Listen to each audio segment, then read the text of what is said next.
Hellflame is a villain Endeavor AU, where instead of Endeavor, Hellflame exists. Hellflame has been raised by All for One, and everything he does is for the sake of the Demon Lord's dreams. Warning for sensitive content, gore, lots of violence, major and minor character deaths. This is rated M for a reason. Chapter 1. Rhododendron. The flowers are in full bloom. More than 5 beats a second. Adrenaline pumping through blood so intensely it's maddening. A low moon making space for a not yet risen sun. Nothing but silence, and it's terrifying. Crickets only stop chirping when a predator is nearby, hunting for prey. Rocks and pebbles block his path. He can't tell how fast he's going, his legs moving on instinct to get away, to run, to survive. A rabbit's heart under stress beats 5 times a second. Shoto feels like his heart is going to explode in his chest. It would be a kinder fate than being caught by the predatory animal hunting him down. Being torn to shreds by hyenas would be kinder, even being gutted by a wolverine or mauled by a greedy fox. It would be kinder to be at the mercy of the cruelest human than to be caught by the gloved hands of his pursuer. The silence terrifies Shoto.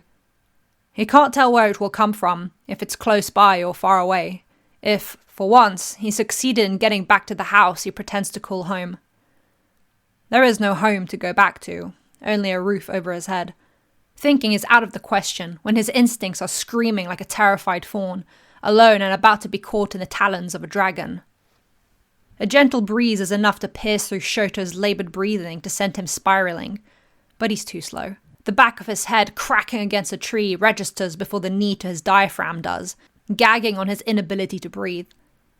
Instincts kick in again. He scrambles to get up like a wounded animal clawing at life, but another swift kick to the side of his ribs sends him rolling down the hill, jagged stones biting through his clothing and scratching his already scarred face. He lands face first in the shallow stream, soaked through, and freezing cold water stinks his new scratches. It hurts to move. It's all he can do to push himself up on his forearms to not drown. Red and white hair sticks to his forehead as he wheezes and coughs, a gross mixture of spit, sweat, snot, and stream water dripping from his mouth and nose down to his chin. A shadow looms before him, and a soft, exasperated exhale feels like a knife through his neck. Get ready for school. Its voice says, deep yet soft. It spares no glance of a teenager shaking in the stream, unable to lift his head, despite him being in its way. It merely steps over the child like he's an inconveniently placed rock, heeled boots walking back to the house that is just within sight, yet so far away. Shoto wasn't anywhere close. From here, he can see the flower garden is in full bloom, highlighted by the barely rising sun peeking over the top of Sekoto Hill. He spits out the gross mixture of his mouth and wipes his face, sniffling and gagging at the taste of his own blood. A familiar sensation, yet he never grows used to it. It's only a reminder of his continued failure to beat his morning training. I don't want to go to school, he mutters under his breath spitefully as he trails behind the animal. It's quite a bit far forward than him, yet hears every angrily uttered syllable, and says nothing. Shoto knows it doesn't care for what he wants. I don't care about becoming a hero. Because that's what he's trained to be. A hero. And that's the point of having been forced to go into UA, despite having flunked his recommendation exams on purpose. It hadn't worked, though.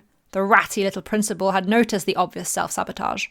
Shoto had been furious, and smashed the device announcing his acceptance into UA, snarling at the image of All Might. But the obvious taunt and demand for a reaction was like water droplets sliding off of a duck's back, and his raised, rude tone went unacknowledged. Frustration bit at Shoto's soaked chest. He just wanted it to look at him. The house is empty and dark, yet spotless. Clean tatami flooring, not a speck of dirt or dust on the windows. The flower garden outside dutifully tended to.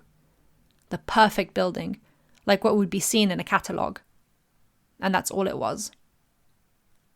As usual, it wasted no time spending more than a second necessary with the teenager, and the latter was left alone to clean up, eat, and head off to school. Shoto would, as he always did.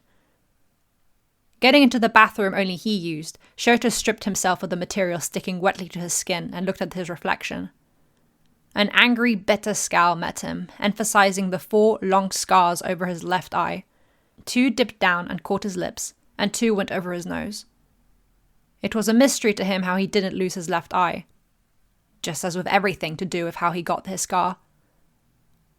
Resentfully, he wipes the smeared blood off his face. The scratches have healed. Nothing remained of this morning's training, just like every other morning, or every other time he trained. Part of his fireside's quirk, he was told. Regenerative healing, like a phoenix. If that was the case, why did he have a scar? Shoto couldn't trust the source of that information, despite it being where he got his fireside from. Anger bubbled in his stomach, and he stopped thinking. Dutifully, the UA uniform is neatly put on after his shower. Not that it matters. He could probably leave the house wearing nothing but a trash bag, and it would have nothing to say to him. Shoto doesn't even want to bother with breakfast. He has no appetite. But he doesn't want a repeat of the last time he refused to eat.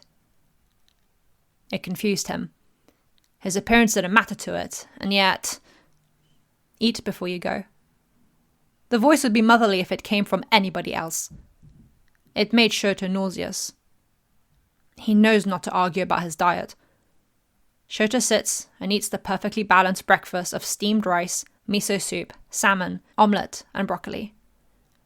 He skips saying thanks for the food because he isn't thankful. Never will he be thankful for anything it gives him.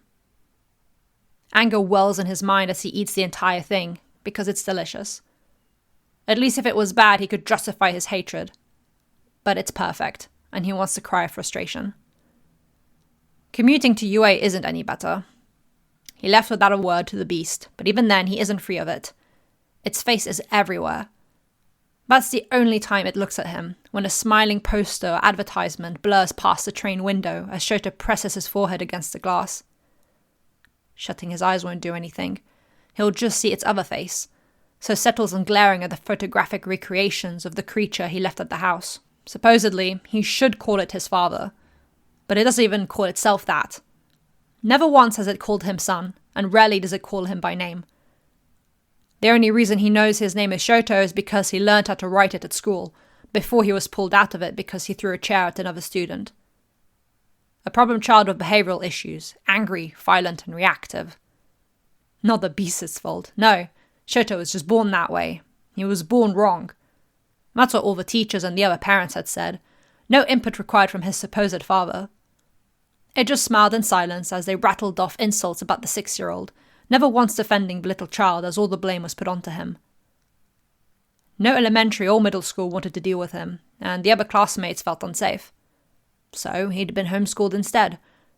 Not by the creature, of course not. It was too busy prancing around as All Might's rival to bother educating the teenager. Some online course that Shoto still didn't care to remember. He didn't care to learn or get good grades. He often purposely failed his tests.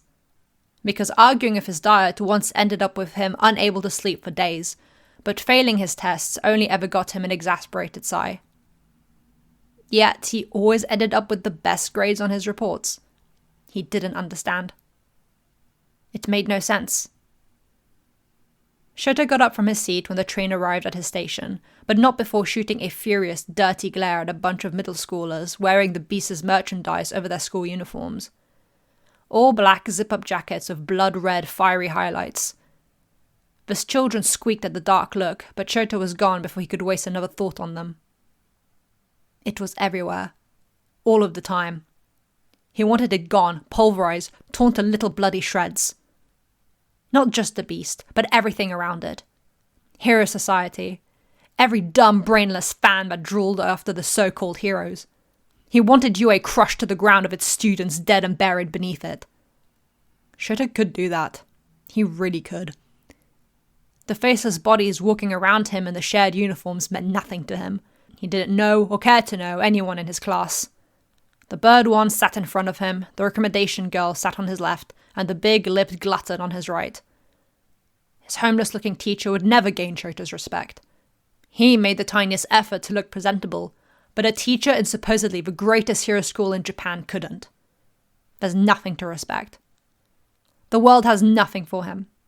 He didn't care for the angry blonde always confronting the frickled, blabbering idiot, nor the noisy horned girl or the slobbery purple gnome. They're stupid, ignorant, and blind. They spout about becoming heroes, about their ambitions and interests, about how excited they were to train at USJ today, and Shoto doesn't care. They're all just like it.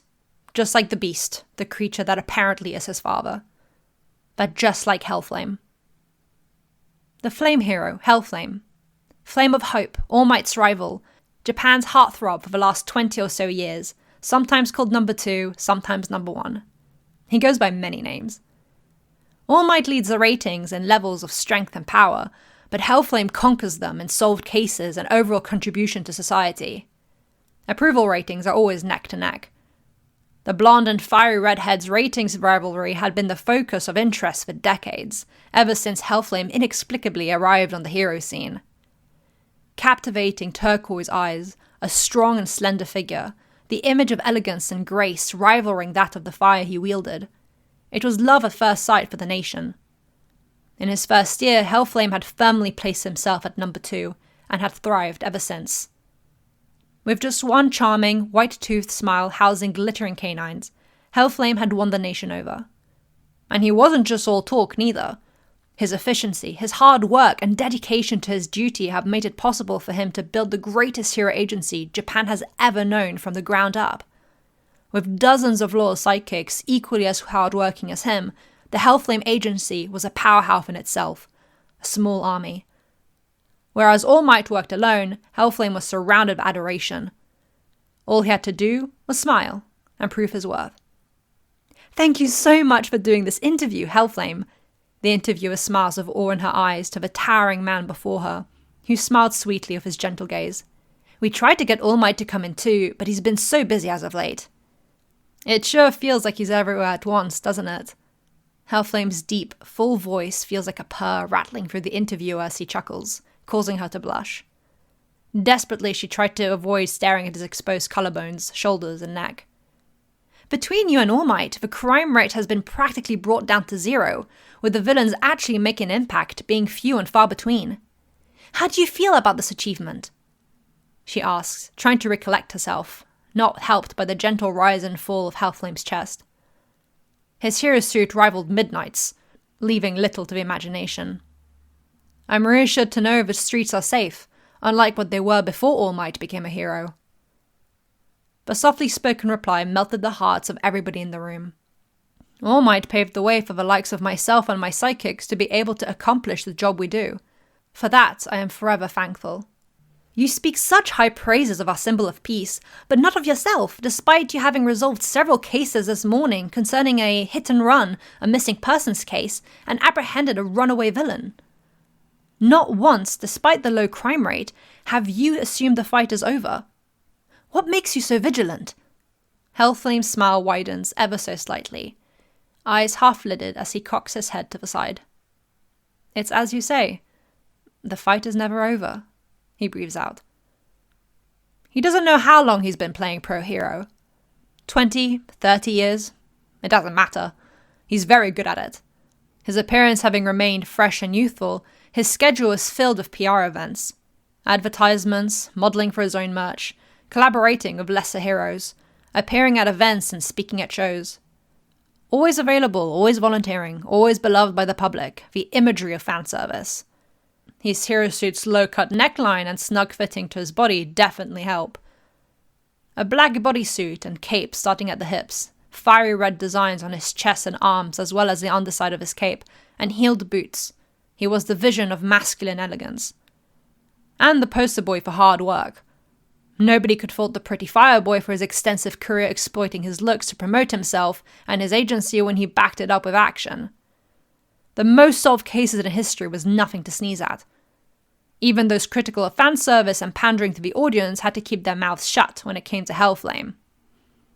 Hellflame is the exception. He's the anomaly. He's the hero that does it all and does it better. The poster boy of the perfect balance, taking his duty seriously, yet able to play the game and have fun. His schedule is always busy and demanding of him, and yet he always finds space to add more, to make time for even more things. One particular meeting always had priority, however. Hellflame hummed thoughtfully, turquoise eyes scanning the afternoon horizon of his city that depended fully on him. His eyes caught the time on the clock in the cafeteria, swirling a black coffee in its mug before bringing it to his lips. Today was the day, wasn't it? I hope the little duckling's escapade went well today, he thought to himself, looking out the window in the direction he knew Yue was at. The school full of idiots. That's what Shota thought when they returned back to the main school area after the disaster that was USJ. A villain attack. A big one, never seen before, and of course his stupid teacher couldn't even handle that. He got beaten bloody by one of them.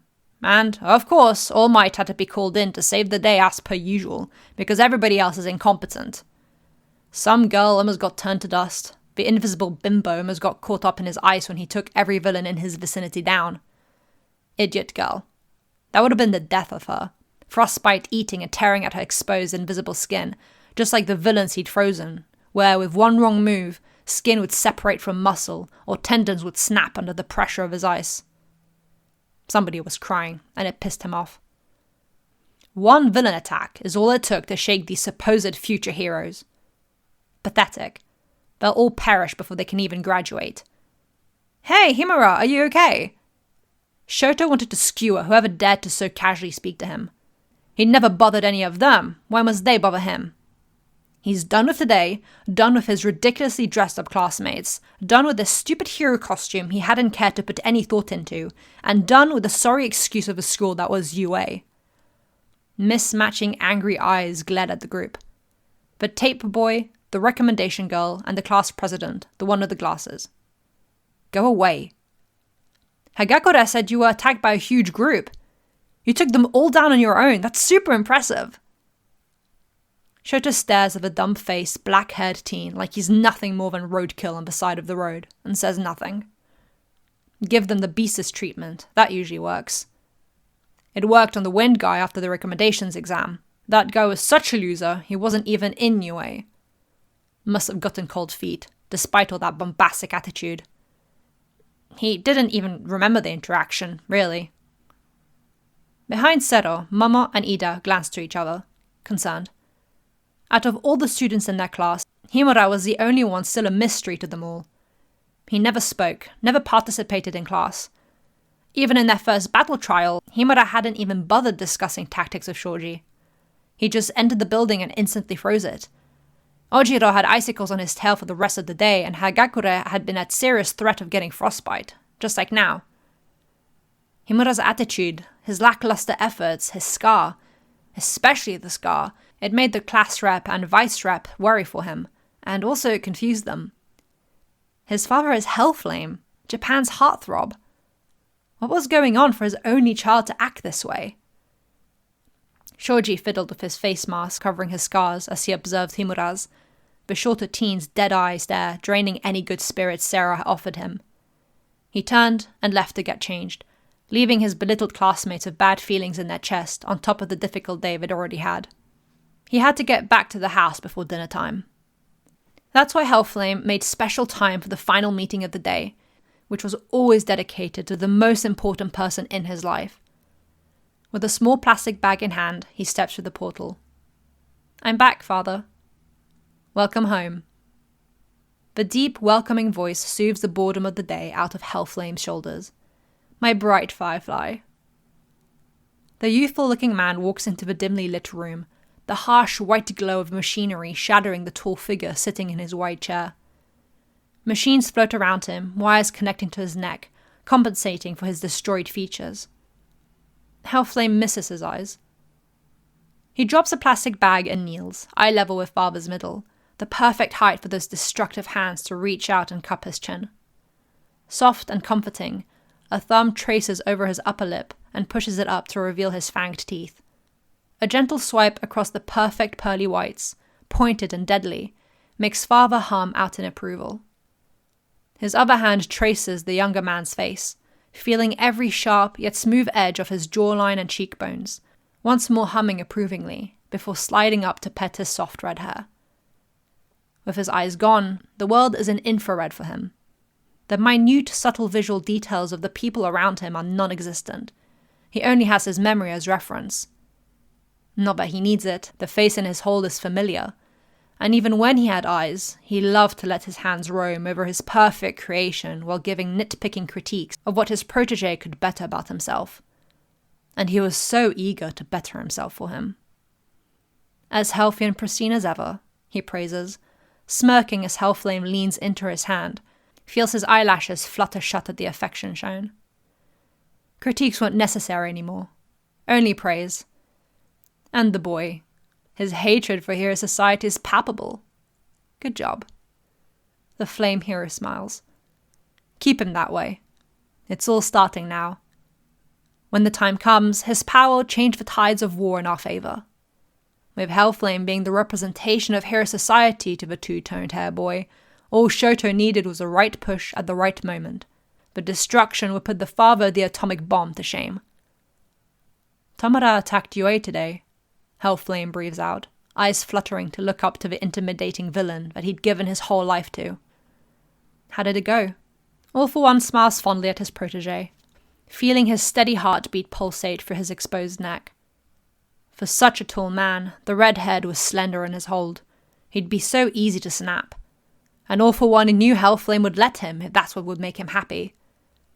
What a nice reality to have such a dedicated and loyal student.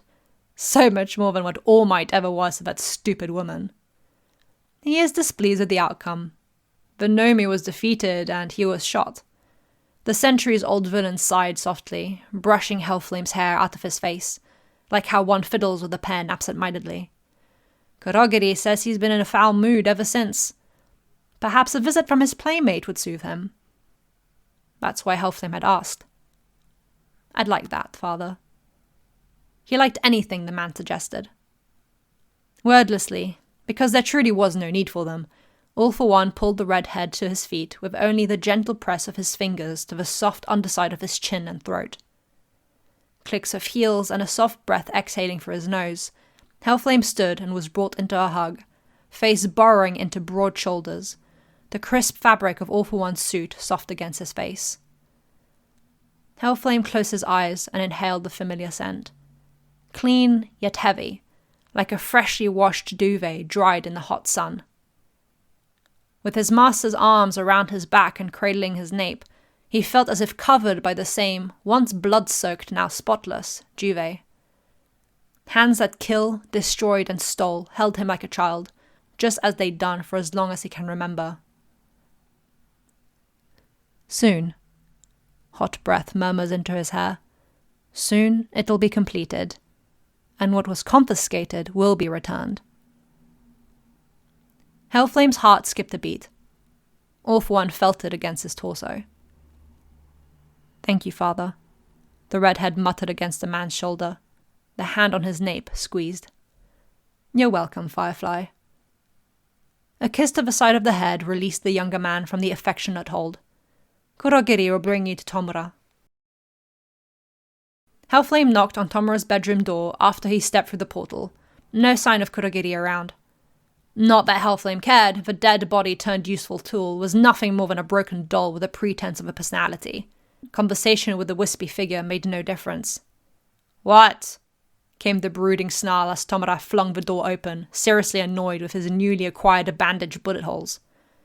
There was a shake in his limbs, needing to hold onto the door to support the weight of his injured body.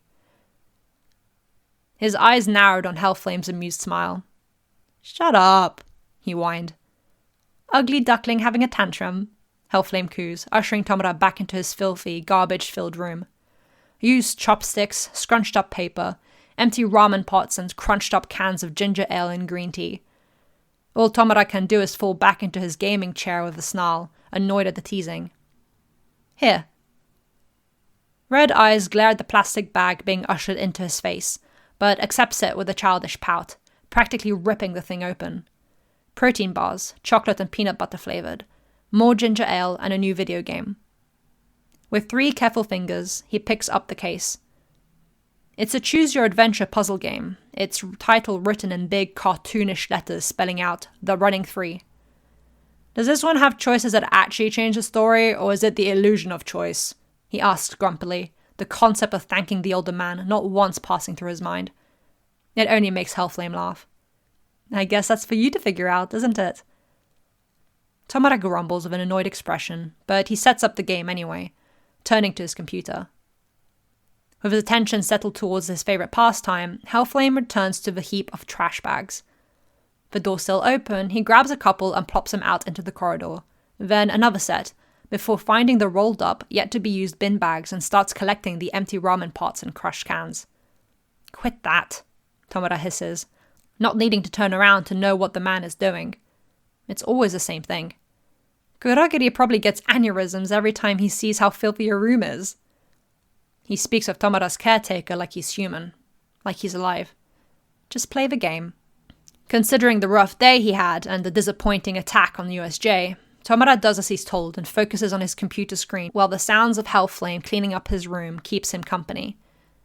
For a couple minutes at a time, Hellflame leaves to throw the bin bags out before returning to continue with the chore.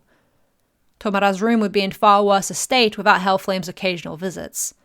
Where there should probably be mold, mountains of dust and cockroaches, was only surface-level filth, and it just required some rearranging and changing the bed sheets for the room to look presentable again. Kurogiri could do this, but he didn't. It wasn't one of the things he was ordered to do. Hellflame took the initiative. 15 minutes is all it took.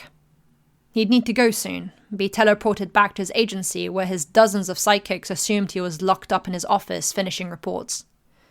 He'd already finished those way before he came to visit father. "How is it?" he asked Tomura, a hand on the back of his seat. "Meh," was the non-committal answer. "Interesting premise. The visuals are good. I don't care about all these characters, though." There was a whole cast of new faces to be introduced to, and he didn't care to read it all. "Be patient and take the time to really take in the information," Hellflame smiled to the young man. "You never know, they might be foreshadowing something in the story, or hint that there's more to them than first impressions suggest." When his back straightened, Tomura paused the game. "Are you leaving?" A destructive hand pulls at his hero suit sleeve with a thumb and index finger. The gentle tug made the red-headed man stay. "Dinner's soon," Hellflame replies, as if that explains anything, watching Tomura look up at him with his bored, scarred expression. But he knew the young man wished for his company a little longer. They used to spend a lot more time together when he was young, when Hellflame first picked him up from the streets. "Don't worry. Soon you'll lay waste to the society, and we'll play all the video games you want. Okay?" "Okay," Tomura mutters back. "You promise to let me teach you League of Legends?"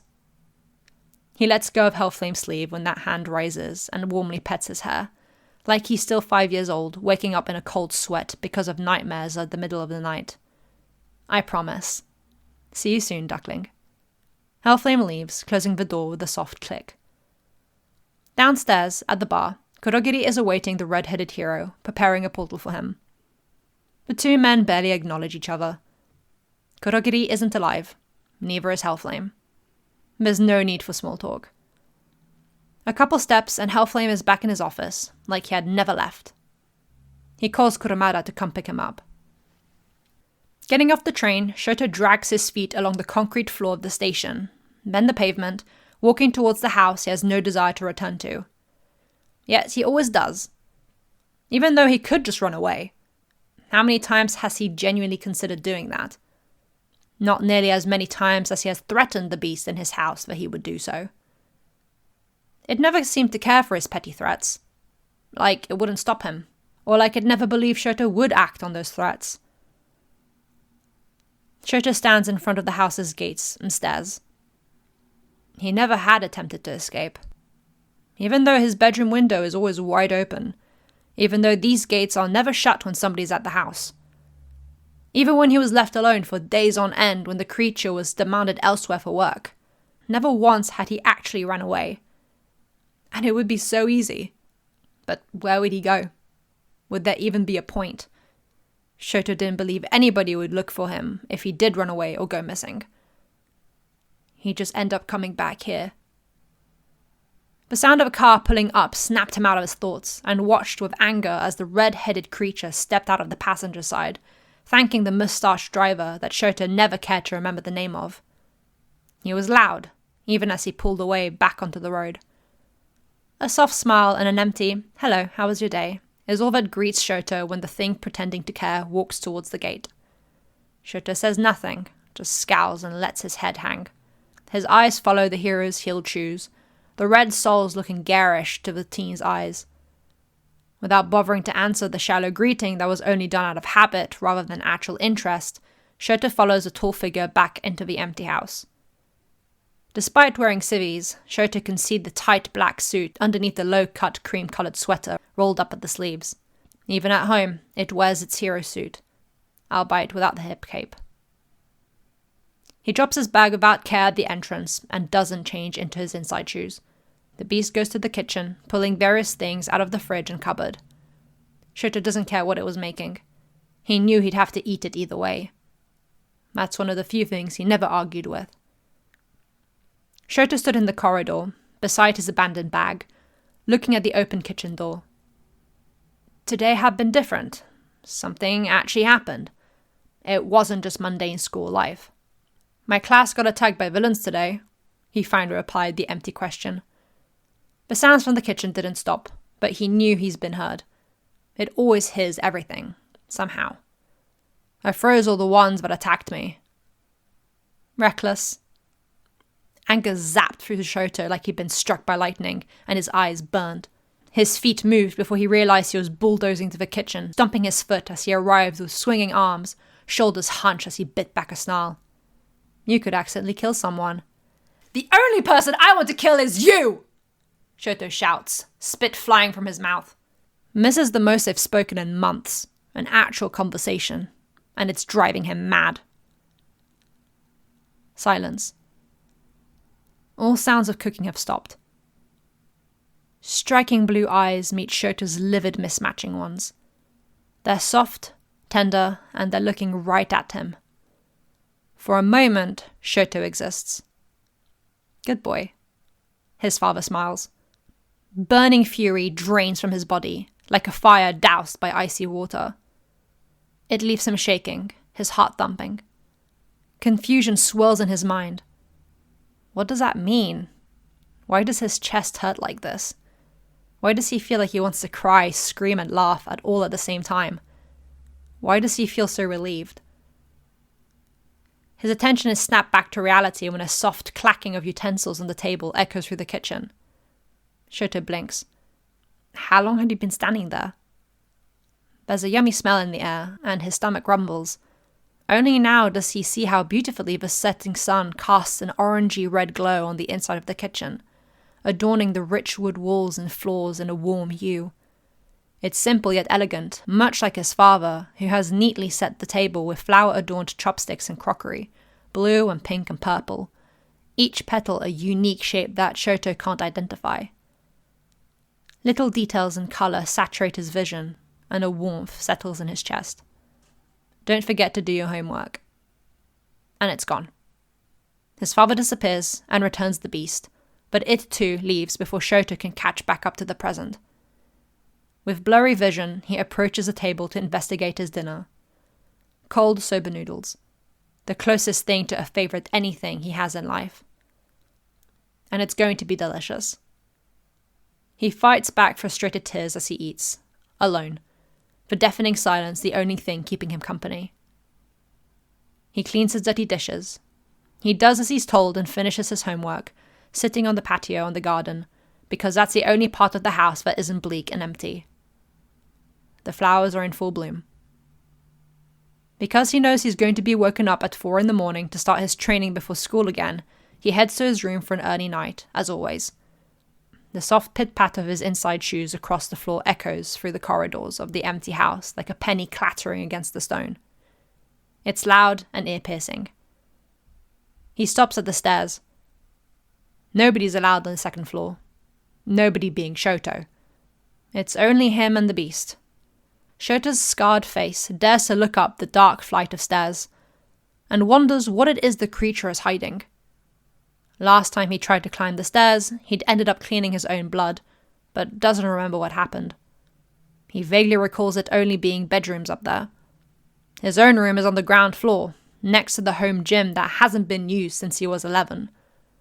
Despite how clean the tatami floors are, the distinctive smell of bile and burning stings his nose as he passes by it to get to his room. It's just as bare as the rest of the house. Nothing personalized, nothing to indicate that a teenage boy sleeps here.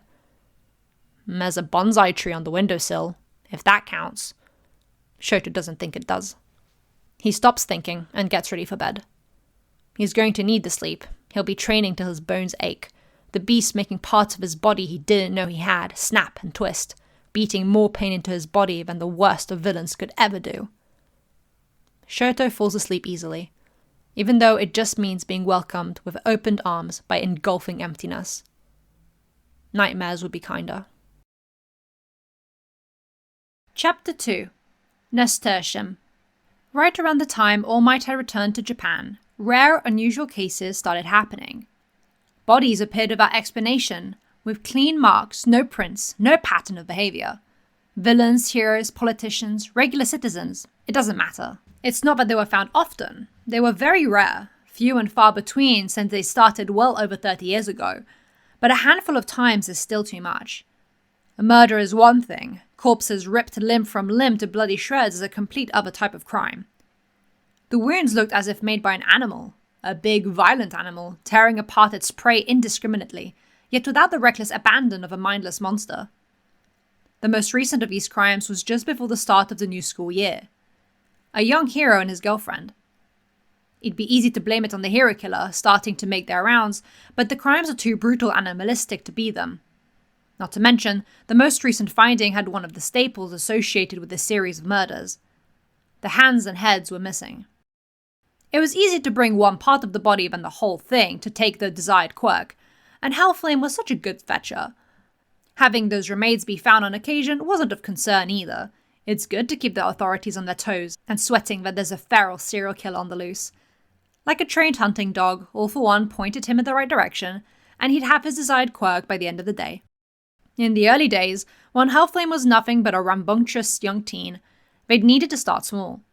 Start with criminals that were as pathetic as the extras partaking in the hero world, but made no change to society when were really just a nuisance. By the time Hellflame had been willing to do this, All for One had had him for about a year or so. He'd done such a marvelous job adapting to the new quirk All for One had gifted him. He'd even managed to awaken this new one to work beyond what All for One had thought possible, though that came a couple years later. What was once just a simple regenerative healing quirk with some addition of fangs and claws now granted Hellflame semi-immortality that rivaled All for One's life force. They had tested it out. Short of cutting off Hellflame's head or snapping his neck, there seemingly was nothing that could take him down. Not spikes through the heart, not poison, not even amputating a limb was permanent, merely a question of reuniting it with the original body, all of which had been requested by teen Hellflame himself. He was so eager to please, to show that he was forever grateful to All for One, that he let himself be maimed and ripped apart by the man he adored just to prove it. Something he'd end up doing to all of his victims in the following years. What a funny kid he was. The adoration in those deep turquoise was addicting, and All for One had fully indulged in it ever since the very first time the teenager had looked at him with admiring awe. He hadn't known what All for One was at the time. Or maybe he did, but didn't care. Because with All for One, he was given a purpose, strength, and most importantly, love. All for One truly loves Hellflame, in a way he hasn't been able to since Yoichi. His red-headed protege looks nothing like his brother, but it doesn't matter when the fiery redhead does everything in his power to make the Demon Lord's dreams and wishes a reality, succeeding in a way not even Garaki or Jinkatomakia have been able to. Hellflame is hard-working and dedicated like that, to the point of obsession. That had all come from the boy himself. All for One hadn't needed to nurture such intensity, only emphasized what was already there. The boy saw the older man's strength, his knowledge, his power, and all it took was a couple head pats and rightly spoken phrases for the grieving, lonely child to start eating out of his hand like a domesticated animal. Stubborn like a mule, but fragile like the frosted dew of a chilly autumn morning. Desperate for recognition and to be seen after being alone for such a long time. It'd been easy to snap the less practical parts of the boy to reform him into something more like All for One himself. The adoration is a drug to the centuries-old man, and every moment with his beautiful masterpiece is a breath of fresh air. To have someone who understands him, completely and utterly, unafraid yet forever respectful, attached yet never demanding or clingy. In fact, All For One was the clingy one, which made the man laugh about himself. Hellflame truly is addictive. He understands why the entire nation, dare he say the world, had fallen head over heels for the handsome fire user. He doesn't want to spend a second without looking at the now grown man. The cameras littered throughout the abode is proof of that. All For One hears and knows everything. The lived-in ground floor that hosts the kitchen, living room, house gym and Shota's living quarters. The outside area with the fully bloomed garden and koi ponders, as well as the spotless top floor that has been left untouched for years, as if awaiting the return of its original users. Only Hellflame goes there when the boy is asleep to dust the various artifacts remaining in them. He's even caught him once or twice lingering in a room, watching something that isn't there anymore. All that training to awaken his feral quirk had left his student with somewhat of a skewered brain. Not anything to worry about, but once it did fully awaken, Hellflame's whole personality had done a switch, rising from his coma-like state to imprint onto All For One like a baby bird.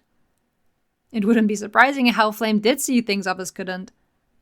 Right now though, All For One listened with amusement as Hellflame and Shota returned into the house after their usual morning training, if you could even call it that.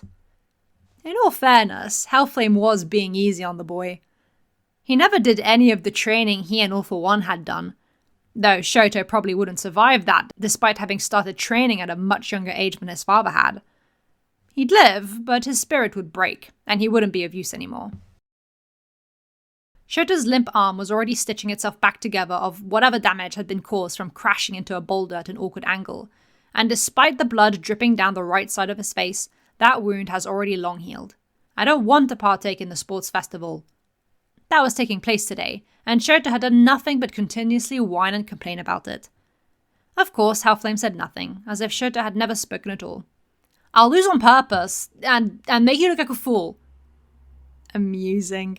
The child always said silly things to get a rise out of his father. Or it, as Shota called him. The only fool is you. Hellflame doesn't even look at Shota when he speaks. All For One doesn't need eyes, the disinterested sound of his voice plenty to clue him in, as well as the silent fury radiating from the teenager through the camera screens at the insult. How frustrating it must be to never be taken seriously by your own supposed father, always acting out in a way to try and get some form of attention, even negative. But Demon Lord smirks in amusement. He knows what the public thinks of the two-toned-haired boy.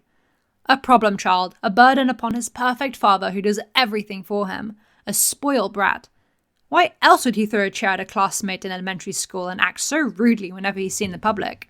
Rumours had spread about who the maternal side could be and how it must be their fault, if it was to be believed the Himura name did come from that side. Even that Shota isn't Hellflame's son at all, but some adopted relative forced upon the heartthrob redhead. If that was the case, how ungrateful Shota was to act such a way. Rumours, assumptions, and gossip ran rampant ever since Shota's first controversy in elementary school, but never once had the blame been put on the wonderful, spotless, red-headed hero that had been loved and admired for far longer than Shota had been alive. Never once had anybody ever considered that the teenager was being dragged through thorns and rocks and dirt and his own blood every early morning since he was a preteen, nor trained till he threw up and his bones cracked even earlier before. When you've fooled an entire nation to adore you for decades, everybody becomes blinded by the pretty lights you emit, and everything can be explained away and blamed on someone else. Hellflame had done a spectacular job at achieving that. Of course he did. It had been an order from All For One to act like the ideal hero. There was nothing to poke or discover at about Hellflame, but honest, kind, charitable hero with a candy-sweet smile and an otherworldly, magical feel about him. Nobody has ever, nor will ever, question Hellflame. Aizawa understood this as soon as he saw Himura on his first day of class. The UA teacher didn't need Yaoi, Rozu, and Ida explaining their worries to him once they became class representatives to know something was awfully wrong with Himura. The moment he'd seen that the teenager would be in his class, Aizawa had done what he'd never done before to this extent, and did a background check of his previous schools. Nothing. His application form said he was homeschooled since elementary after being pulled out for a violent outburst that left another child in hospital and the rest of the class terrified. He'd even found some news articles about it, parents and teachers at that school saying unkind and judgmental things about the boy. He couldn't have been older than 6. It shocked him that not a single concern for his well-being was voiced or pointed fingers at the boy's father. There may be a culture of minding one's own business and letting family matters stay in the family, but for someone as public and well-known as Hellflame, you'd think there'd be more skeptical eyes on the pro-hero and his family. Or lack thereof. Himura was the first and only child to ever appear from Hellflame, no sign of any sort of significant other. It's like the boy had come from thin air, and disappeared just as suddenly after the accident. Aizawa knew that Himura had purposefully flunked his entrance exams, recommendation ones no less, but Nezu had been set on bringing him in. The black-haired teacher had had his gripes about this, not wanting a procrastinator or lackluster student that didn't even try in his class. The last thing he needed was one kid bringing down the others. "Give him a chance, please, Aizawa," Nezu had said smilingly. Easier said than done. Himura was doing everything to the bare minimum, never failing but hardly succeeding. He was clearly powerful, his quirk nothing to sneeze at, but he was reckless and careless with it, yet not enough for Aizawa to consider doing his expelling shtick. Other than that, all Himura did was vanish whenever mandatory classes were over. Aizawa never saw him at the canteen, nor hanging out with the other students, nor staying for after-school activities. He was rude, silent, and dismissive towards his classmates, despite the children trying to reach a hand out and get to know him better. Team-up lessons weren't much better, and all Himura did was go off on his own and completely disregard the cooperative angle of the training. He was even rude to the teachers. It's not like Aizawa hadn't tried to resolve this, but talking to the teenager directly was impossible when he was never findable outside of actual class times. And with the USJ attack, having to go through his own recovery because of the Nomu, and preparing for the sports festival, not to mention the other kids in his class, Aizawa had had his bandaged hands and face full. But he had tried to call Hellflame directly, through the agency and even the house number. The latter was never picked up, and the former only got him replies from one of the psychics. "Sorry, the boss is out doing something. He was always doing something. Do you want me to relay him a message for you?" Burnin was often the one picking up, an enthusiastic, fiery woman with a good vibe to her. But Aizawa didn't want to speak to her, he wanted to speak to Hellflame. "Ask Hellflame to call me back, please." And he never did. Aizawa didn't know if it was because Burnin didn't relay the request, or if Hellflame was simply ignoring him, but what routes the teacher had to try and address Himura's behavior was running dry. Short of demanding a parents' meeting that Aizawa couldn't trust would ever happen, he had limited options. The sports festival was truly his final chance of getting an understanding of how Himura worked, how he dealt with situations more intense than what the classes offered. Which, while to the other students were impossible feats, Himura always seemed bored and unimpressed. An obstacle race course made by UA should be more than enough to shake even the toughest students. Himura had taken out the robots without a second thought or flinch. After freezing his way out of the first tunnel, his classmates following him surprisingly close behind, the boy had used his fireside to blast over the robots and leave them for the others to look after. Despite the dodging maneuver, the look in the boy's eyes was murderous. He looks like he's out for blood, not to win, but as if he's fighting some faraway opponent that keeps taunting him from an unreachable peak. He has a distant glare, never looking behind him or acknowledging his surroundings. It's not just Izuku who has noticed this, but the entire class. Some less than others, simply labeling Himura as introverted, but since he hung out a lot with Ida, he and Uraraka were aware of the class representative's concern with the scarred boy. Not even before the sports festival did he linger around his classmates in the waiting rooms, strangely appearing as if out of thin air in the arena. Izuku had seen him looking out into the audience, scanning the hundreds of seats filled with citizens, families, reporters, and pro-heroes alike, like a child looking for their parent during a school play. Himura is strong, there's no doubt about that. They'd all seen it during their classes, but they'd also all noticed the disinterested and cold, furious murder in the boy's eyes. Being on the receiving end of it was an experience Izuku could have done without. Izuku had won the obstacle course through sheer luck, brain power, and stubbornness. He'd even made eye contact with All Might, the student and teacher silently cheering for the green-haired boy's achievement at not needing to destroy his body to win this. But he had needed to step on both Himura and Bakugo, something Izuku was expecting the latter to blow his head off about. But Himura was the one to confront him, a bitter, dark expression on his face that nailed Izuku to the floor by his feet. This is what a hunted-down mouse must feel like. "You think you're clever?" Himura spits in Izuku's face, the first words the boy has ever spoken to him, possibly to anyone in the class. He never speaks or looks at the others. He disappears and reappears without a sound. It's like he's a ghost drifting through life, doing all the correct motions without an ounce of interest or emotion. Except right now when he looked like he might murder Izuku in front of an entire audience of hundreds of people. "Little tricks won't help you in a real fight." Izuku really wanted to argue that this is just a school sports festival. It's not a real fight at all. But he just stutters and stammers over his own words, terrified of the intense glare coming from the mismatched eyes, the 4 jagged scars looking menacing of how Himura's face was twisting in anger, ugly and resentful. It's clear the boy sees Izuku as nothing else but scum. Bakugo was mean and had a rude way with words, but he was still Izuku's friend, and there were things to admire in the blonde. But here, right now, Himura looked more like a villain wanting to snap somebody's neck than an explosive, shouting teenager. "Himura!" Ida's voice comes to the rescue, and Izuku hasn't ever been so happy to hear his friend's voice. "Are you alright?" Concern. Himura's glare rips from Izuku to shift to the other teenager, also the son of pro-heroes. But all Himura sees is a nosy idiot. Losing is hard, but that's no reason to be unkind towards your classmate. The hand-chopping motion doesn't help. Somewhere deep in the stands, a fiery redhead sees this and has an amused smile. Elsewhere, a clawed hand flexes.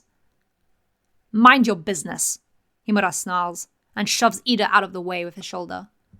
The bespectacled and freckled teen look at their classmate walking away, hunched and furious as the other students step away from him, parting like the Red Sea despite being tired and panting from their own efforts to finish the race. What heaviness and heart-palpating fear was in the air quickly shifted when Uraraka came to praise Izuku for his achievement, which made the boy blush and hide behind his arms. And yet, he can't shake away the look. "Himura is taking this festival super seriously, isn't he?" Uraraka observes with a patted finger to her lips, her big eyes trying to find the named boy, but like a ghost, he disappeared somewhere. Like it's a real fight to him. That's what it is. Everything, Izuku realizes, is a fight. "I think you're right," he mumbles, concern entering his voice as the students all start collecting in front of midnight again so she can announce the next event. Izuku, like every other person that met Himura, knowing who his father was, had been shocked and taken aback at his dismissive and cold attitude. It wasn't introverted, it was flat out disrespectful and intentionally off-putting, more like a stereotypical delinquent than an awkward teenager figuring out social cues. Izuku Midoriya is a huge pro-hero nerd, a fan of every single quirk-wielding fighter in the industry, which absolutely includes Hellflame. He can't help it. Even after meeting his son, the Flame of Hope's persona is too lovable, his looks too charming, and his actions too grandiose and amazing to not love him, every single day proving just how dedicated he is to helping his nation like he'd done for decades. But ever since meeting Shoto Himura, something's rubbed Izuku Midoriya the wrong way. He's only ever heard negative rumors about the boy, and Hellflame has never spoken about his family. Nothing of Shoto, nor of a mother, not even claiming the name Himura for himself. Only the boy holds that name. Midnight announces the next round of the tournament. Cavalry Battle, a team-up event. Shoto is absolutely livid. He doesn't want to work with these idiots. He wants the day to be over and go back to the hellish house to rot in bed before being dragged out to the mountain again at the crack of dawn. None of this performative bullshit. With 10 million points hanging over his head, it's like Izuku had been infected with the plague as everybody avoided him, unwilling to risk their chance at the #1 win with such a huge target like Izuku on their team. It was with a waterfall of grateful tears that Izuku accepted Uraraka's offer to be a team. They also approached Ida, but... Besides the fact that I too see you as a rival, Midoriya, the class representative pushed up his glasses, I have an ulterior motive to use this event to get closer to Himura. Look, Yaoyorozu is already speaking to him. As class representative, I must support my vice rep in bringing our class closer together. He seemed quite pumped about it, to which Izuku and Uraraka, while a little disheartened at not having him on their team, enthusiastically encouraged him. They were soon hassled by Hatsume anyway. Vibrant blue eyes watched the Ida boy walk towards Shoto. Clawed hands flex. He had an older pro-hero brother, didn't he? Ingenium, wasn't it? The recommendation girl is yapping at him, but all Shoto does is stare at her, not hearing her words nor trying to pay attention to what they're doing. He doesn't care, and she just barged into his peripheral vision asking to be on the same team. His attention had completely dried up at that point. Of course, the class rep joins too, never far behind the vice rep, and he's always saying something, but it doesn't even reach Shoto's ears. It's like his head was deep underwater. They've been trying to speak to him for a while now, especially after the attack on USJ, and no matter how disinterested and apathetic he is to them, it's clear his glares have done nothing to deter them. They must think of him as their responsibility or something stupid. It's frustrating and annoying, and all he wants is to be done with today, yet every second is dragging slower than a snail with a destroyed shell. Yo, Himura! Need one more for a full team? A far too excited voice pierced through the hum of Shoto's uninterested hearing like a lightning strike, which prompts Shoto to turn and glare at the zappy blonde, whatever his name was. His smile is too wide and too bright, his eyes too lively and energetic. His pointing fingers are interchangeably motioning to himself and Shoto. I can totally be of use to you. With class rep speed and Moma's smarts, I can keep the enemy away with my electricity, yeah? As much as Shoto wanted to shoot down the stupid idea and the stupid idiot that keeps frying his own brain, that's not too shoddy an idea. I'm Deki Kaminari, by the way. I don't think we've ever talked. Whatever. Shoto snaps back, which should have made the blonde shrink away, but he still had that stupid smile on his dumb face. Don't get in my way. Ida and Yaoyorozu look at each other. That's what they've been saying too, but none of it had been reaching Himura. It's like they're trying to talk to a disconnected phone line. But somehow Kaminari had been able to force his way through to make contact with Himura's thoughts, and finally, for the first time since they started school, the two-tone head teen seemed present and aware that they existed. This is a stable formation, Himura starts, eyeing his three classmates like they were dogs ready to be trained for a show. He points to Kaminari. Left wing, keep the enemy away, like you said. You, he points to Yaoyorozu. Right wing, you're in charge of installation and assisting with defense and movement. And finally, Ida. Front, you're the main source of mobility and physical defense. To his credit, Himura is smart, even if he is looking at them like they're nothing but trash in his path. That means you'll be making distractions with your fire and ice then, Himura? Ida asks, a little relieved that the boy has talked at all, and hopeful that means there's a chance for them to connect with him. Yeah. Shoto looks up, eyes once again scouring the audience, and this time, finally, he sees it. At the very back behind the seats is the beast. It's watching. But not at him. At the green-haired boy. Why? Why that moron? Why not him? Why would it be here to watch anybody else but him? Can't he be the focus of his attention for once, when he's actually bothering to partake in something he thinks is stupid? Shoto vows to destroy the freckled idiot. Hellflame watches the scene play out from his faraway location, keen, sharp eyes watching every individual, but his eyes keep lingering back to the green-haired boy. Ever since the USJ attack, he'd been paying a little more attention to the UA students Shoto shares a class with. His ugly duckling had plenty to whine about a certain green-haired boy, a frog girl, and some grape dwarf of a child, as well as muttering the soft praises of Shota Aizawa, Class 1A's homeroom teacher. The kid father had tried to get the quirk off, but had ended up with Kurogiri instead. You should have sent me to get him, he'd told father, but the man merely smiled and petted his cheek, and told him he had more important things to focus on.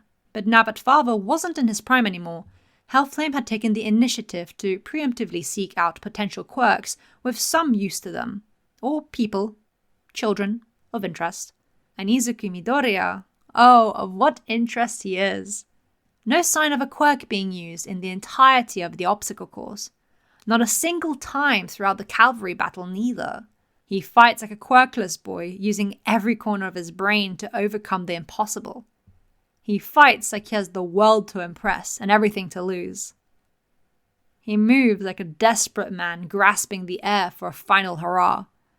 It's like watching a miniature All Might flail. Hellflame smirks. It's exactly like watching a miniature All Might. More than once, Aizawa had approached him saying, "You've known Hellflame the longest. Can you get him in touch with me? He's unreachable." And every single time, All Might has responded with a bombastic, "You have more ways to reach him than I do. Sorry, I can't be of help," before promptly leaving. All Might knows that Aizawa is worried about the young Himura and has discussed how no matter how many times he calls the Hellflame agency, only one of the dozens of flaming psychics ever answers the phone because Hellflame is never available, and how the personal house phone number given is never picked up, which is why he's left that matter completely and utterly in the homeroom teacher's hands. That's his responsibility, not All Might's. He had young Midoriya to worry about, as well as the classes he teaches. Parental matters is Aizawa's domain. That's the reason he gives an unconvinced Aizawa each time. But that's not it. For any other student, All Might, Toshinori Yagi, would bend over backwards to make their UA experience more fruitful. For any other student. But not young Himura. Because his father is Hellflame. The least he has to do with that man, the better. Especially since their last meeting, 5 years ago, just after he killed All For One. Assuming he'd killed All For One. He still believed he had, but after that USJ Nomu and writing to Gran Torino, he was feeling rocky on that. Point is, his last meeting with Hellflame had been uncomfortable and disastrous, but All Might avoided Hellflame at all costs even before then. It's harsh to say he doesn't like the younger man, but that's the only way he can explain it in his mind. The fire user makes him uncomfortable, gives him an uncanny vibe he can never place. Which is exactly why he's making a point of avoiding him during the break between the cavalry battle and the start of the one-on-one fights. Seeing him behind the seats of the audience had shot a terrified tingle down Toshinori's spine. But the more you try to avoid it, the more it finds you. That, and Hellflame always seems to know exactly where he is, like he has a secondary quirk called the All Might Magnet. All Might, it's been a while. Hellflame's warm, bright voice sends prickly shivers down All Might's muscular form, pinching at his ugly scar all over his left side and threatening to make him lose his form in shock. Hellflame, All Might's smile is forced, but it's there nonetheless. I haven't seen you in person for a couple years now. I saw you, so I thought I'd come greet you. He's being so nice. Sweet, youthful face, pretty turquoise eyes that demand all your attention. And isn't Hellflame just the loveliest honey trap to be caught in? All Might has half a mind to excuse himself to the bathroom, but Aizawa's continuous demands for him to get in touch with Hellflame for the sake of their shared student guilt-trips him into staying. How nice of you. The blonde tries to hide his shakiness as he looks up to Hellflame. The younger man is standing above him on the stairs, arms behind his back in a way that makes him look innocent, like a shy schoolgirl. He acts like it too, always with big, blinking eyes and little head tilts, as if everything was new and of interest to him. It's uncanny, and All Might wants nothing but to turn heel and leave. Actually, I've been meaning to get in touch with you. No, you haven't. Hellflame laughs sweetly, doing that damned endearing head tilt. But go on, as you were saying, you've been meaning to get in touch with me. He might as well be a speck of dust under a microscopic lens. That's how Hellflame has made him feel for the last 20 years. It's terrifying and nauseating, and he can't explain why he feels this way about the redhead. Keeping eye contact makes him feel small enough. Aizawa has been trying to reach you for some time to speak about young Himura. All Might's voice drops the confident act, and even his smile wavers. Hellflame blinks at him cluelessly, sweet smile placid on his face like there isn't a thought behind those eyes. Like he has no idea what All Might is going on about. Your son? Shoto? Oh, that. That, he calls him. It makes All Might internally stagger. He's been doing well in his classes. What else is there to speak about? Hellflame is being so genuine, All Might can't tell if he's genuinely clueless or if it's some sick act. His attitude, for one. The older pro hero starts, but it's of no use. Considering his homeroom teacher hasn't left a note with my sidekicks or a message on the house phone, there's no attitude problem to worry about, as far as I'm aware.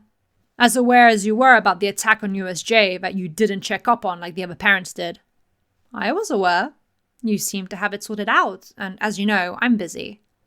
Hellflame chuckles, and takes a couple steps down so he's right above All Might, inches apart and looking directly at the darkness of the muscular hero's eyes. Seems I'm going to be number 1 again this year. You've been slacking, old friend. Ever since Hellflame had arrived on the hero scene, the pretty redhead and powerful blonde had been neck to neck in the rankings. One year it was All Might as number 1, the other Hellflame. Where All Might had everything in terms of power, Hellflame had everything in terms of contribution to society and solved cases. The symbol of peace and the flame of hope, they'd been dubbed. All Might didn't mind sharing the number 1 title. It's just a title after all. But it meant often being paired up with Hellflame for public events. That was distressing. It had been fine at first, when Hellflame had initially arrived. Friendly, charming like the sun, and easy on the eyes. It wasn't a wonder why the public ate up his image and covered him with praise. But then things had derailed. All Might couldn't explain it. He never could with Hellflame. He just always felt watched around the man. Unsafe, his secrets about to be revealed to the wide world. His shames, his regrets, his embarrassments, all of it. It's like Hellflame was able to peel back every layer of his personality one by one with just a look from those gorgeous turquoises. And they are gorgeous. Gorgeous, beautiful, all-seeing, and dangerous. All Might is afraid of them, and wary of Hellflame. Well, this has been nice, but now All Might. Hellflame is much too close, teetering on unacceptable as he goes one step lower, truly in the blonde hero's personal space. We've worked alongside each other for such a long time, and yet it's like you're always trying to avoid me. Frankly, I'm hurt. The grown man dares to pout, and it's scary how it works to make All Might feel guilty. Hellflame has been nothing but kind to him, in the same way the witch from Hansel and Gretel was nice, but without the tricks and threats of eating All Might. With how close those sharp white teeth were, though, the blonde wouldn't put it past his rival, even though he had no proof of the man being a cannibal. Even though it really has been years since we've seen each other. I can't even recall when the last time was. Hellflame hums. They're not touching. Their chests are still far apart, but the sound makes All Might shiver anyway. The last time. Hellflame, listen, I'm still sorry about that time. I didn't mean to. Oh yes, that time. Hellflame interrupts All Might with a light chirp and wraps a gloved hand around his own exposed throat. His low-cut hero suit making plenty of room for that. That time you near snapped my neck. Chapter 3. Yellow Carnation. With fiery gold lighting up the sky that blinded the villains and bedazzled civilians, Hellflame had started his hero debut stealing All Might's thunder. He took down a villain All Might had been in the middle of fighting, with such fanfare, glamour and grace, the mid-20s symbol of peace couldn't even be offended at the abrupt interference. He started out just as mesmerized by the elegant newcomer, looking like he walked on fire, with a pretty smile and pretty eyes that charmed all that came across him. With a powerful voice that matched the roar of his flames, just as warm and welcoming, he declared his arrival. I'm the flame hero, Hellflame, here to be a guiding light in a dark world. He's everything society could have desired for, and more, and just like everybody else, All Might was entranced. There was nothing to dislike about the younger man, who, despite his almost feline-like mannerisms and movements, was no small thing. All Might has always been an imposing wall of muscle at over 7 foot tall, but Hellflame isn't far behind at 6'5", with an extra boost thanks to his heeled boots. With confident, elegant strides once the villains were left with the equally in-awe police, Hellflame approached All Might, and smiled at him with such radiance that number one was sure the young man's eyes were made of sapphires. All Might, an honor. His smile disappears when he bows politely. When their eyes meet again, something shifts. A sour taste catches in All Might's throat. Fear. But why? Hellflame, what an impressive debut! The symbol piece complimented, hands forming into fists to rest on his hips in his typical powerful pose. It was instinctual, to make himself big when he feels threatened. But he doesn't understand why. And Hellflame only looks at him, batting pretty eyelashes with his hands behind his back. Unthreatening. Open. I haven't seen you before. He'd heard nothing from UA or any other schools. I had private education. Hellflame replied with a shrug of his shoulders and digs through a secret pocket in his tight suit that leaves nothing to imagination, providing his national hero license. I assure you, I'm completely legitimate. He jokes with a sweet voice. Clearly a man, but with their youthfulness only found in children. And All Might feels goosebumps form under his suit. He does look at the license, and sure enough, it's real, albeit with the private info blocked out. No date of birth. You seem to have everything under control here, then. I'll be sure to keep an eye out for all your endeavours. The blonde hero couldn't get away fast enough. Something twitched in Hellflame's smile, and All Might needs to run. Please do, All Might. Those words would haunt the symbol piece for days. Hellflame was unavoidable. He shot through the ranks, became an instant favourite that everybody fell in love with, and All Might understands. He'd had a taste of it before poison started creeping in, making him shiver and look over his shoulder any time Hellflame was in his general vicinity. Or even not at all. His face is everywhere, all the time. Magazines, posters, merchandise, newspapers, TV screens, mobile ads, he's inescapable.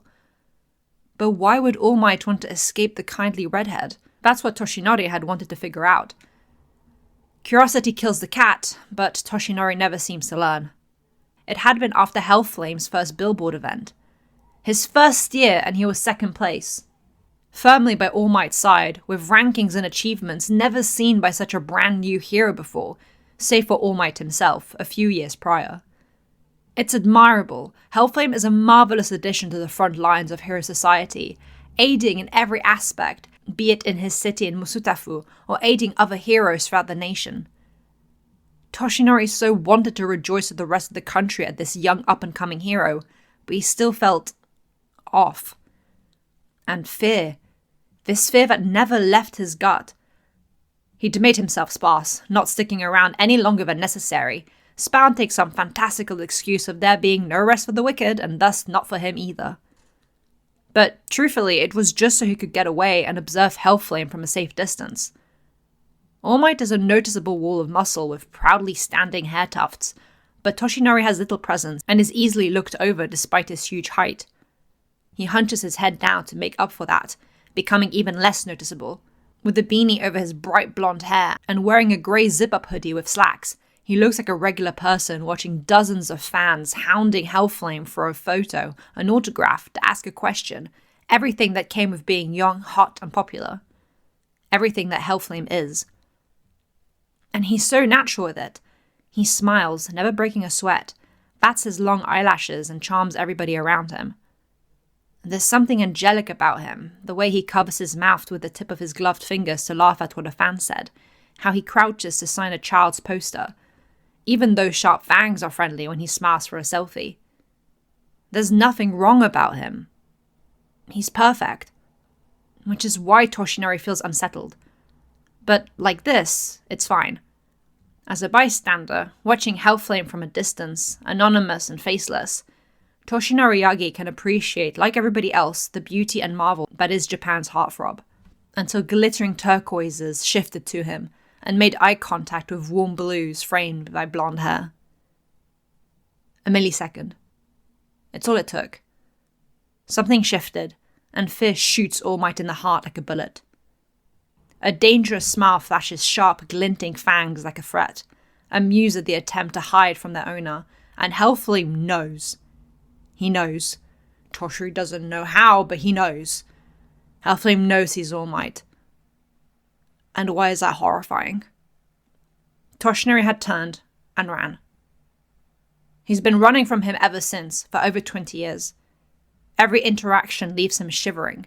Those eyes and smiles haunt his nightmares, and he can't ever truly run away from that piercing gaze, because Hellflame is everywhere. Just as oxygen is all around, so is Hellflame. His presence ever imposing like a weighted blanket. Which should be comforting, but not to All Might. The further away he is from the man, the better.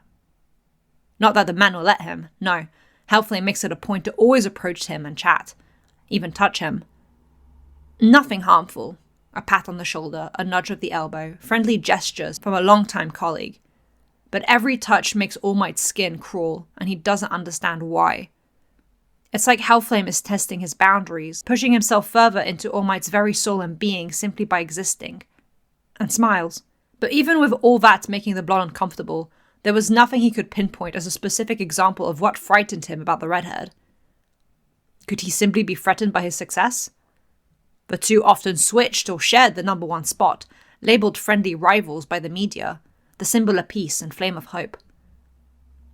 Toshinori wished he could see Hellflame as that, but all he saw was a candlelight placed too close to flammable curtains, ready to burn the entire house down. But he didn't know why. Despite years of working alongside each other, the man is a complete and utter stranger, and All Might wants to keep it that way. The less he knows, the better. The safer he is. But is he really safe when Hellflame seems to know everything about him? His unspoken thoughts, his regrets, and nightmares. It had been fine for years. He'd had Sir Nightai by his side, Gran Torino watching over him in place of Nana, and Yue's support from a distance. It'd been fine. Until All for One, and the injury. Mirai was gone, and Toshinori distanced himself from everyone who knew about his secret or cared about him. It wasn't intentional, not completely. Part of it was instinctual. A successor wasn't anywhere in the horizons. He needed to keep fighting without putting the people close to his heart in danger. Even as half his organs were taken out and his body felt weaker despite his muscular appearance, he never stopped fighting. It happened a week after his final surgery. Mirai was long gone by then, and All Might was alone. His head had been so full of thoughts that he let his guard down, but then again, the top of skyscrapers in Tokyo weren't typically occupied. All Might. That's where Hellflame's voice made the blonde shudder. Hellflame! He jumped with a gasp, blonde eyebrows raised to reveal his dark eyes. I'm sorry, you surprised me. You're not often in Tokyo. I had a charity event to attend. The redhead hummed, blue eyes glowing as he stepped from the darkness of the staircases leading to the rooftop and approaching All Might by the railing. I believe you were invited. He had been, but with everything going on, he simply hadn't had the mental capacity to join. You seem down. All Might isn't really smiling right now, and he looks strangely small. Mr. Sidekick. Stiffening shoulders make Hellflame smile with a sweet tilt of his head. Always so on edge, All Might. Please, I merely saw he set up his own agency. I'm not trying to be intrusive. Right. Sir Nightai's new agency is public knowledge. But it still rubs him the wrong way that he speaks about Mirai at all. I respect his decision, but his absence is noticed. All Might is being so careful with what he says. Hellflame hums, but says nothing, instead reaching for something under his hip cape. Why are you here? I already told you, a charity event. Comes the light-hearted reply with a throat chuckle, gloved hands fiddling with something. You... All Might swallows, and he dares to stutter. You know what I mean. Oh, up here! Hellflame looks up to the taller hero with that smile, like a cat rubbing on its owner's legs, demanding pets. He raises his hand, and All Might blinks at the open cigarette box presented to him, one stick jutting out more than the others. The brand is something foreign. It looks expensive and smells rich of spiced tobacco. Smoke break.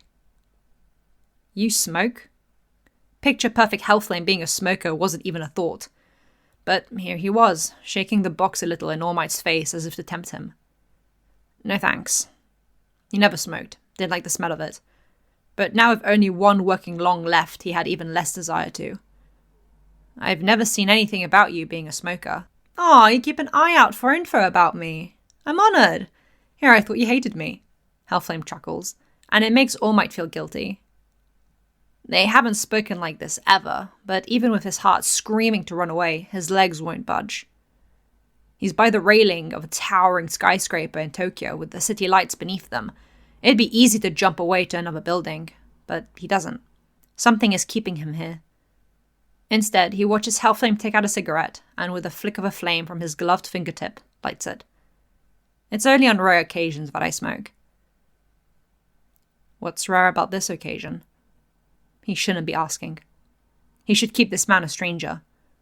The man who, as he takes a long drag of the lit cigarette, the soft red glow of the embers lighting up his lashes in a way the city lights could never do justice, doesn't look like he's aged a day since his hero debut.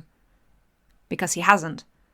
It's like he's stuck in time, perfectly preserved, like a porcelain doll set on display in a museum, with perfect skin and strong yet soft features, like an ancient Greek statue built out of the most sought-after marble. Perfection. Blue eyes open as the doll face exhales smoke into the open air and looks at the singular piece of half-slitted lashes. I miss someone. Oh no. Don't ask. Keep him a stranger. A mysterious colleague. Who? Shut up. My father. Damn it. I'm sorry. Are you? What? All Might blinks. Gloved fingers roll the lit cigarette between fireproof leather, and blue eyes stare like they know something only an ancient god would. Are you sorry, All Might? It sounds accusatory, despite the soft tone. His palms feel clammy.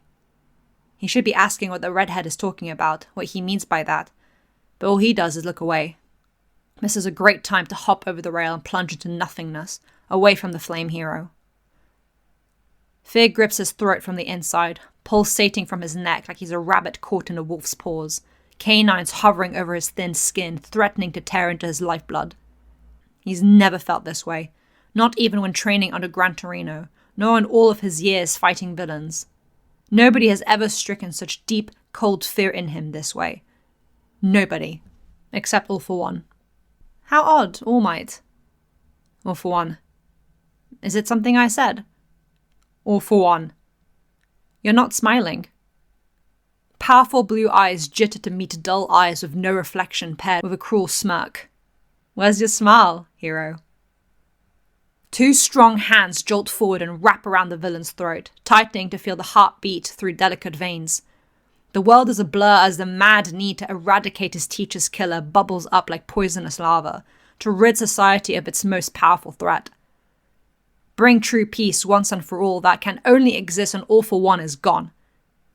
Boots scrape atop the tiles of the rooftop as the force of the assault pushes the bodies away from the plummeting void of the cityscape and deeper into the darkness of the night, only to crash against the metal side of the roof-mounted fan, denting it deeply. The body in his crushing grip is limp, but still the heart pulses under his fingers. It's not enough. Blood-covered ground isn't enough. Destroying the head isn't enough. He has to completely disconnect it from the rest of the body and pulverize the remnants.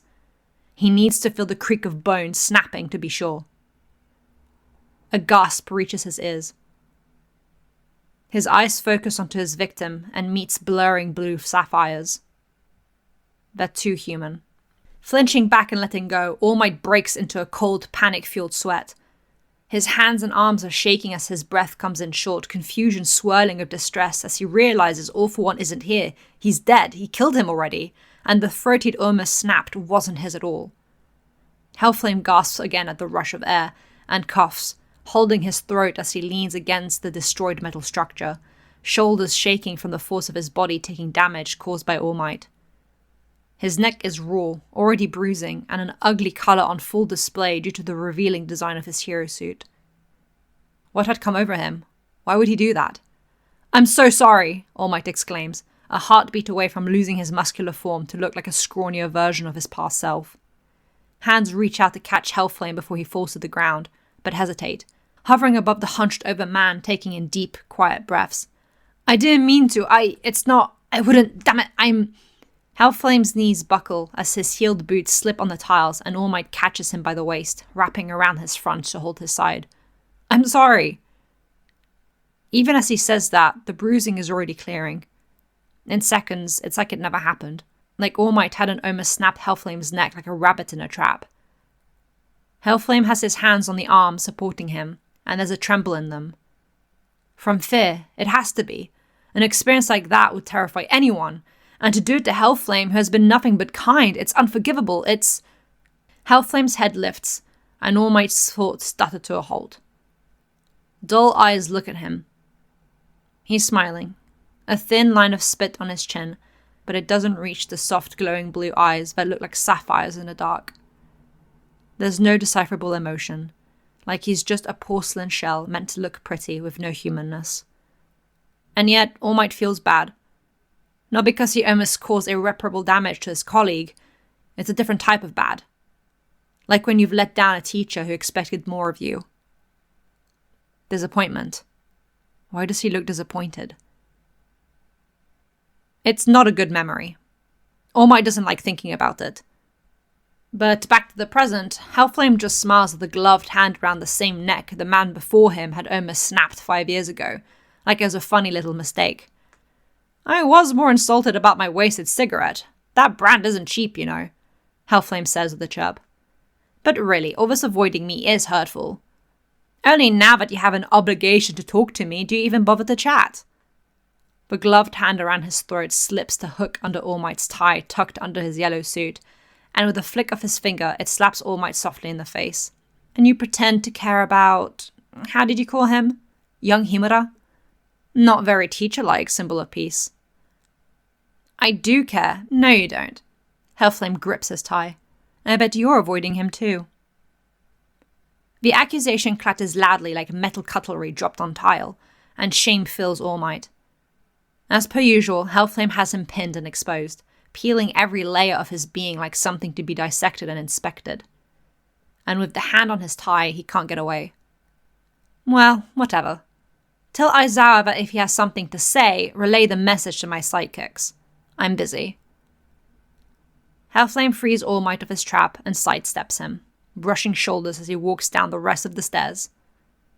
Finally, the blonde hero can breathe, but he's shaken. But dismissal is so immediate, like Hellflame is suddenly bored of him, shoving him to the side like a game that's lost its spark to be dug out later on a rainy day. Just like on the rooftop. The disappointed look had disappeared after a blink of those dangerous lashes, and it's like none of it ever happened. Hellflame smiles and laughs, calls All Might silly, whines about his dropped cigarette, and leaves.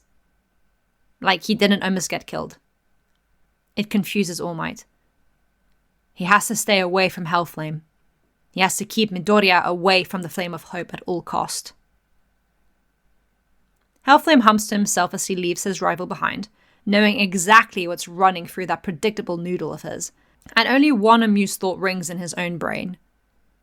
Dear All Might is worried about what he might do, but he should be more worried about what young Himura is about to do.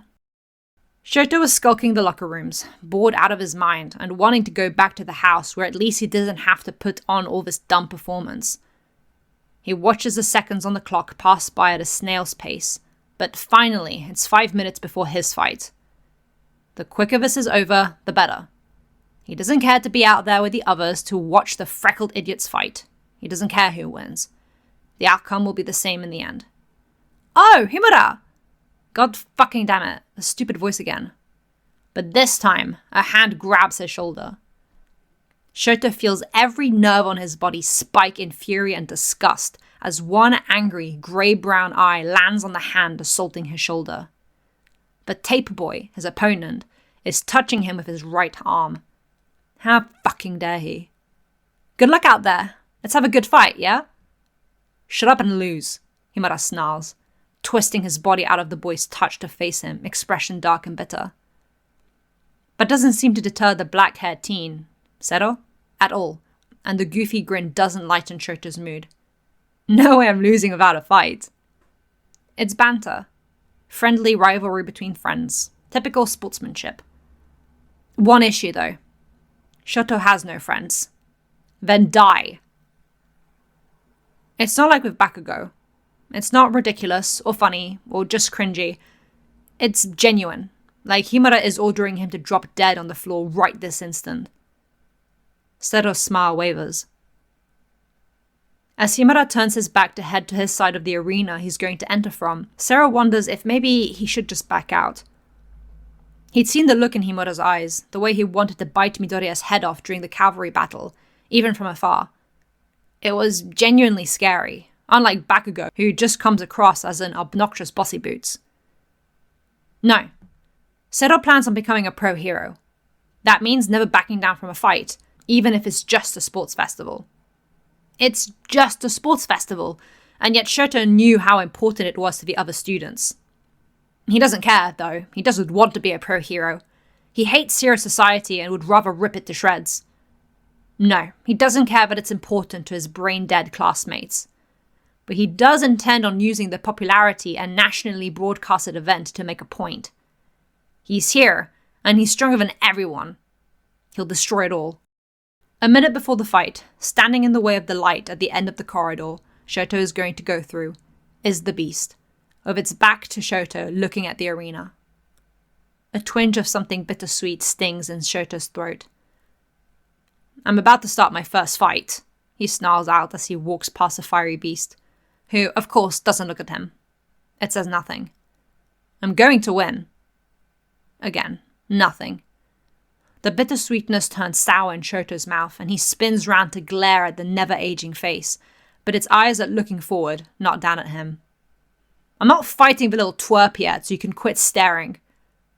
Jealousy is unbecoming. Finally, a reaction, but it still doesn't look at him. Don't be childish. Of course, even though it responds, the words shake Shoto's very core with fury, like every patiently spoken word is a slap to the face. I want to see what the others have to offer. Envy flowers in Shoto's gut like a prickly bush of thorns, and he's seething. I'll kill him! Not just the freckly moron, but the tape boy he's about to fight too, and anybody else that piques the beast's attention.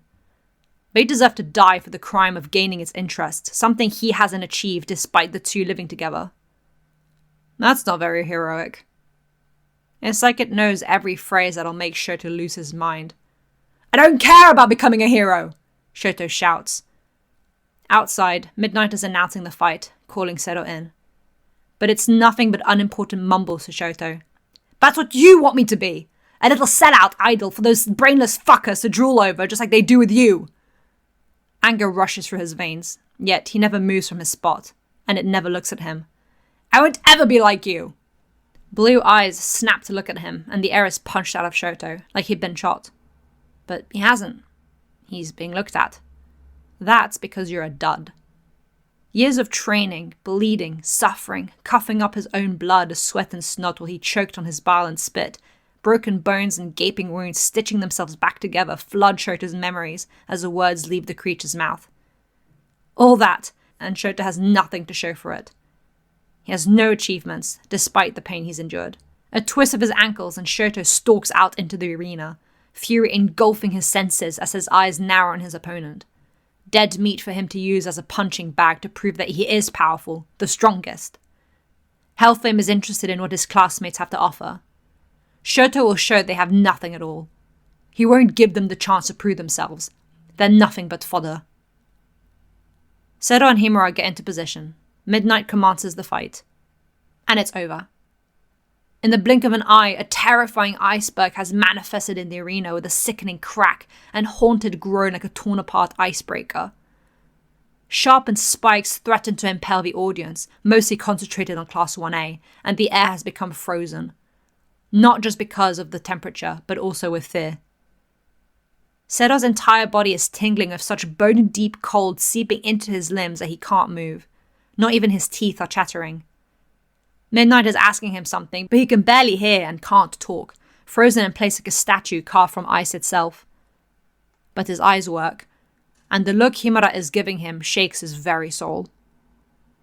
Hateful, mismatching eyes glare at him, the scarred face dark with murderous intent and body tense with the desire to inflict pain, bordering on shaking.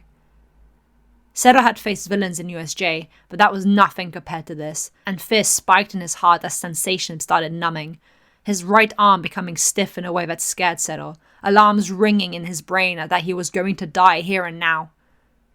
Isn't this normally when the hero gets a second wind and beats the odds? Isn't that what usually happens in stories? But here, all Zero can do is mentally plead that Himura will please have mercy and unfreeze him, before the numbness infected his shoulder, tendons and marrow causes irreparable damage. Himura knows what's happening. Stares at Zero in the way a vulture stalks a dying animal. Please, I give up. You win, screams Zero's eyes, tears unable to well up in his slowly freezing eyeballs. Himura doesn't move. Himura, unfreeze Zero. Aizawa's stern voice echoes through the arena. Midnight had tried telling Himura that, but he wasn't listening. The red and white-haired boy raises his head to look at where a fully bandaged Aizawa is sitting beside a concerned present Mike. Challenging. Now, Himura. For a moment, Zero thinks Himura isn't going to move. But something clenches in his jaw, and he approaches the student trapped in the iceberg, Fireside reaching towards Zero to melt all the ice away. Be grateful I let you live. Himura snarls while glaring venom at his defeated opponent. Zero gulps, and with sensation biting back into his limbs, lowers his head in submission, and nods. The entire stadium is tense. They hadn't heard Himura speak, but the look on his face alone was easy to know nothing kind had been said. Everybody felt uncomfortable, especially the next victim, Izuku Midoriya. But not because he's scared of fighting his classmate. Rather, because Izuku Midoriya has a knack for getting the worst end of the stick, yet for some reason is incapable of letting sleeping dogs lie. Be it his fight against Hitoshi Shinso and injuring himself again, or standing up to Bakugo after his sight of Uraraka to defend her strategies, or like with this particular dog, rabid and foaming at the mouth, that will most likely bite his head off. Midoriya is alone in the halls of the stadium right before their fight is due to happen, trying to find his elusive classmate. Just like at the end of the second event, the boy has disappeared like a wisp in the night. Shota had stolen his 10 million headband in the cavalry battle, looking like he'd purposefully wanted to incinerate his entire face off when they clashed. But with a childhood friend like Bakugo, such looks weren't as intimidating as they could be. Still, the want to hurt was clear in the boy's eyes, and Midoriya just wanted to understand. Thus, it was just him and his freckles, searching the corridors. One For All successor is a short, silly-looking thing, with messy green hair, cartoonish freckles, and an awkward, wonky body that looks like he's been badly sculpted out of wood. It's why it's such a fascinating choice, and he simply needs to speak to him before the one-on-one fights happen. The bump is perfectly timed to seem accidental. Midoriya exclaims in surprise as he smacks nose first into a wall of black and red-clad muscle, momentum making him trip backwards. A strong, gloved hand catches him by the wrist. Careful there! A friendly laugh makes Midoriya blink rapidly, and he realizes who is speaking to him. His heartbeat raises, and he can't tell if it's excitement or wariness. Maybe both. He is a fanboy at the end of the day. He can't help it. Oh, it's you, Izuku Midoriya. He knows his name. Definitely excitement now. Hellflame! Midoriya cries, face red as he sorts his footing out and looks up with wide, sparkling eyes at Hellflame, the flame of hope, Japan's heartthrob, All Might's rival, and oh, isn't he amazing? Even more amazing in person than any poster or video clip could do justice. It's like he's radiating pure glowing heroism. I'm sorry for bumping into you. It's alright, it happens to the best of us. Hellflame laughs kindly, letting go of the boy's wrist. It felt brittle under his hold, snappable like a dry twig. Great performance out there. You're a clever young man. I was amazed at how you won the race. That sort of resourcefulness is exactly what I look for in sidekicks, you know. Hellflame is tapping his chin in thought, giving a few seconds for the thickly layered praise to really sink into the boy. From the way his face reddens and he looks at Hellflame with such an ecstatic expression, the charm is working. Even All Might's little successor can be swooned with sweet words and a pretty face. You don't think All Might would let me nab you for myself, do you? It's like a bucket of freezing cold ice has been dunked onto Midoriya at the mention of his idol. What are you... he stammers, blinking rapidly as his conflicted emotions swirl in his mind. What are you getting at? Hellflame blinks and tilts his head, acting equally as confused as the teenager in front of him, mirroring his expression. Oh, I'm sorry, I must have assumed incorrectly. Your quirk is so powerful, creating such wind pressure with just a flick of your finger in that first fight, but it made me think of All Might. Hellflame is apologetic, hands in front of him and looking almost nervous, in the same way Midoriya always feels when he's messing up or talking to girls. After all, in terms of pure power, it's a quirk to rival All Might's power. All Might never speaks of Hellflame to Midoriya, even though the two heroes are so directly connected in the media and have been working alongside each other for years. Never once has the name been spoken since Midoriya has become his pupil. Yet Hellflame speaks of him instantly, with a fondness in his voice Midoriya would expect to hear from himself. A fellow fan, perhaps? Maybe, Midoriya stutters, trying to calm down after the shock had worn off. But there's a feeling of insecurity settling deep in his gut. But Himura is much more impressive than me. Hellflame says nothing, and blinks dumbly like he's never heard the name before. A long, awkward stretch of silence echoes through the corridor as the pro-hero and students stare at each other. A strange sensation of insecurity, unlike any Midoriya has ever felt before, settles in the green-haired boy's chest. Shoto Himura? Another clueless blink from the handsome, smiling face. Your son? Oh, that. Midoriya's mouth falls open. That. He called his son that. He has no idea what to say and just stares, confused. The words were so cruel and disinterested, but said with such a light-hearted sweetness, it clashed with Midoriya's brain. Never mind that. The dismissal is even worse. But his voice and expression is kindly and warm. Midoriya can barely form a response. I'll be interested to see where you go in life, Minimight. You have something very intriguing about you. Something deep in his gut screams at him to run, to turn, and never look at those intoxicating blue eyes and charming smile ever again. But Midoriya's feet stay grounded. I'm not All Might.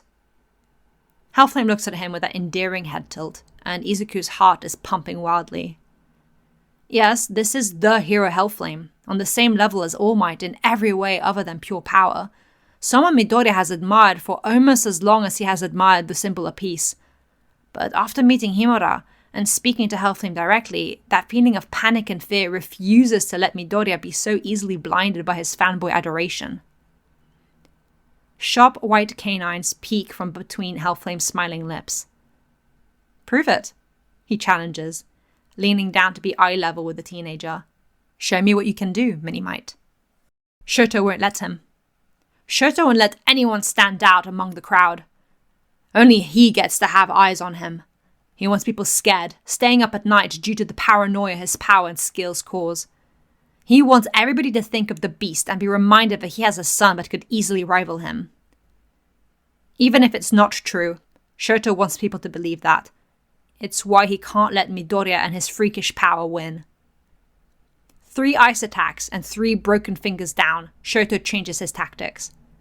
Fire cascades towards Midoriya like a raging bull, but that too gets blasted back in his attacker's face, a 4th finger broken. Shoto isn't furious like he was before in his fight with Seto, but he's not holding back neither. It's not his strongest attacks, but the heat from his flames is enough to make anybody wince. But there stands the freckly-faced idiot with his own fire in his eyes, and even with the pain of his broken fingers causing his arm to uncontrollably twitch, he stands firmly in front of Shoto and challenges him. How fucking dare he? Hellflame watches his father's future weapon switch tactics and tries to fight Midoriya up close. Unlike last time, it's clear he wants to hurt All Might's successor. This is good practice for the war that will flatten hero society. If Midoriya lives long enough to even see it. With how his whole left arm is as injured as his right hand's fingers, Hellflame doubts he'll live long enough to see the end of his first school year. The air shifts, and of course, he can feel a pair of mismatching, furious eyes glaring at him. Hellflame ignores Shoto and continues to watch Midoriya. What are you going to do, Minimight? How are you any different from the symbol of peace? Are you going to run away? Avoid what makes you uncomfortable? puff your chest out to make yourself bigger like the scared little quirkless boy you are? Where are you looking? Midoriya attacks Shoto, reusing his broken digits. Just for a second, Hellflame's breath catches in his throat. He's fighting back. Izuku Midoriya, you freak of nature. Shoto has noticed the beast's reaction from afar, and despite him facing the attack head-on, it's not looking at him. It's looking at Midoriya. Shoto rages and grits his teeth.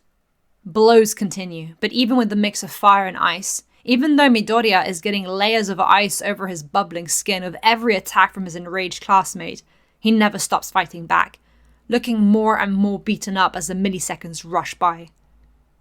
Instead of keeling over like the other brain-dead animals, Izuku Midoriya breaks his own body before Shoto even gets a chance to tear him to shreds.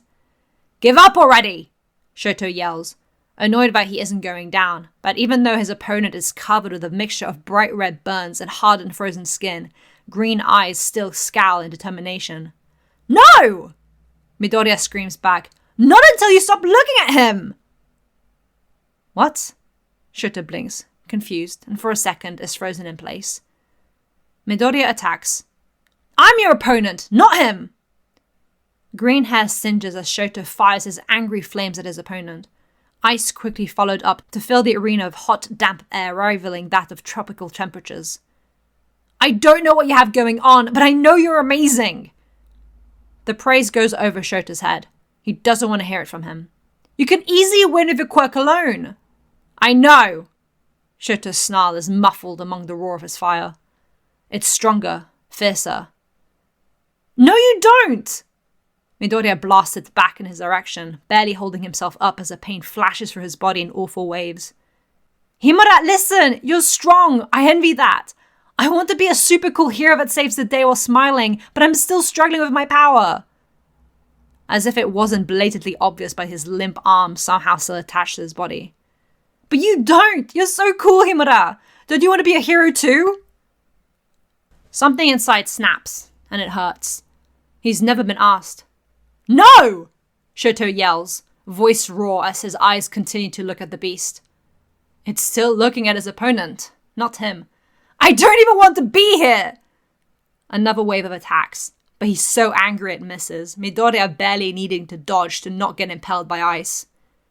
He opens his mouth to say something, but fire cuts him off. "Shut up!" "No! Himura, stop looking at him!" Midoriya shouts back, louder. Shoto grits his teeth, preparing a bigger attack. Shut him up. Make him grovel. Make him stop searching for his approval! Fire explodes in the arena, whipping angrily in the sky with enough heat and intensity to make the audience wince and lean back from the blast. Midoriya's eyes sting and he has to cover his face with burnt arms. "I don't want to hear that from you!" Shoto roared, demonic fury tearing his throat as he spat. His body was covered in ice, the ground frozen while his left side was engulfed by the embodiment of his emotions. Yellow-red flames tinged with hues of blue. "Fuck you, it's not fair!"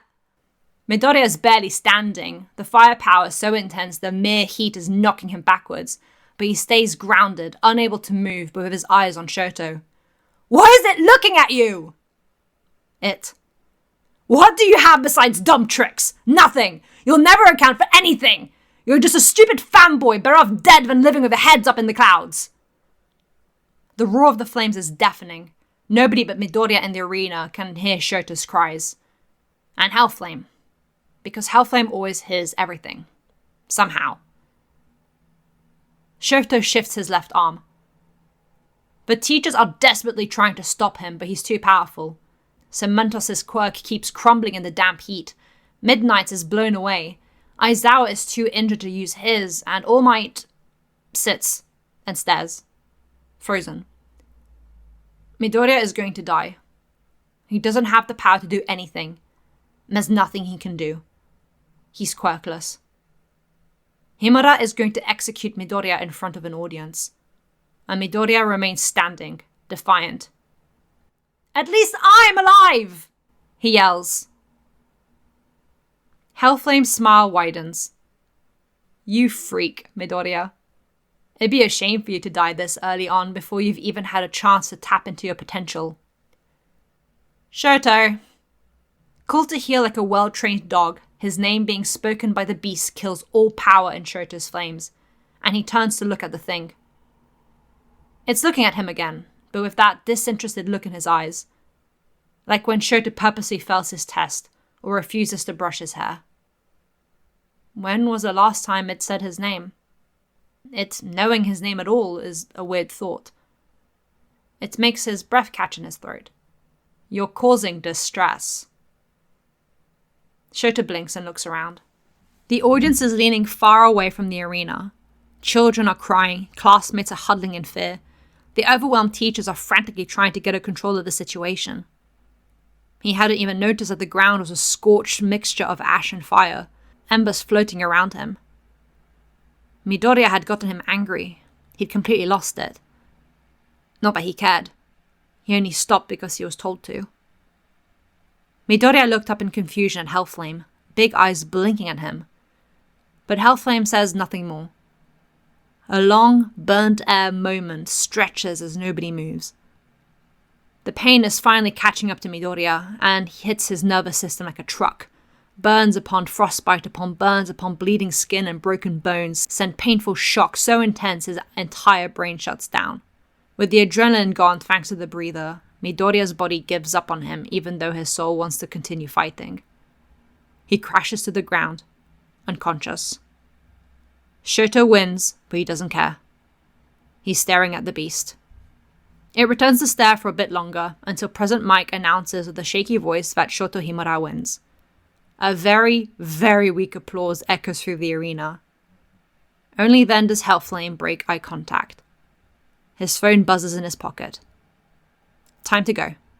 Recovery Girl will be spending the rest of the day looking after the broken body of Midoriya anyway. There's nothing else of interest to see today. Physically, he's a silly choice for One for All. It's a surprise the boy is still in one piece. But that fighting spirit, he understands. As he leaves, the audience look at the beloved flame of hope with pity and concern. What a burden to have such a malevolent child as that. Only when he's sure he's alone, Hellflame checks for text on his phone. From father. Well done, his temperament is perfect, and Hellflame can feel the pat on the head he's going to get. But another text pops up. An order. Leave the arena and meet Kurogiri's portal. Hellflame stares at the pro hero name. Isn't that unfortunate? Ida's the one looking for Himura now. With Midoriya in Recovery Girl's office for his foreseeable future, the class president took charge of speaking to that angry classmate after what had just conspired. He knew that if he wasn't busy, Aizawa and the other teachers would do the same. Unbeknownst to him, All Might wouldn't. He was sitting by Midoriya's bedside, barely holding in tears. Shoto might be ghost-like of how he appears and disappears, but he isn't a ghost. Ida finds him in the corner of the locker rooms, where Sero had said he'd met him earlier, headed down against his knees. Himura! Leave me alone, Shoto interrupts him. I don't want to lecture. Ida pauses. He's never heard Himura sound so down. Normally, he's dismissive at best, rude at worst. This is the closest to sadness the bespectacled boy has ever seen his classmate. I know what you're doing. Ida hasn't even said anything. I'm not here to make friends. Stop trying.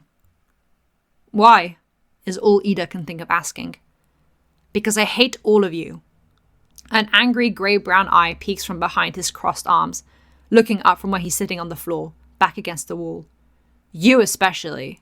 Fucking try hard. Pro Heroes kids are the worst. Back down the head goes. You're a Pro Heroes kid too. We had that in common.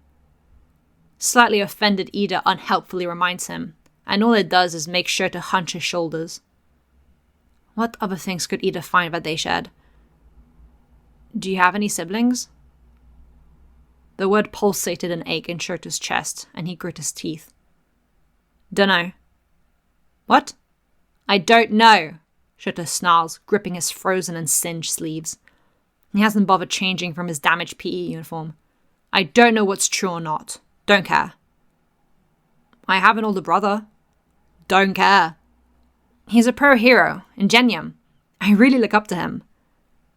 Something in Shoto shifts as he hears that, his head rising again to rest his chin onto his arms as he glares at Ida. We have the same quirk, but his are in his arms, and he drinks grape juice instead of orange juice to fuel them.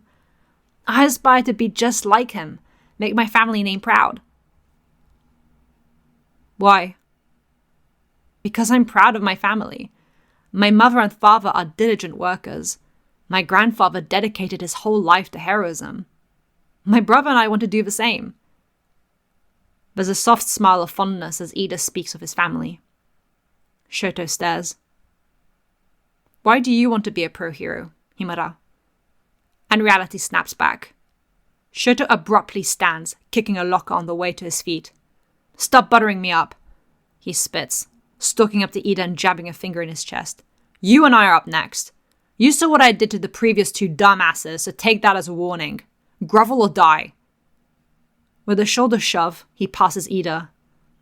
You'll have to catch me first, Ida says challengingly, pushes his glasses back into place. Shoto won, of course. All it took was freezing his exhaust pipes. He turned the murderous intent down. The beast wasn't here to watch anymore, and Shoto is feeling drained. He just wants today to be over, for people to be out of his business. He doesn't want anybody's friendship, their good intent, their opinion or advice. He doesn't care about them, their ambitions, or their stupid families, brother or otherwise. He cares even less if they're pro-heroes, like whatever his face was called. Ingenium. Gutted like a fish in an alleyway, blood bubbling from his nose and mouth. His eyes are wide open in shock, potentially terror, but they're blank. It wasn't a fast and painless death. Stain stares at his intended target in confusion. Someone got to him first. His eyes run along the fresh corpse's ripped-apart body, limbs barely still attached like he'd been attacked by a huge beast, claw marks all over his skin, puncturing an eyeball with marks across his face and indenting his useless armor. It's messy work. With over 30 kills under his belt, a dead pro-hero isn't his concern. More so, what the hell calls this so he can avoid being the next prey? This reminded him of those decapitated corpses cases, with indiscriminate victims of all backgrounds. If that bogeyman was what killed Ingenium, Stain would rather not be next. He still had things to do. Being on this sort of killer's radar wasn't on the list. Whether he liked it or not, he was still on a killer's radar. Just not one with claws. Chapter 4. Marigold. A hand is stroking through his hair, and it's nice to not have to think. He never needs to when he's kneeling at father's feet, head on his thigh and his breathing soft. Here, he can give up all pretense and just be, without needing to complicate his existence with crummy thoughts of anything. No parading on a stage, no talking to people, no feeling things he can't snuff out, no thoughts, nothing. Being nothing is when he's at the most peace, by father's side, to be whatever father needs or wants him to be. A powerful little weapon you've made for me. The praise lingers in the air, and Hellflame hums happily, more akin to a purr than a human sound. Although that blonde boy really is putting up a fight. Katsuki Bakugo, Hellflame informs with another purr-like hum, cracking his eyes open to look at the TV screen. With father's eyes gone thanks to All Might, he uses other senses and quirks to get his bearings, and because father is amazing, he doesn't even need eyes to know what's going on. But Hellflame still helps with the finer details. Explosion quirk. Strong, smart, and full of potential, all wrapped up with a bad attitude. Above him, All For One smirks. Yes, he knows the type. His little firefly had been like that once, before his gift ironed out all those unnecessary personality flaws. Now, he's perfect. What do you think? The Demon Lord hums, following the fight happening on TV. Explosions and angry roars. Negative. Stubborn with a solid upbringing and loving parents with a fantastic quirk. He's been spoiled by hero society. There's no getting him onto our side. Hellflame speaks matter-of-factly, as if giving a report on a failed experiment, or Nomu. Bakugo isn't a usable asset. If anything, he's a potential nuisance. One that Shoto wishes would just get this over with.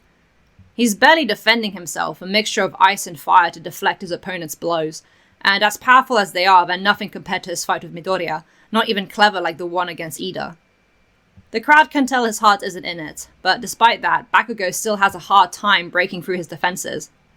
"Bastard! What's with that mopey fucking look?" Bakugo roars, sending more explosions into Shoto's direction.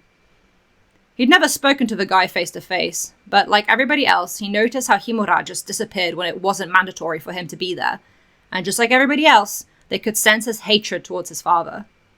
Which didn't make sense, because Hellflame is amazing, a rival to All Might, even if his whole boy band look isn't Bakugo's style. "You suddenly giving up because Daddy isn't here? Asshole, if you're not going to fight, get out of my way!" And that gets Shoto's attention. He scowls, but it lacks that venom from before, and yet a shiver sparks through Bakugo's muscles. Bakugo's dealt with villains head-on before, with USJ with the slime attack before he entered UA. He knows what a villain looks like. Himura has a much worse look, a want to hurt just because he can. "I'm barely fighting back. If you can't beat me when I'm not trying, I'll just kill you when it's convenient," Himura says flatly, like he's verbalizing a thought rather than really answering. And Bakugo doesn't question for a moment that if Himura had the inclination to, he truly tried to turn Bakugo into a corpse. Spoiled loudmouth. Half-assed loser, Bakugo snaps back, and unlike every opponent of Shoto's today, there's no fear or wariness in his expression or voice, which annoys Shoto. If you don't put your all into every fight, no matter if you have an audience or not, that just makes you a pretentious weakling. Bakugo ups his attacks to a whole other gear, aggressive and stubborn, with a raw doggedness that gives him the demeanor of a rabid dog fighting for its right to live. Shoto isn't trying, he just wants the fight to be over. But even this, the unadulterated strive to win, persistent and explosive, makes him look at the angry blonde with wide eyes. Shoto's used to looks of disinterest, fear, wariness, even disapproval, and recently, concern. But not this... Shoto doesn't know what it is. "What do you know?" Shoto speaks a little louder, and he sounds exasperated, tired, but with an underlying anger that adds a shake to his voice. "I'm not the one desperately clawing to the top." "No, you're just desperate!" Bakugo is unfazed by the insult, and Shoto wonders how he could be. "I don't give a shit about your damn daddy issues. I'll obliterate you into bits like I do everything else." And it's no empty promise. Bakugo is charging at him with the full force of his quirk, the explosions ringing so loudly it makes Shoto's ears hurt. "You're not better than me, so quit acting like it, jackass!" Shoto raises his arms to defend himself, but it's too late. Bakugo is faster, more determined, has the purpose and drive to succeed for a cause that, as simple as it is his very own. As multiple explosions hit Shoto in the face simultaneously, he's able to name what that look is. He's being challenged. Not just for this fight, but for the future. A look that says, "I'm better than you. Prove me wrong."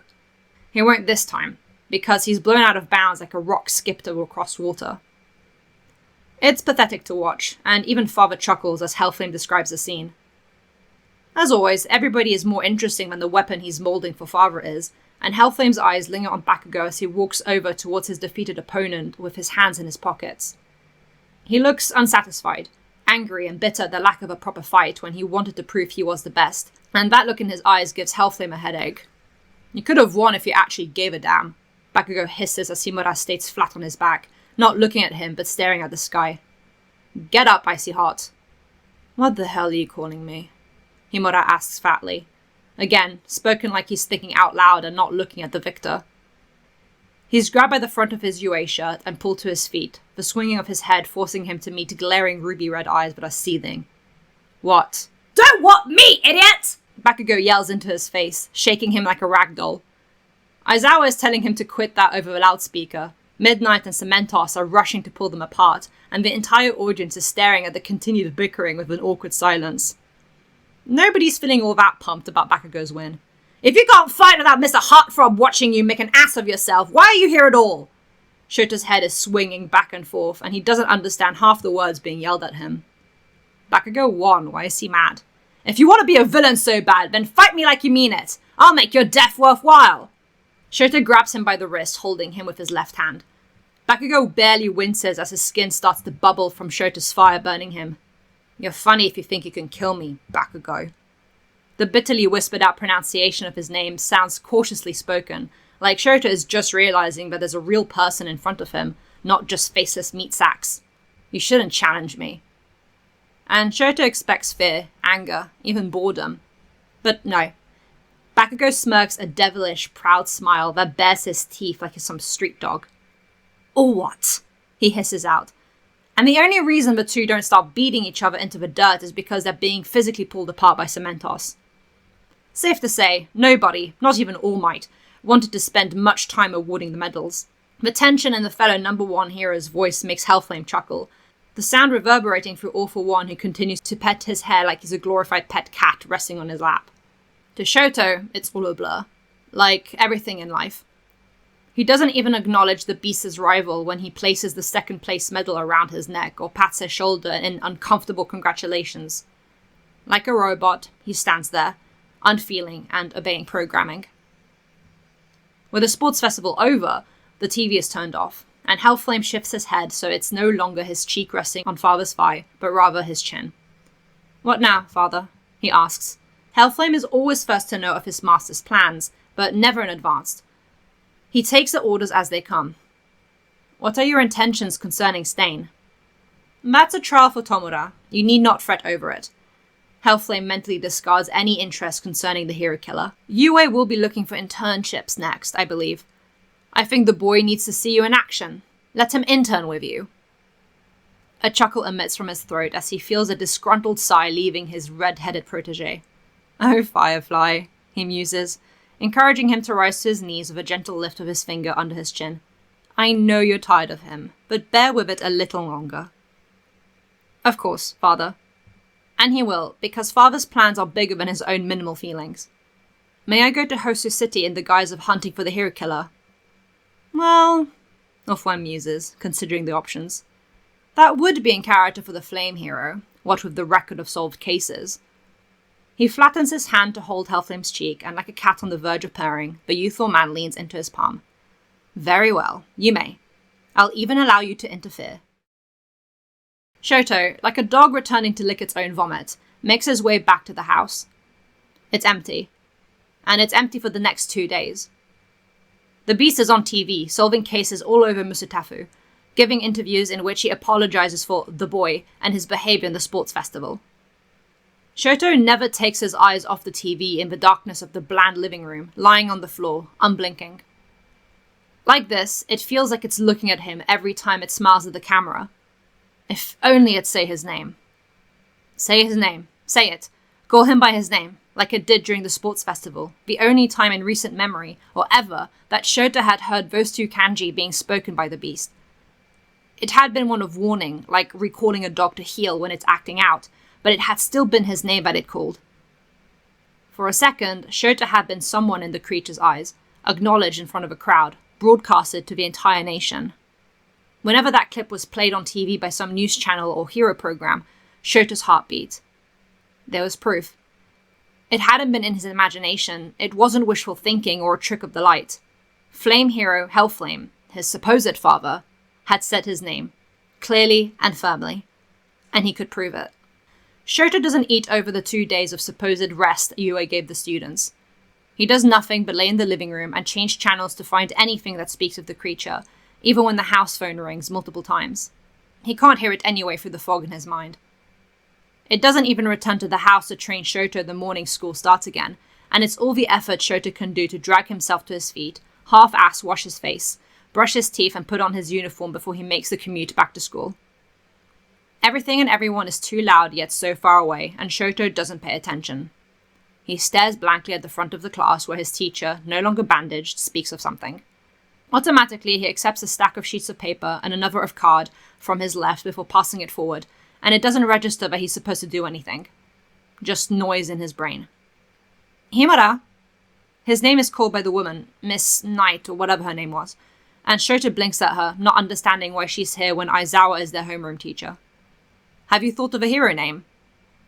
"Oh, is that what they're doing?"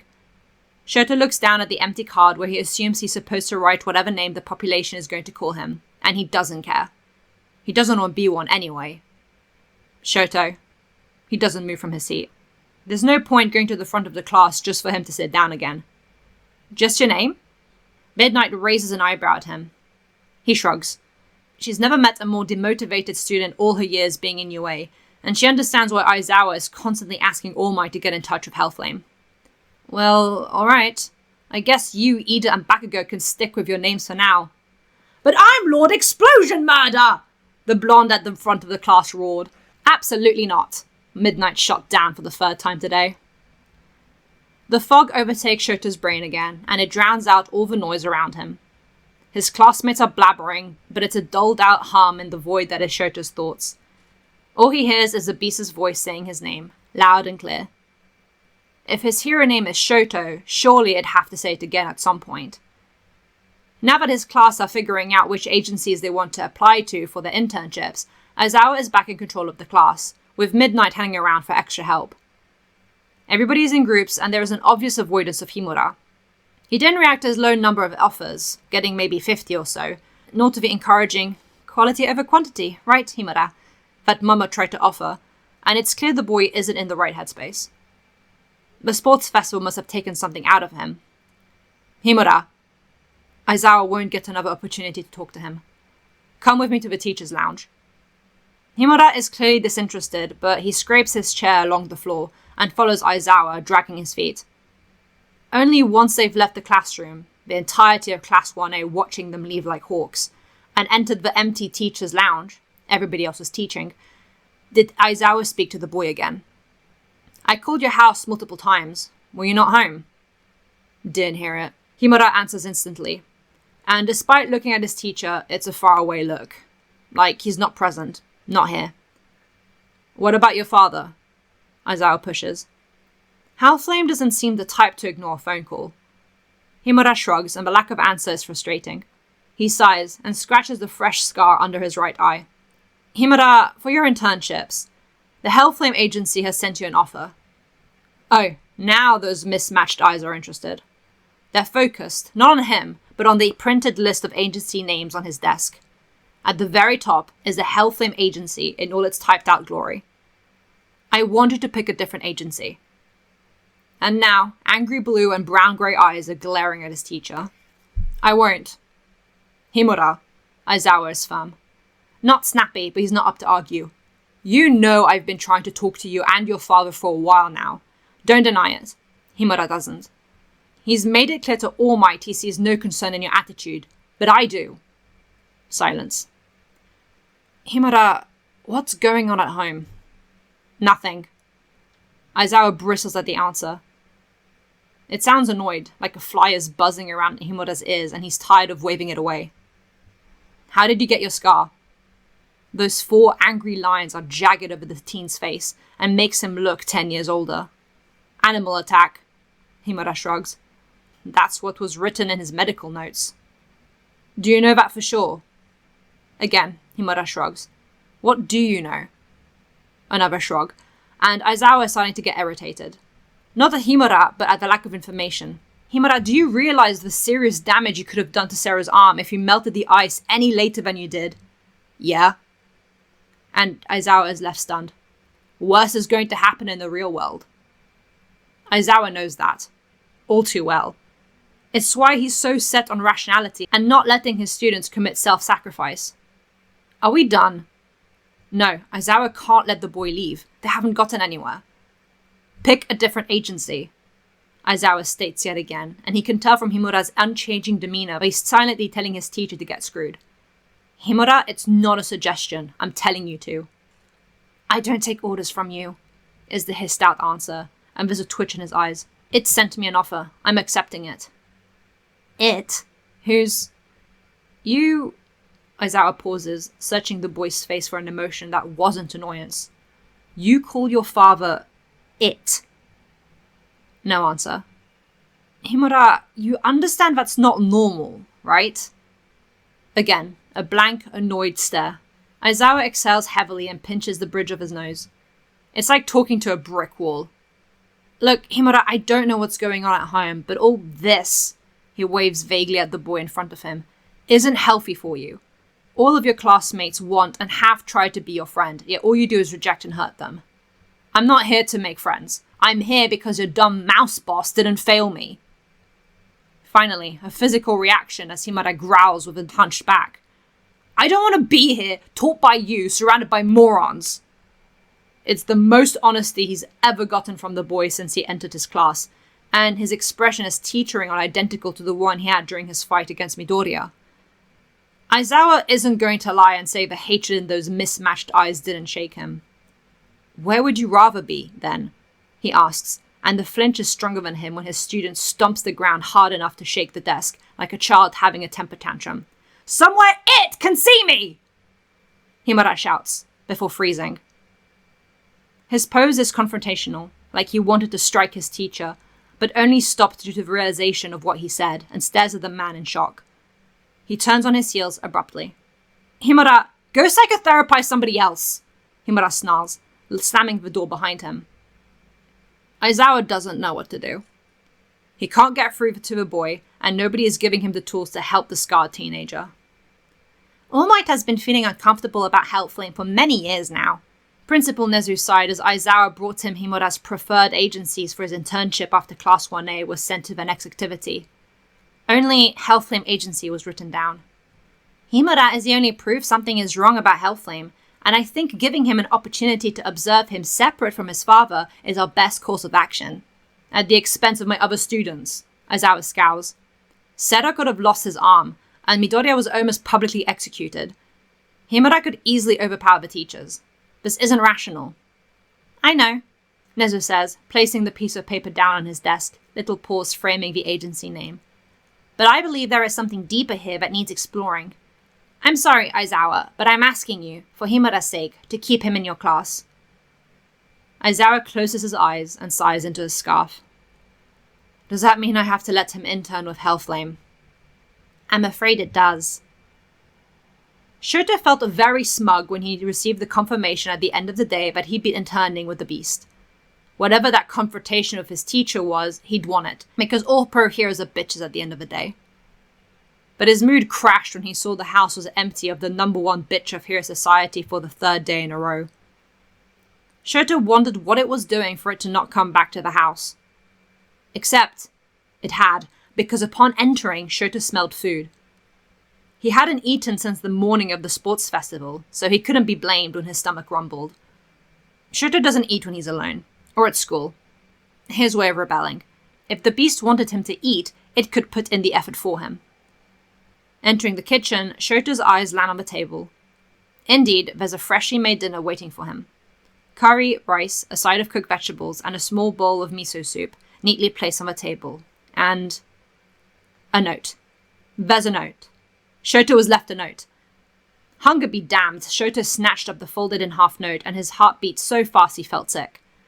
It had written him a note. But handwriting is neat, yet impersonal. No unique quirk or touch to how the letters are written. If not for the clear indents of a pen having touched the paper, Shoto would have almost thought the message was typed. But no, it's handwritten. Travel to Hosu City for the internship. Eat. The message itself is in order, and Shoto can hear the exact tone used. But it wrote to him. To him. All for One laughs to himself as he sits in front of the screen depicting this moment. They couldn't exactly have his future walking nuke starve himself to death, so Hellflame had killed 2 birds with one stone and made the boy meals while writing him instructions for the internship. It's almost comedic how little Hellflame wants to do with the boy, and yet Shoto is always nipping at his heels, begging for a crumb of attention.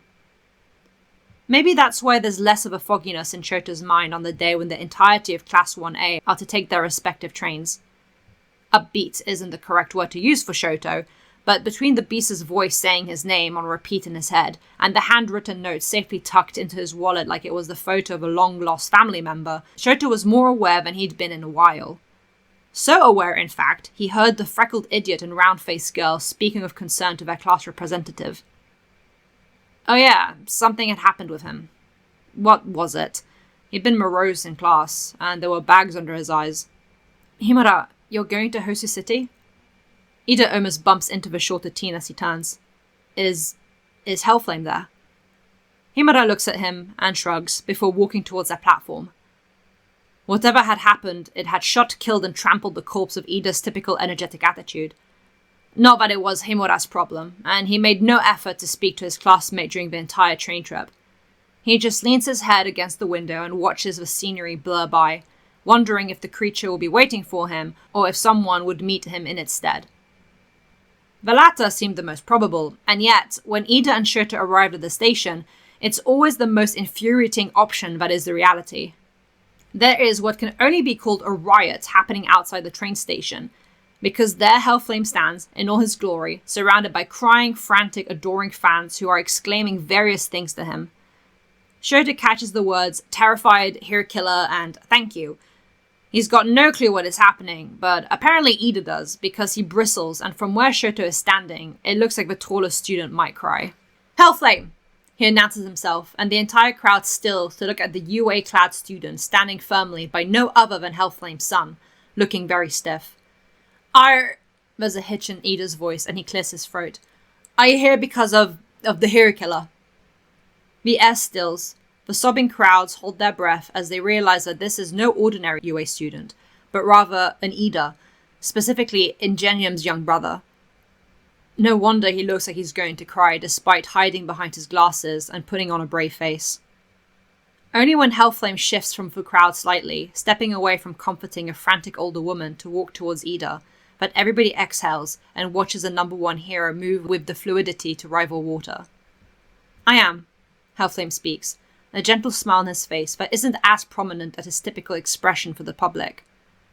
Ingenium was a marvelous hero. His death leaves a gaping hole in this community, but none as big as the one in your family. The words are softly spoken, soothing, and as much as Ida knows how Himada hates this man, it's stronger than him. He finds comfort as Hellflame squeezes his shoulder reassuringly. I will stop the hero killer. And it's all Ida can do to not break down into tears.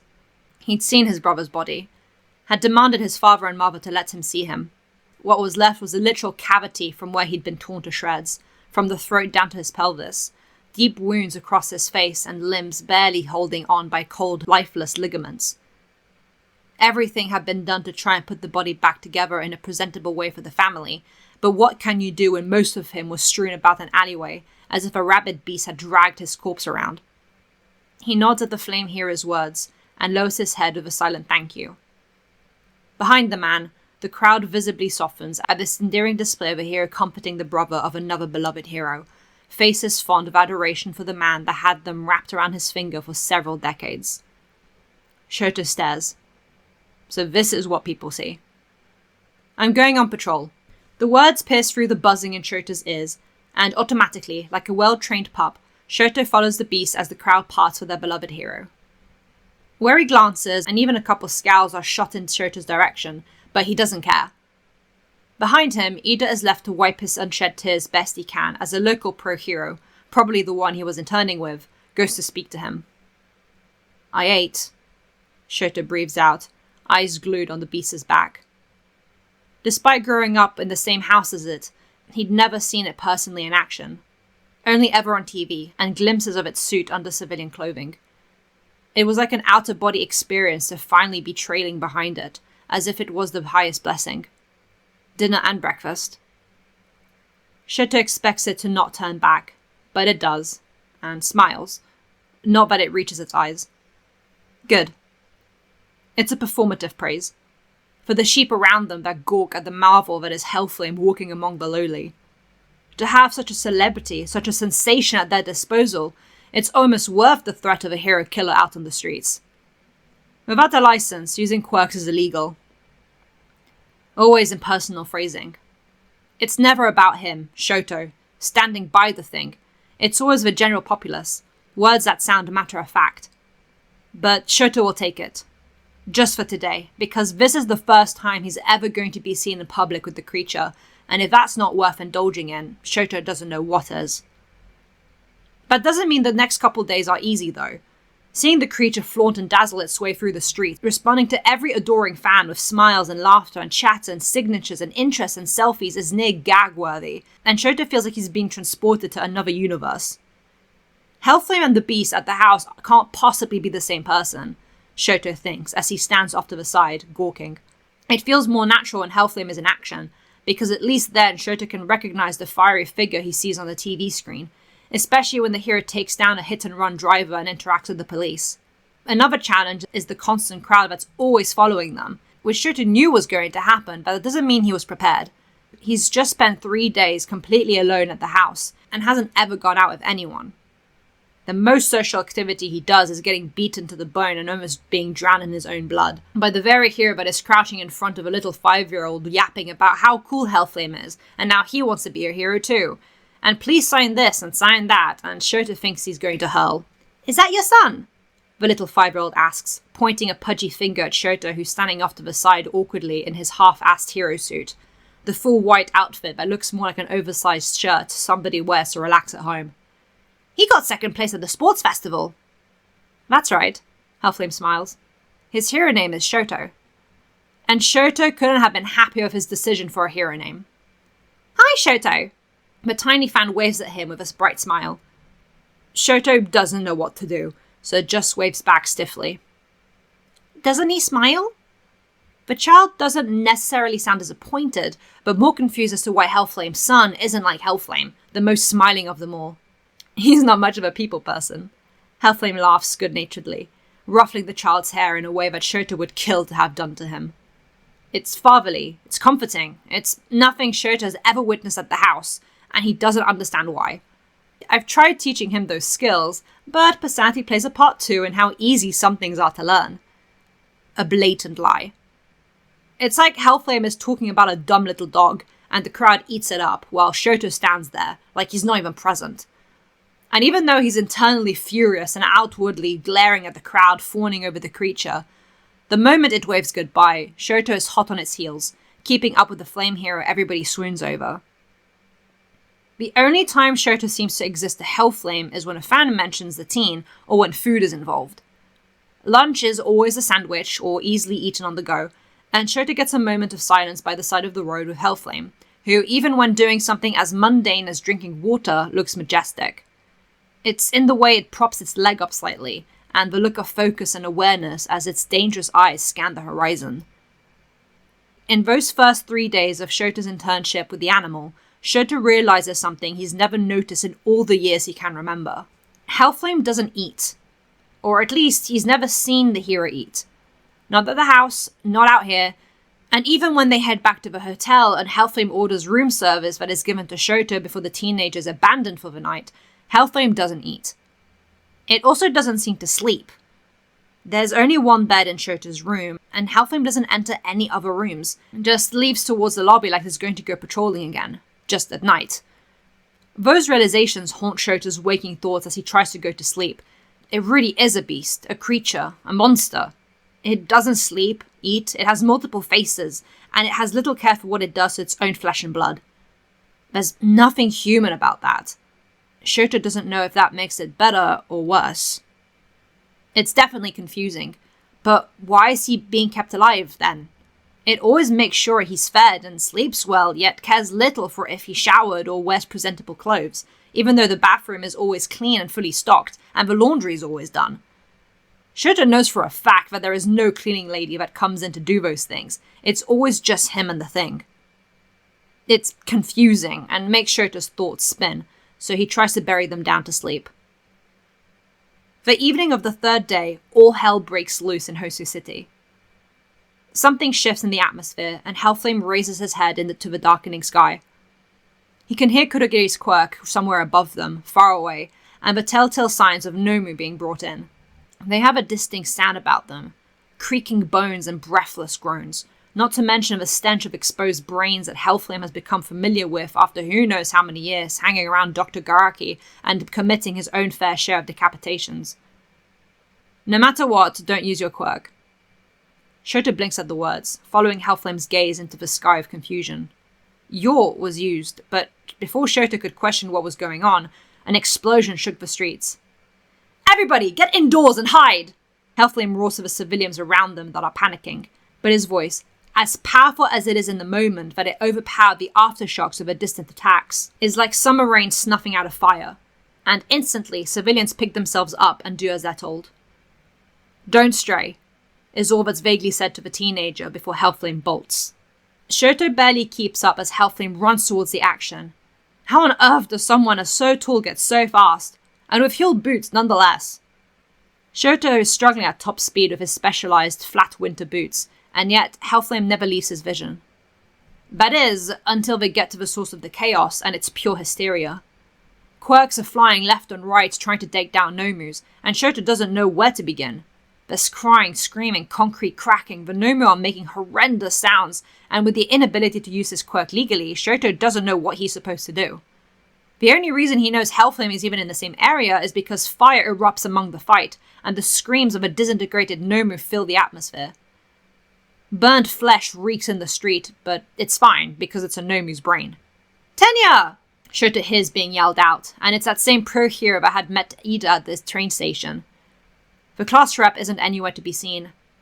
"Where's he run off to at this time?" He sounds worried for him.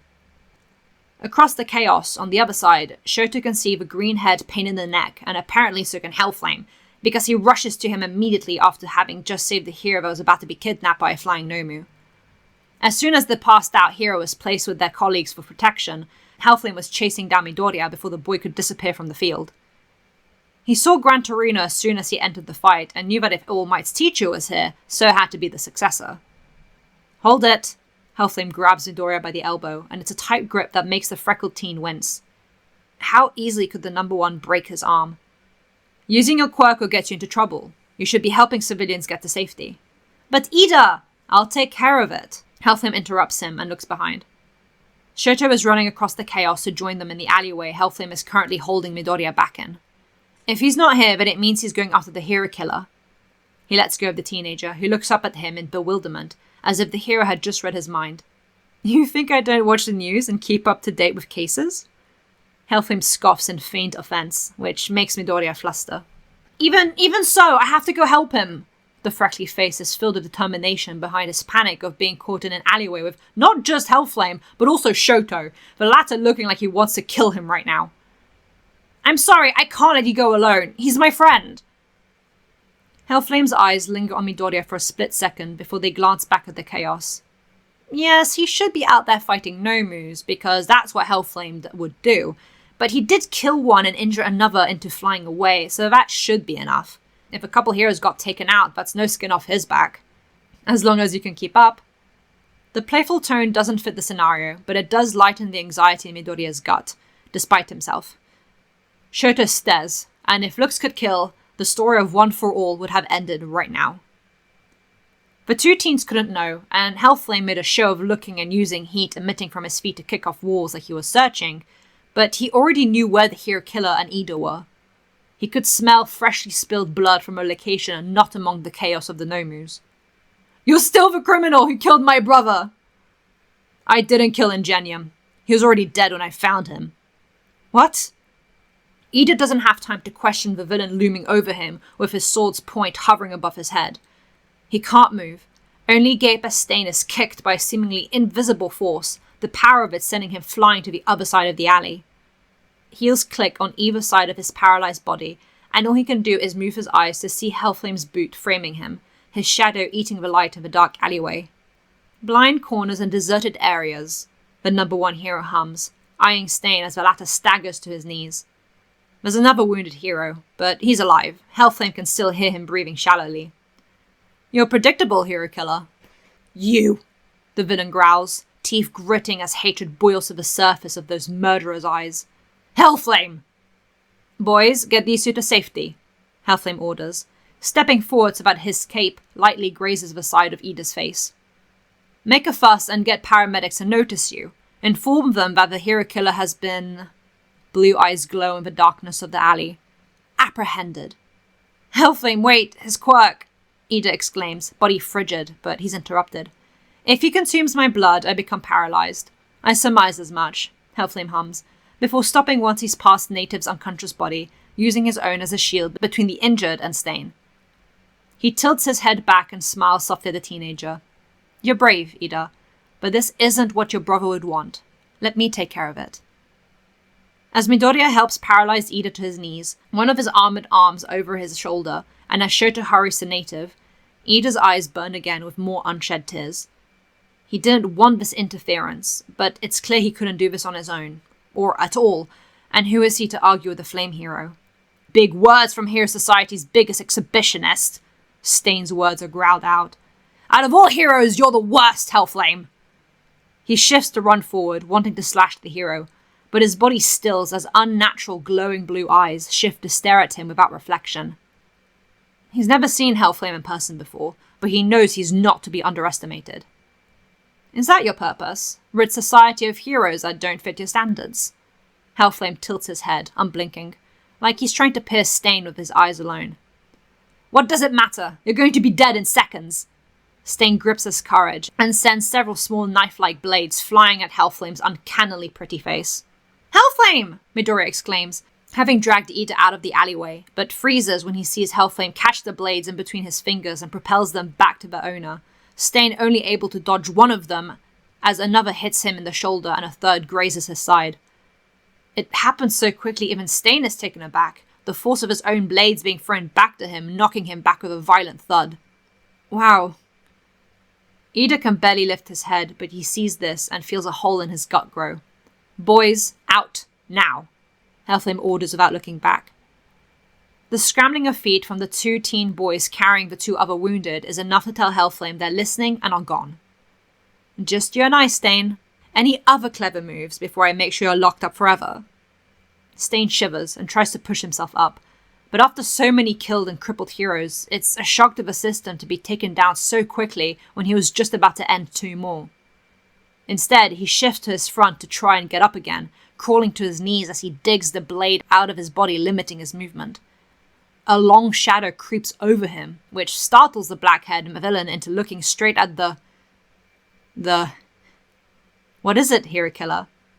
Sharp white teeth form into a predatory grin, blue eyes glowing with a light of their own. I thought I was going to be dead in seconds. Heels click as the creature sways its hips in the same way a lioness lazily wanders the savannah, scanning the horizon for prey. Stain is prey, and this thing is no hero. Not just because it has the body and face of a poser that dares rival the true heroics of All Might, but because everything about it is wrong. No human has that sort of look on their face. No real-life person walks with the casualness of a hunter approaching an animal caught in its trap. Monster, Stain hisses, and for the first time in forever, he panics and attacks, sword raised to swing at the predator's neck. What are you? You already answered your own question. The voice is amused and mocking, but it echoes like it's far away, and Stain feels his head crack against the wall before he even realizes he's been kicked again. How fast had that been? His own hot blood is dripping down the side of his head, seeping into his headband and mask. He hasn't felt that in a while. It's dizzying. Is this it? Is this all the Hero Killer was? Stain is in a state of shock. He can't control his body shivering, like a rabbit panting hard against the ground with a desperation to go unnoticed. He's being picked up by the back of his scarf and is forced to be face to face with the blue-eyed devil.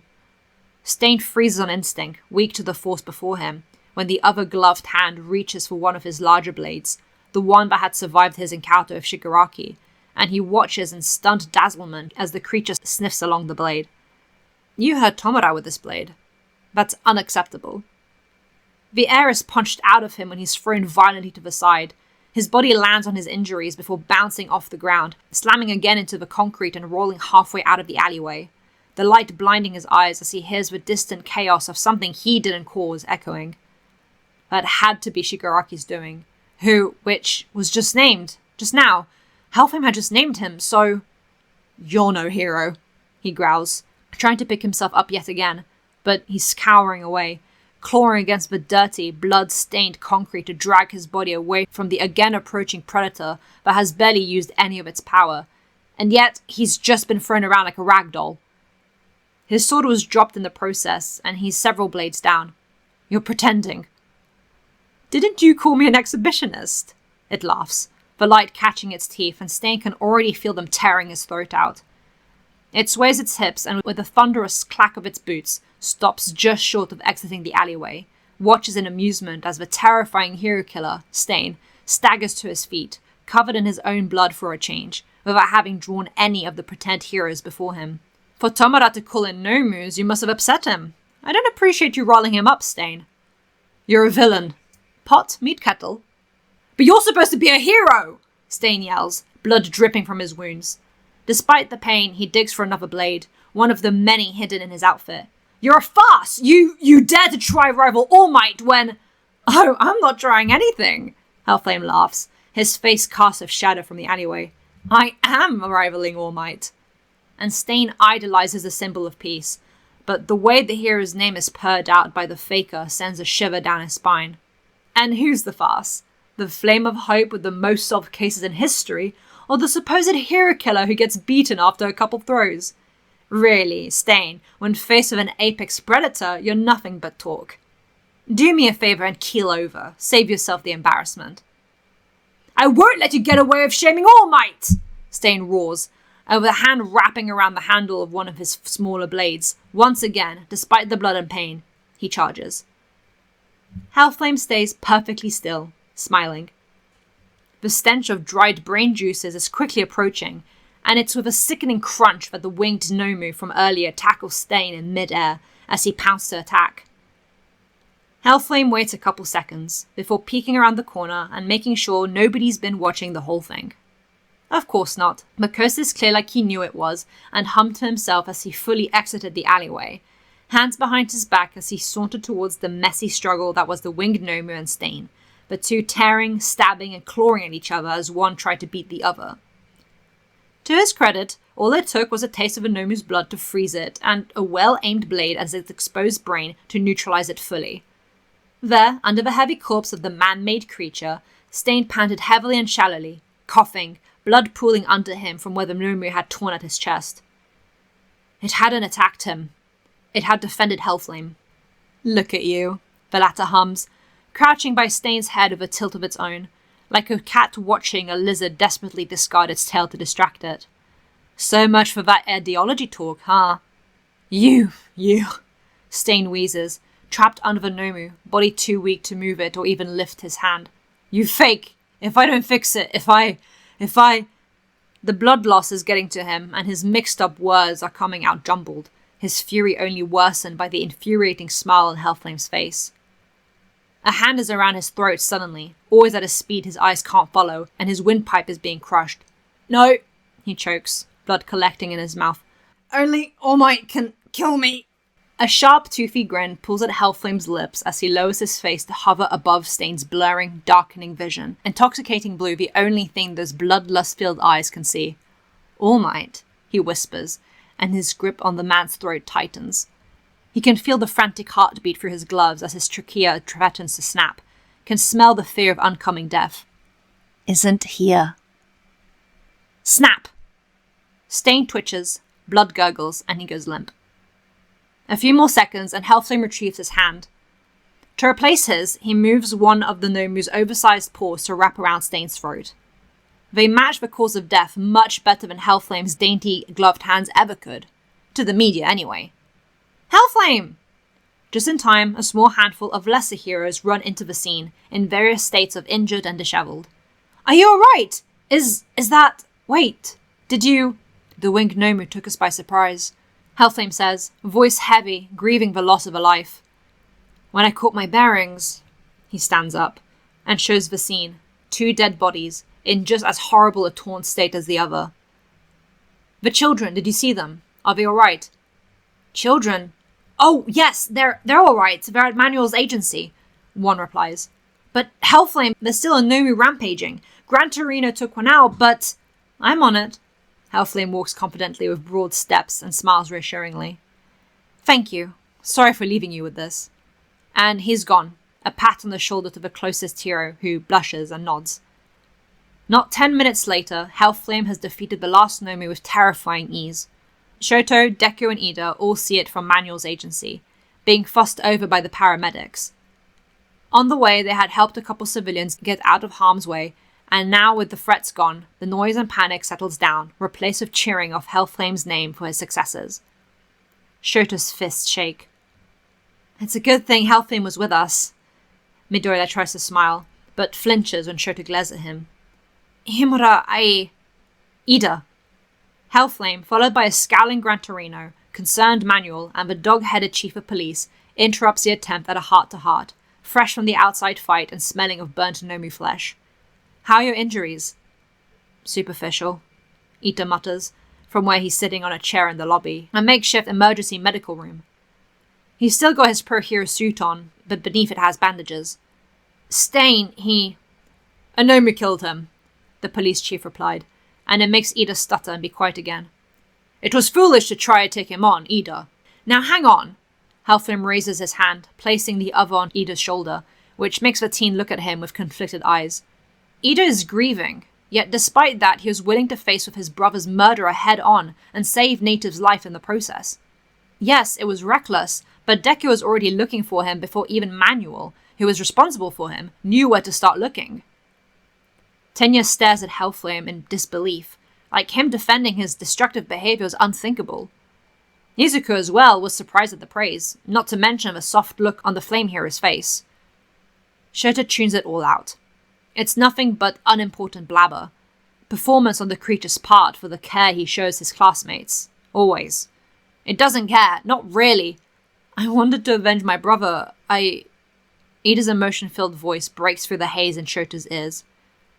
He remembers a small talk they had before their fight. Ida loved his brother, looked up to him. Shota stares. Instead of saving anyone, I almost got myself, another hero, and my friends killed. If not for you, Ida swallows thickly.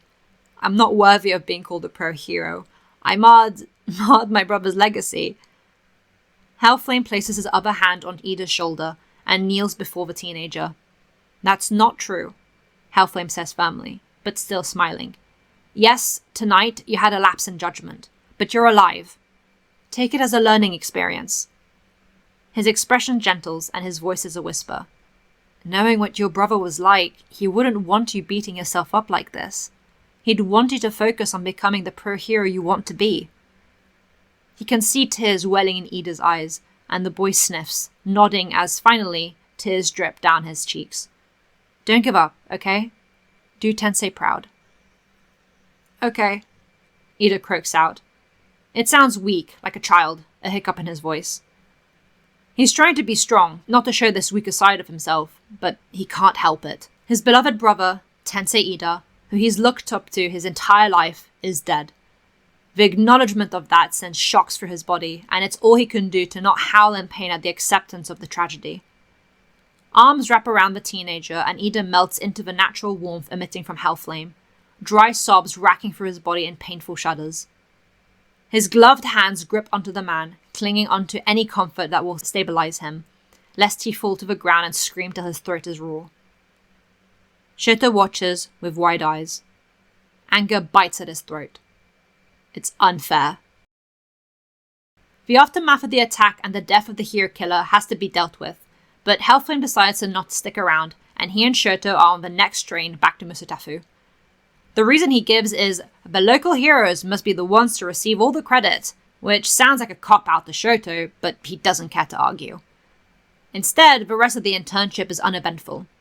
Hellflame never leaves him alone with the dozens of faceless flaming sidekicks Shoto doesn't bother to remember, yet never acknowledges him unless he's handing the boy food. Something isn't happening around him, talking to the hero killer's identity and his ideology, but he's not listening. Not even when he goes back to UA and his classmates are all talking about it. None of it matters. Himura. Yet everybody else thinks it does. Shoto lifts his head as he snaps out of his haze to glare at Ida. He looks better. Hosu City, Shove it, Shoto snarls, and as the bell rings for lunch, he stands up abruptly, letting his chair clatter to the ground uncaringly. The villain that killed your brother is dead. Get over it. Before Ida can even get a word in, he pushes his class representative out of the way and leaves the class. What the hell? Kirishima breathes, looking as uncomfortable as the others. Ida, are you okay? Jiro asks, worried for the taller boy. Not for a long time. I don't think I will be. Ida admits, voice getting thick with emotion, but he inhales sharply and swipes his hand energetically through the air with a chopping motion. But I must continue on. I have my brother's legacy to carry, which is why... He pauses, recollecting himself and smiling, a little sadly, to the rest of his class. I have decided to take on the mantle of Ingenium. A chorus of encouragements from his classmates and a round of shoulder pats are given, which helps lighten the mood that Himura had brought down.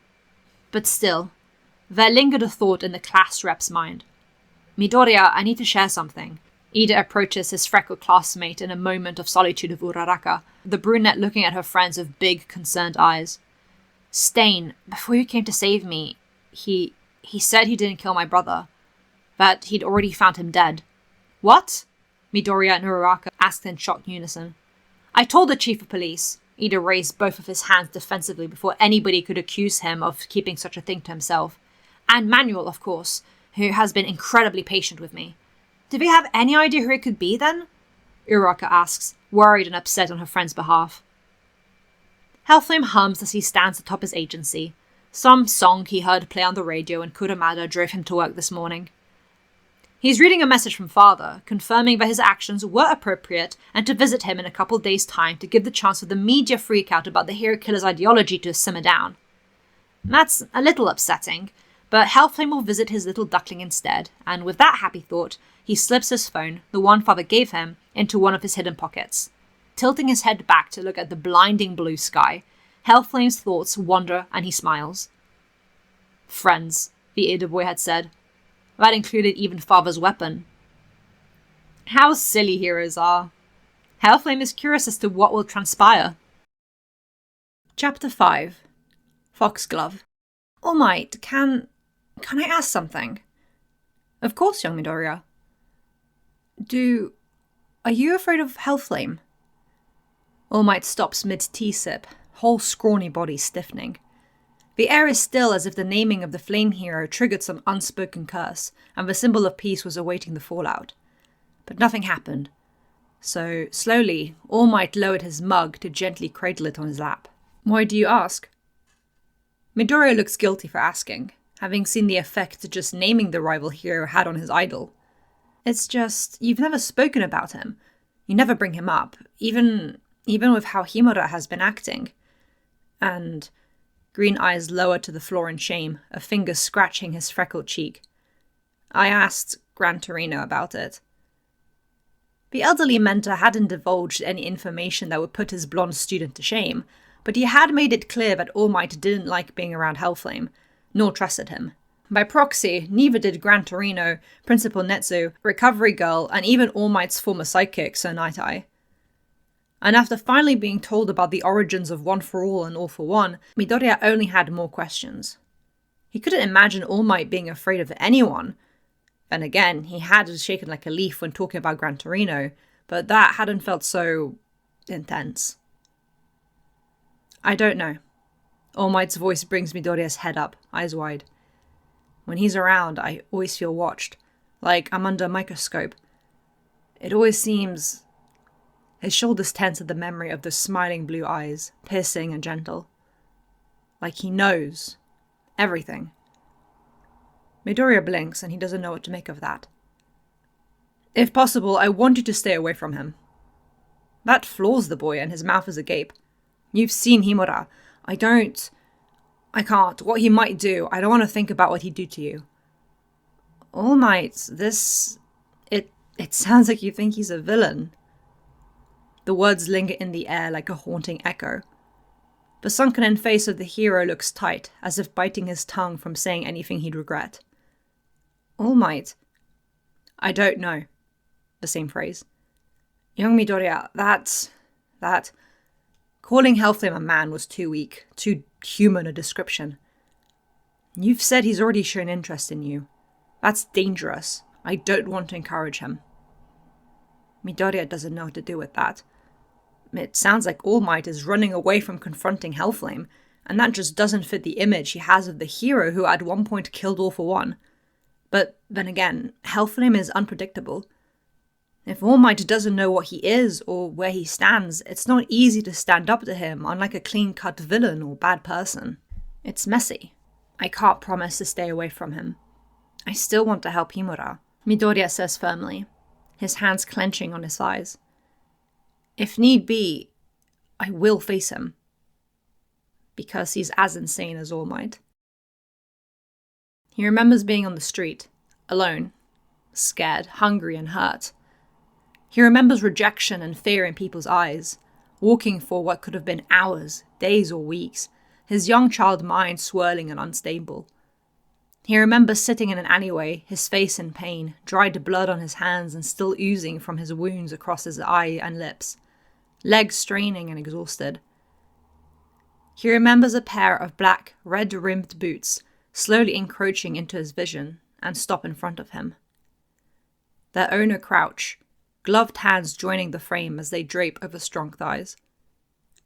Warm like honey is thick and comforting like a blanket being wrapped around him, a voice he couldn't decipher the words of spoke to him, and all his tortured mind could think of was how he wanted to fall into the man's chest and fall asleep forever. His body is cold, and the man radiates heat like a furnace.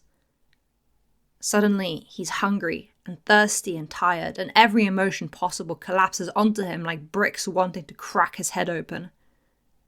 It's unbearable, intolerable, if not for two large, strong hands reaching out to him. He's lifted like he weighs nothing, like he's not a beast capable of destruction, and blotted against a warm chest as a hand cradles his head. Tears prick at his eyes, and he cries. He wants to grab onto his savior, but he's terrified of hurting the only kindness shown to him in who knows how long. What had happened to the last person who had reached out to him? All he remembers is blood, pain, and itchiness. Instead, he clenches his little hands into tight fists and snuggles best he can into the comfort, tears mixing with the blood and dirt on his face to soil the warm man's shirt. He doesn't seem to care. "You're all right, duckling." Finally, the little boy understands his words, and they're loving, gentle, like the hand caressing his matted hair. "My little duckling." Duckling. Ugly duckling. "Tomura. Tomura!" Tomura snaps awake, whole body jolting like he'd been falling as he opens his eyes wide to stare up at Hellflame, who has apparently broken into his room. The young man groans and rubs his face, blinking rapidly to rid himself of the sleep as a yawn escapes his throat. Hellflame smiles at him. "Good morning, duckling. You awake enough for breakfast?" The sharp teeth glint in the light of the morning sun, and it takes a few seconds for Tomura to fully process what's been said to him before he grunts and shuffles himself to a seated position. A quick glance around his room, and he scowls. "How long have you been here?" His room is spotless. Like Hellflame spent a couple hours cleaning it. Even his controllers look like they've been wiped clean. "Did you watch me sleep?" "I can't clean your room and watch you sleep, silly," Hellflame chuckles, sitting on the younger man's bed. "Here." A tray of food is placed on Tomura's lap. Pancakes topped with maple syrup, sliced bananas, raspberries, and a glass of orange juice. "Protein bars are good and all, but some vitamins wouldn't hurt." Normally, Tomura would whine about being treated like a little kid, but he's still waking up, he's hungry, and he knows that Hellflame's cooking is delicious. He used to cook for him all the time when he was younger, before when, exactly? Something had happened, and he didn't see the man for a while after that. He doesn't remember Master telling him anything specific, just that something had happened. Whatever, at least he gets breakfast in bed. "Don't you hate playing hero all the time?" Tomura asks with a mouthful of pancake, being careful with the cutlery so he doesn't dust them. "You killed my Nomu." "No, it's what father desires of me. I'm happy to fulfill my orders." Hellflame hums happily, right-legged crossed over his left thigh as he watches Tomura wolf down his breakfast. "More Nomu will be made, worry not." "Not worried." The younger man shrugs before wincing. Bad movement. It made the bandages on his shoulder pinch. He stills when Hellflame reaches for his shoulder to pull his shirt off it slightly and inspect the covered injury. "Stain did that." "I know. I smell your blood on his blade." Hellflame readjusts his duckling's shirt and smiles at him, sharp teeth poking from his lips a little. "I killed him for that." "Just because of that?" Tomura licks his chapped lips, ridding them of the stickiness caused by the maple syrup. "I thought Master ordered you to kill him." "Not at all. I took the initiative," the youthful-looking older man replied, reaching out with his gloved hand, not the same one he snapped Stain's neck with, to smoothen Tomura's hair out of his face. In hindsight, it was the right call. Other than him fueling disharmony now that his past and ideals are spreading, in the long run he would have been a problem, even imprisoned. He was an all-might fanboy. The spat-out words make Hellflame chuckle. "He's gone now. He won't bother you anymore." It's said with care, the same way a mother soothes her child's fears of the bogeyman hiding under the bed. Except Hellflame dragged the bogeyman out from the darkness and personally snapped its neck to please Tomura. My gnome are an afterthought, though. The news had focused far more on Stain, his life and death, with barely a mention of the carnage his Nomu had caused. Sure, they hadn't killed anybody, but they still wounded quite a few people, and Stain got credit for killing that one hero even though it wasn't him. Hellflame chuckles again at Tomura's childish complaining. It was you, wasn't it? Who killed him? Who? That hero, the... Tomura doesn't care to remember names that aren't important to him. The fast one. Oh, Ingenium. Hellflame finishes fussing over Tomura's hair and leans back. How are you finding the game I got you? The running free? The change of topic should have been questioned, but at the mention of the game, Tomura was instantly distracted. It's great, it's... He starts off enthused before noticing the smile on Hellflame's face and clearing his throat. It's okay, I guess. Just okay. How many hours have you played? Hellflame says teasingly, knowing that his dear duckling would enjoy such a multifaceted, choose-your-own-adventure game like that. He got up to reach for Tomura's computer and find out for himself. Let's see. Don't you dare, Tomura hisses, grabbing Hellflame's wrist with his thumb and index finger. A lot. I played it a lot. It's fun. The red-haired man blinks his long eyelashes, awaiting more. The characters are interesting. The art is nice. I like exploring the different outcomes. Hellflame sits back down, but Tomura doesn't let go of his wrist, lets his hold linger like a child does when half asleep with a plushie. My favorite is the ending where the bad guy wins. There's a villain. Turquoise eyes observe the youthful, damaged face, the younger man pouting childishly at being asked to explain the game. There's nothing embarrassing about it, but he should be grown, mature, about to tear society apart, but here he is instead, talking about video games and being fed pancakes by the man appointed as his playmate. Kind of. He's nice to everyone, but his relationships are shallow. He's convenient, and nobody tries to get to know him better. Tomura hums. He doesn't feel itchy in these moments. He feels normal. In the bad end, we push him to realize he's being used, and he snaps. It's Hellflame's turn to hum, interested. It's left up for interpretation what he does, but he isolates the player until their world completely rotates around him, and it ends with the player content, because he's all they need. That's pretty dark, Hellflame chuckles. I like it, Tomura muses, a smile spreading across his features that pull at his scars and chapped lips in an uncanny way. Not even the player, who knows it's a game, is free of his charm. You find him charming? Tomura shrugs at the question, and he looks at Hellflame. Is that the sort of bad guy you want to be? Tomura hums while thinking for a moment, and shakes his head. Do you want to be a bad guy like Father? Tomura hums again.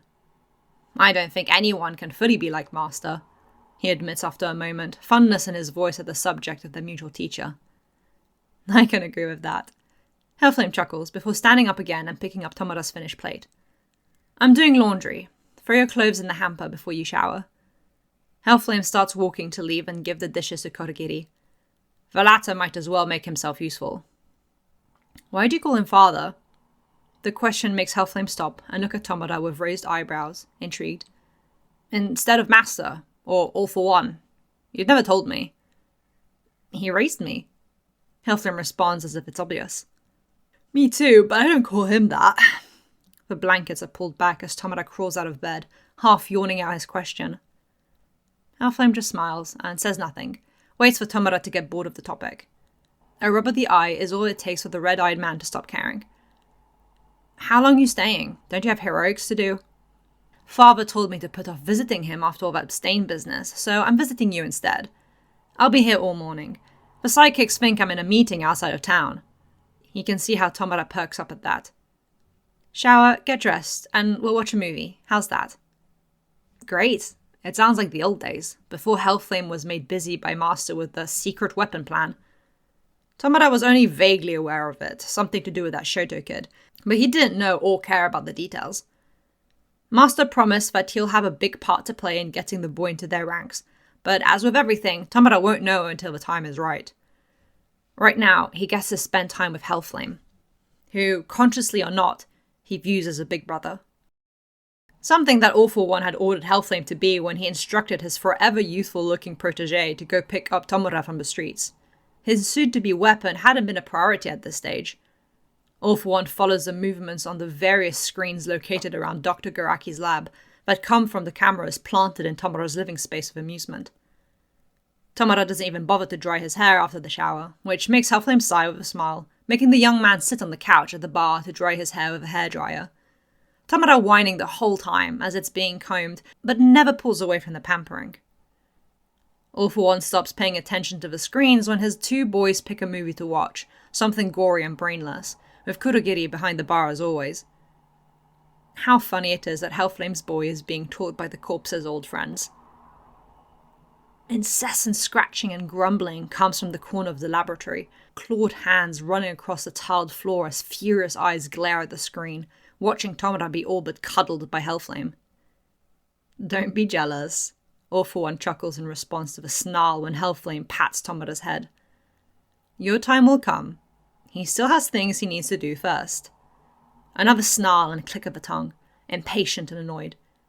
You've waited this long, you can bear another few months. Kids these days, so unruly. A shared thought as Aizawa marked Himura's papers. Another 0. It was always 0. Perfect, flawless zeros. Which told Aizawa that the boy was failing on purpose, most likely to try and get a rise out of his father. Or it. That forever bothered the teacher, but after their last talk, Shota had become even harder to catch. After Hosu City, his antisocial behavior had worsened, to the point where instead of glaring at his classmates when they talked to him, he wouldn't even look at them. Like they didn't exist. Worst of all with Tenya Ida. Seems Hellflame had brought comfort to the boy after his brother was killed, and Shoto didn't take kindly to that. Which means the class representative couldn't be of help. But what about the vice rep? Maybe Momo could help, if only she had the opportunity. What about the final exams coming in a couple weeks? Izuku offered helpfully when Momo voiced her concerns to her classmates during lunch, mid-June. It would be in character for either of the class reps to give support to a failing student. Momo's expression brightened at that. You're right, that's perfect, I'll do that. Momo's face blushed a cute pink, bringing her hands together. If I catch him first thing in the morning just as he enters class, he won't be able to slip away. I wonder if bribing him with tea and snacks will work.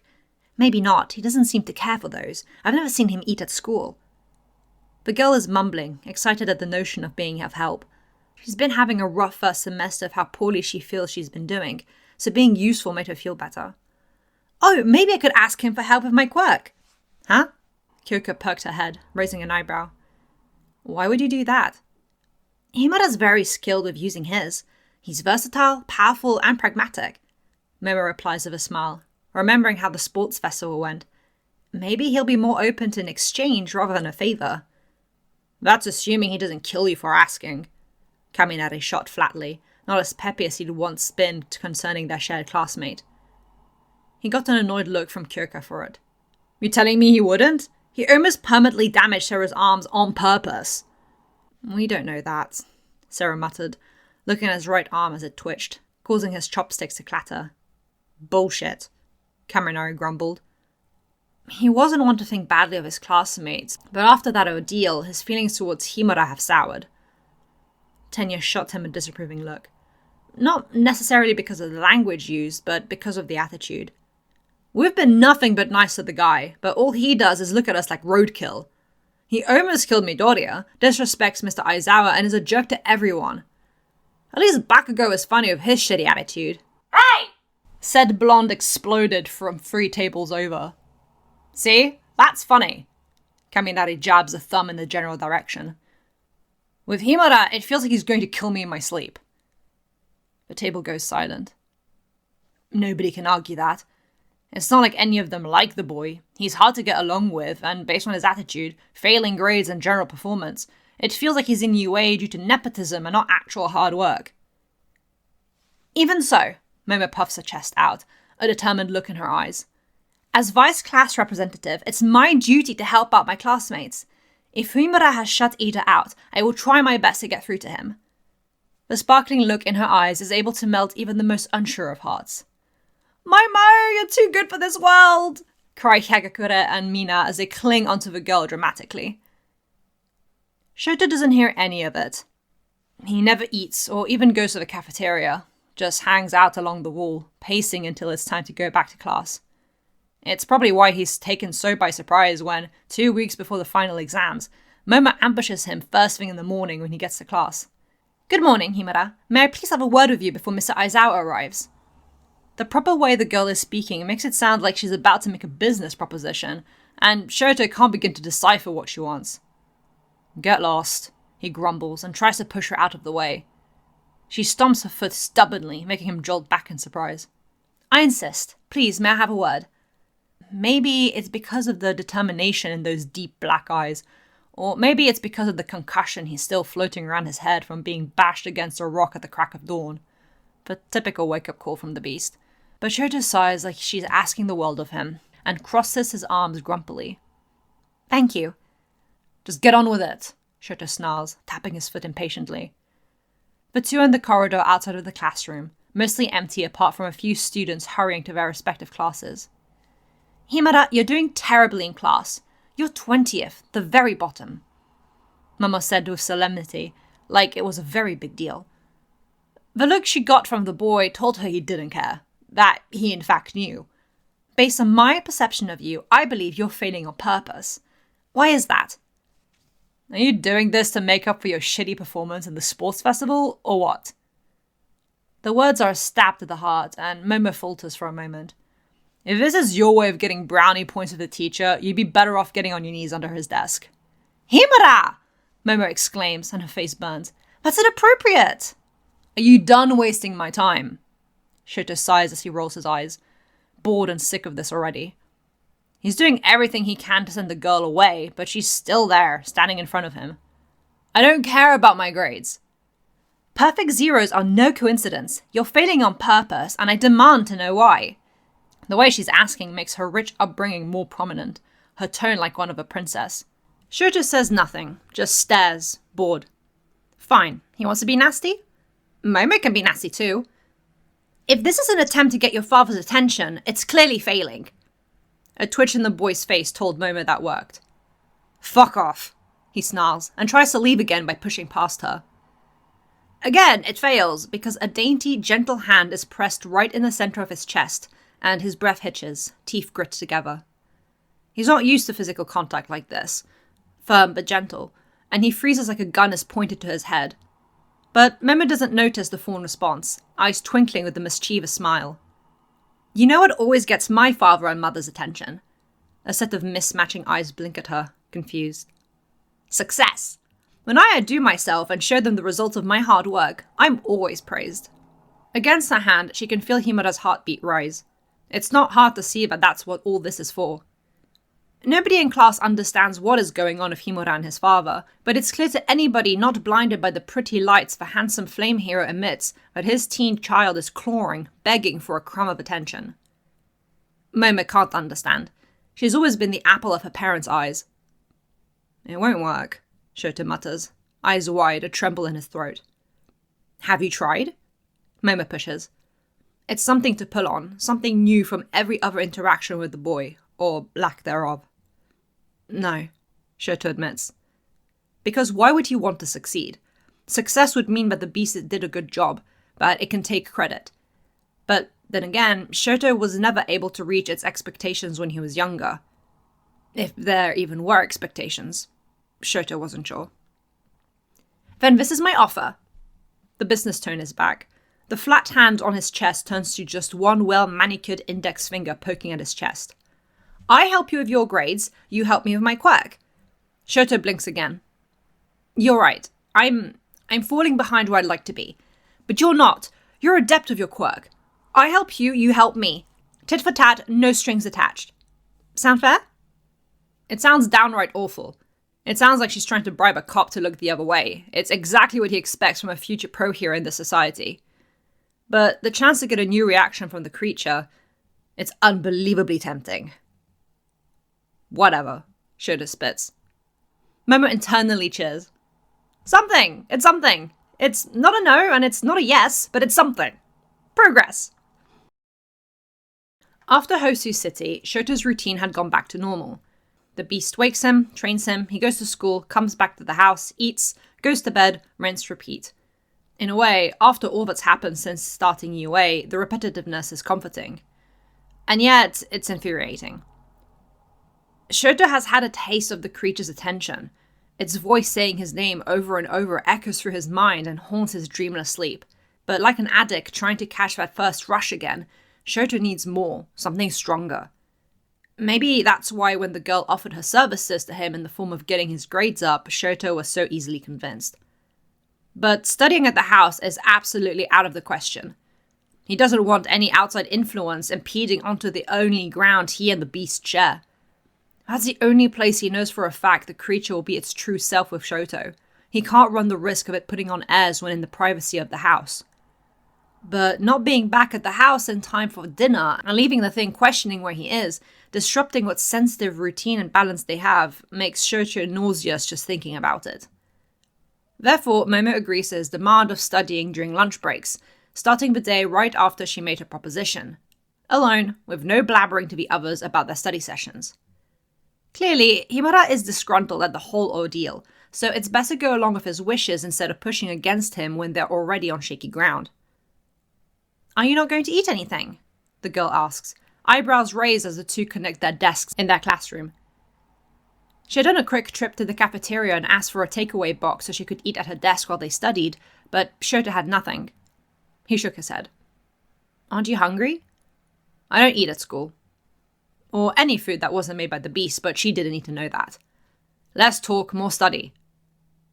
To the girl's credit, she submitted to his orders and studied with him, recovering all they had during class. If he had to be honest, truly honest with himself, she was bearable. Yes, she spoke with a flair of privilege, but without the spiked joviality of All Might or the pretentious grandeur of other students in UA. Articulate, she explains everything thoroughly with a delicate voice, thorough and knowledgeable. She really is a recommendation student. It makes Shoto want to listen to her, follow her instructions. Dare he say, he wanted to make her happy with his success. "Wonderful!" the girl praises as she returns a quick English vocabulary test back to her classmate, ticks all across the paper. "English is your best subject so far, but you're a ferocious academic, Himura." It's genuine. Shoto can tell. Momo Yaoyorozu, who has grown up with every luxury and privilege obtainable, does not dish out compliments unless deserved. "Are you satisfied with my tutoring?" Shoto grunts in reply. He can't fault it. Nothing they went over was difficult, he'd been to every class, so it did go in one ear and file itself somewhere in his brain. Momo just managed to drag it out of him. "Great! Could you help me with my quirk then?" "What's that to help? You've got the smarts to use it." Shoto's voice is monotone and uninterested as per usual, but his eyebrows quirk at her words. Get over your insecurity and get out of your comfort zone. Done. If only it was that simple. Momo sighed, scratching her chin a little. "It is. Why do you think I voted for you?" Those words jolt Momo to attention, eyes widen in shock as she looks at him in dismay. "You're a recommendation student. Who else is best fit to be class rep?" "You voted for me?" she asks, sparkles entering her eyes and the hint of a blush on her cheeks. "Really? I thought you didn't care." Shoto blinks before he looks away, scratching one of the scars on his left cheek. They're tender sometimes and get itchy weirdly, especially when he's agitated. He doesn't feel agitated right now. It's similar to the emotion when the beast insults him, but nice. Somehow, it's nice. "I don't care. The teacher pressured me," he grumbles, a pout forming. Aizawa's always making him do things. I wish he'd just expel me already. It's breathed out, not meant to be heard, but Momo catches it and she grabs onto the topic with both hands as she's trying to catch a fish in water.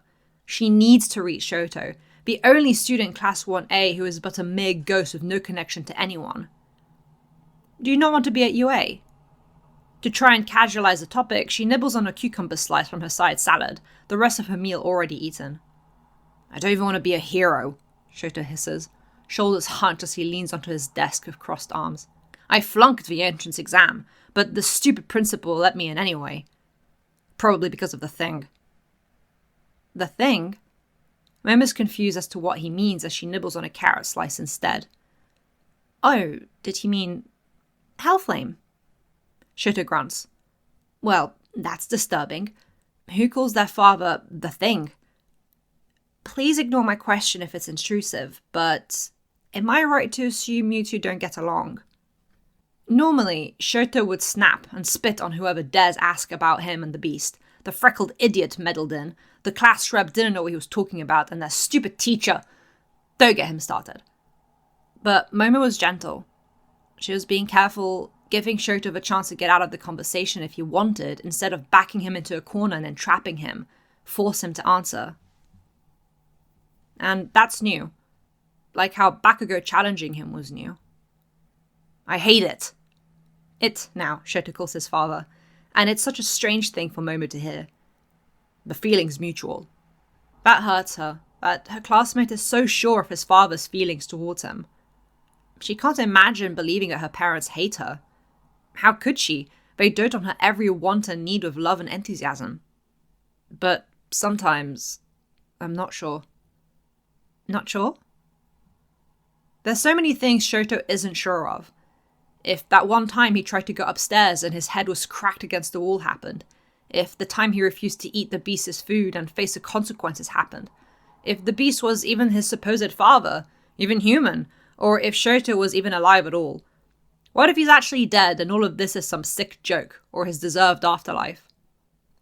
I can't always remember things. It's hazy, Shoto admits. It feels weird to say his thoughts out loud. It feels strange to think at all. There's a lot of stuff that feels like a dream or like I'm witnessing it outside of my body. He stops and looks at Momo. That's not normal, is it? No, it's not, Momo mumbles, half-nibbled carrot abandoned on her salad. Does not being sure include your feelings towards your father? Or your father's to you? It takes a moment for Shoto to answer as he just stares at her, before he looks away and nods. That must be confusing. Yeah, it is. Shoto mumbles in turn, before sighing and sitting back straight in his chair, looking at his hands. I can't even be sure that it is my father. I mean, look at it. It looks young enough to be my brother. That's what online forums believe, but I'm somebody else's kid forced upon their precious flame hero. He started to ramble, but Momo lets him, because it's clear this is the first time he's ever said any of these thoughts out loud. And he doesn't look angry, just tired. Very tired. There are bags under his eyes, not because of a lack of sleep, but stress, and they exaggerate his scars. His hair is scruffy but clean, his face pale but body well built. He looks years beyond his age, like Hellflame has sucked his life out to keep himself young. Maybe he's a vampire, Momo blurts out, and that makes Shoto stop his rambling to stare at her. I'm so sorry, that's not, I meant, oh dear, No, you're onto something. There's strength to Shoto's voice, one she hasn't heard before, and there's a finger in her face. It never eats, it never sleeps, it has those damn teeth, and weakness to sunlight isn't an attribute all vampires have. He's actually entertaining Momo's throwaway thought. Huh. This is kind of sweet. It's like a kid excitedly talking about Santa Claus or the Easter Bunny. Although, the knowledge that Hellflame doesn't eat, sleep, nor age is rather disturbing. Momo sees Shoto every weekday during lunch breaks, leading up to the final exams. Nothing outside of that changes. The beast still kicks him so hard in training his bones snap. The house is still a haunted, empty husk. He still doesn't eat unless it's breakfast and dinner made by the creature, and he doesn't bother interacting with anyone. But he's polite with Momo, Aizawa notices. That's why he has them team up for the practical exam against him. Himada, what should we do? Momo panics a little, her thoughts running wild as they enter their testing grounds, a fake neighborhood that their teacher will hunt them down in. He's going to use our over-reliance on our quirks on us. We... Stop that! Shoto's voice is sharp and snappy, a scowl of annoyance on his face that pulls on his scars, especially the two on his lips. Quit overthinking and come up with a plan. It's your fault if we fail. From anybody else, Momo would be insulted. But Shoto, after 2 weeks of almost daily studying with her, is demanding her to lead them to victory. She helped him in the academics, encouraging him to pursue success, and now he's encouraging her in his own awkward, brutish ways. He trusts her enough to make them pass. She puffs her chest out and nods, eyes sparkling at the plan forming in her big brain. A return to routine has been a relief for Hellflame after all that Hosu City nonsense. A week and a bit without an in-person visit to father had been torturous, but as soon as immediate interest in Stain had died, like Stain, father called upon him like a faithful hunting dog to chase and tear up an unfortunate fox, kill and bring back the head of some small-time villain wasting their quirk's potential. And it was back to normality. Training the weapon, house chores, heroic chores, visiting father, going back to the house, rinse, repeat. It didn't require him to think, to torture over little details, or consider what would be a good or bad move for the number one hero second year running to do. He could just be on autopilot. Normality, no surprises, no change. Just be. Until a paper was shoved in his face. Nobody shoves paper in his face, least of all the boy, who is standing at the house entrance, wearing outside shoes, of course, Hellflame size, and interrupting Hellflame from taking his own shoes off. This is new. Hellflame blinks at the paper, blank eyes not processing what it was the boy wanted from him. My exam results, Shota hisses, waving the paper aggressively in his face. Take it and sign it.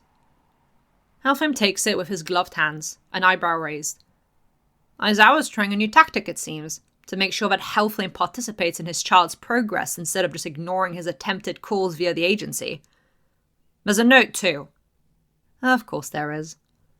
Pushy, better raise her head. Hellflame hums as he pushes by Shoto without looking at him once the other shoe was off. He heads to the kitchen as per usual to make the boy something nutritious to eat, as he knows he hasn't eaten anything at UA. Only then, in the warmish light of the kitchen, does he actually read the results after he's put a pan on the stove to warm up a pre-made bamboo shoot curry. And stiffens. Shoto watches him from the doorway. This is new. Hellflame is frozen, eyes staring blankly at the results. Shoto passed, both the written and practical exam. He's 5th best in his class. English is his best subject, math is his weakest, but he just needs to clean up on some trigonometry. This isn't forged. Hellflame knows what a fake grade looks like. They've been estimating Shoto's actual capabilities for years since the boy does everything he can to flunk every test and exam. This is genuine. Shoto actually tried. And he passed with flying colours. You... Hellflame's voice dies out when he looks at Shoto blankly, but there's a twitch in his jaw that betrays confusion. Shoto's heart beats strongly against his ribcage. Hellflame sees hope in those mismatching eyes. He feels sick. Instead of continuing his now-forgotten thoughts, he looks for Aizawa's note. It's handwritten and reads, "Stop ignoring me, we need to talk about your son." His eyes linger on the word son before his fire ignites and he burns the note. New. This is new. The beast has never used his quirk in the house, not even to train him. Shoto's been the only one to ever use his quirk as far as he can remember. For the beast to use its fire to burn his teacher's note instead of letting it catch flame on the stove, that's different. Is this proof that you've done with your silly rebelling? Hellflame's voice isn't different though. It's light and amused, even as it fishes out a pen from one of the miscellaneous drawers in the kitchen. He signs the paper, Hellflame, in elegant writing. Are you actually aiming for your potential? Shoto should feel insulted. He should be seething that the beast isn't praising him and being condescending. That's what Hellflame was expecting as he gives the signed paper back to the boy. He expects to see that bitter rage of hurt and disappointment. But it's not there. He might as well have kissed the boy on the head and told him he did a great job with how Shoto is looking at him. Sparkly-eyed, hopeful, shoulders tense and lips pressed together tightly as he takes the paper from his father and holds it tightly to his chest like it's worth something. You believed I could achieve this, he says. His father didn't question the validity of his success. He really is a beaten dog, the boy. All for one can barely stop his laughter as he hears the words through the screen. Like father, like son, truly. Something behind him growls and kicks the laboratory wall in annoyance. Yes, like father, like son. Hellflame's mouth opens to say something snarky, but nothing comes out. Just leaves his teeth glinting in the light of the setting sun glowing through a window, and stares at Shoto.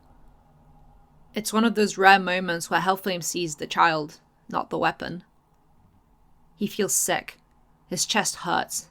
His hands tremble. He has to hurt him. But the boy isn't 7 anymore.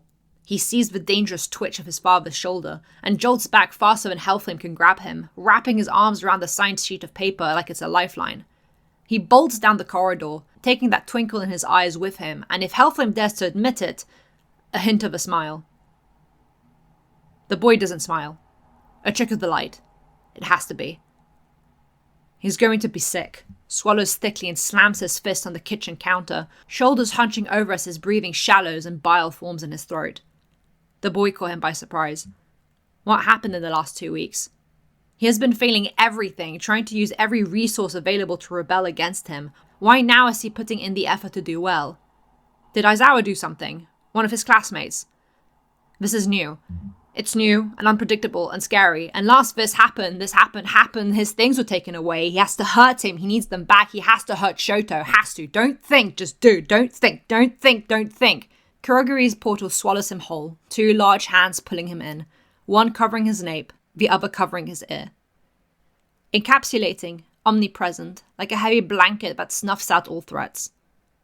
The sounds of the portal shutting behind him leaves him in the steady silence of father's personal quarters, warm and familiar, only interrupted by his own heavy breathing. His mind swirling, he feels nauseous, digs his gloved hands onto father's shirt and blots his head under his chin, presses his face into the fabric of his suit and pants shakily, sweat pricking at his neck where father is holding him still. It's all right, Firefly, the man above him coos with a smile in his voice. It's all right. Here society is building his hopes up. They'll come crashing down in due time. It's all part of the process. The hand on his nape moves to cover his other ear and shifts his head to look up at him. Even if scarred and eyeless, All for One recognizes that familiar panic in his Firefly, so seemingly out of character for the flame user, but in truth, easily triggered if one knows how. It hasn't happened in some years, though. Calm down. You can break him in the morning. Nothing is lost. Hellflame's little gasps as he tries to calm his hyperventilating is so endearing to the villain. Even in this sort of state, he is eager to please. What can I have you do to ease your mind, my flame? Hellflame swallows wetly, blinks through the sweat dripping down his forehead as he leans into father's hands covering his ears, only able to see and hear him. Send me away. It's not a sob, but rather a begged-out whisper. To that event, I can do recon, torment All Might. His American friends will be there. I can't, anything, just away from him. Long eyelashes flutter as finally his heart stops beating so fast he thinks he'll die. Please, father. Island. Why not? His Firefly has been dutifully training the boy for a straight decade. If Hellflame leaves for a few days, this time for enjoyment rather than as an isolation tactic, All for One can concentrate some time to observe his weapon and figure out what it was up to. He'd recently gained a stalkerish tool that he could put into some good use instead of letting it rot in front of Kyudai Garaki screens in the laboratory. Very well, you may attend iExpo. Have some fun. All for One chuckles and presses a kiss on the youthful-looking man's forehead. Post-panic, it feels almost cold, despite the powerful heat entrapped in the body he's conditioned to perfection that melts against him.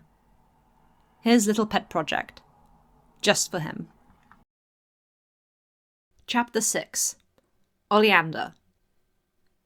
When you go to Island, Firefly, be a dear and get an item for me.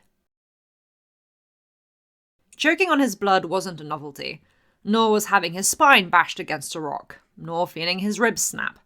But having a boot stamped on his chest, making those bone shards dig into his insides to add to the internal bleeding, and red liquid gurgling up his throat was new. It was vicious and full of malice.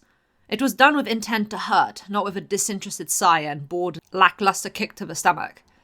This wasn't their usual morning routine. It was different. There was life and emotion. New and strange and odd. If Shota had air to breathe, he'd be laughing, but with darkness entering his vision and clouding his thoughts, the overpowering pressure on his chest becomes all-consuming. His blurring eyesight looks up, the dark orange sky hinting at sunrise blocked by the beast's looming figure, unnatural blue eyes glowing. They look thoughtful, like it's considering its actions, as if it had a conscience. That's weird, Shota thinks before he blacks out. He reawakens with a gasp, his bones having fixed themselves best they could. It was his ability to breathe again that had woken him up. He throws himself to his side and vomits, mostly chunky red that burns on its way up and gets in his nose. Slowly, his vision comes back, and it's with a grunt that he forces himself onto his hands and knees to look around. He's still on Sikoto Peak. The beast has left him there. He looks up to see the sky is now a bright blue, the sun right above him. Noon. He's been here for at least 7 hours. Guess that's how long it takes for his body to restructure his sunken-in ribs and shattered spine. With a grunt of pain, Shoto shakily gets to his feet. He's hungry, and everything hurts. Maybe his bones are fixed, but there's no doubt he's still bruised. The trek back to the house isn't going to be fun, but when is any of this fun? It was worth it, though, he thinks as he drags his feet back to the house. To see that expression on the beast last night, and then this different training the next morning.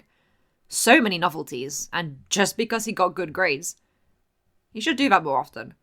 Shoto wants to see what other emotions he can pull out of the creature. Did it react that way because it felt threatened? Or because it hated the expression Shoto made?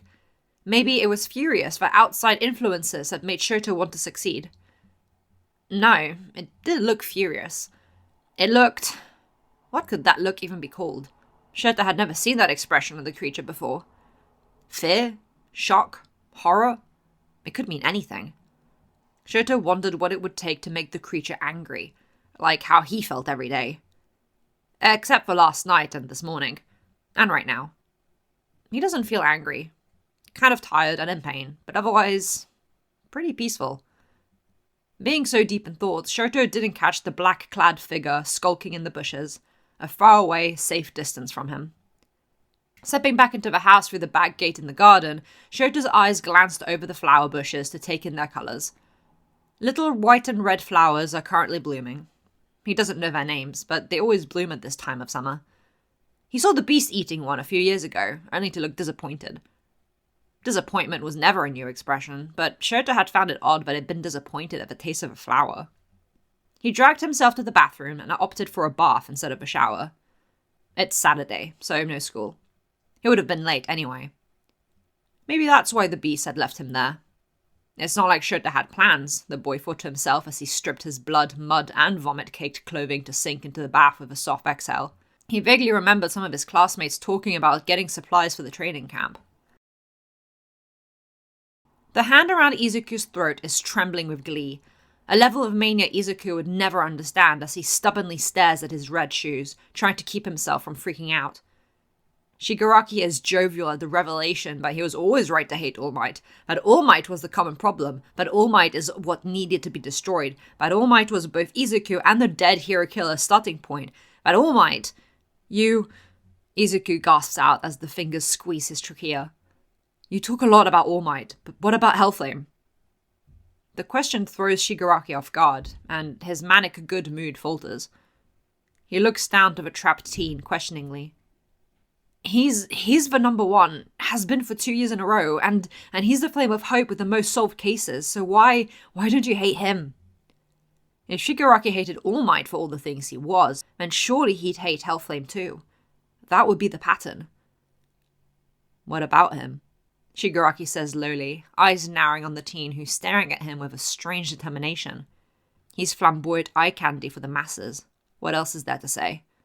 He adds with a snort. Compared to everything else Shigaraki has said, there's no bite behind those words.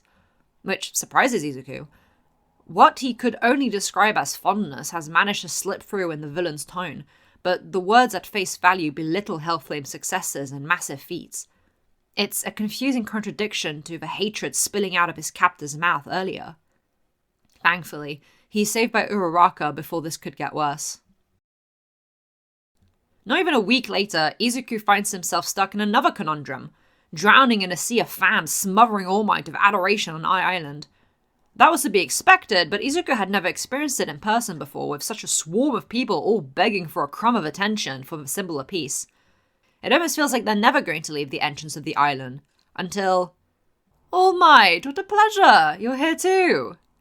An all-too-familiar voice zaps all the good mood out of both the master and student, but not of the fans, who squeal anew at the black and red-clad hero approaching. I should have expected you to be the cause of such public disruption, says Hellflame with a charmingly smiling expression and laughter in his voice. Izuku observes the phenomenon unfolding before his eyes. The previously smothering fans, with all-consuming love and admiration in their eyes for his idol, split like the Red Sea for Hellflame. And yet, despite the same love in the fans' eyes, Izuku sees another layer of something in the various individuals. Worship. They hover around him like loyal believers following a deity having come down from the heavens to relay a message. But Hellflame isn't a deity. He's a man of flesh and blood, but they could touch and hug just like the lipstick-covered All Might had been. Yet they don't. Hellflame. All Might greets stiffly, expression still smiling, but his student can see the strain. Only a fanboy with a trained eye like him could notice. Are you here with young Himura? Hellflame tilts his head before glancing to the side and smiling to a little girl looking up at him with sparkling adoration, holding a postcard of Eye Island for him to sign. Hello, sweetheart. What's your name? He coos as he crouches down to lovingly smile at the girl and do his fan service duties. It's unreal to see Hellflame in action. Whereas All Might is treated like public property to graffiti lipstick and once personal touches upon, Hellflame is treated with the regal respect of an ancient Greek statue exhibited at a museum. Otherworldly, sculpted with intent and passionate skill. Everything about how Hellflame interacts with the public is dreamlike, so perfect he looks fake, but everything anybody could ever ask for.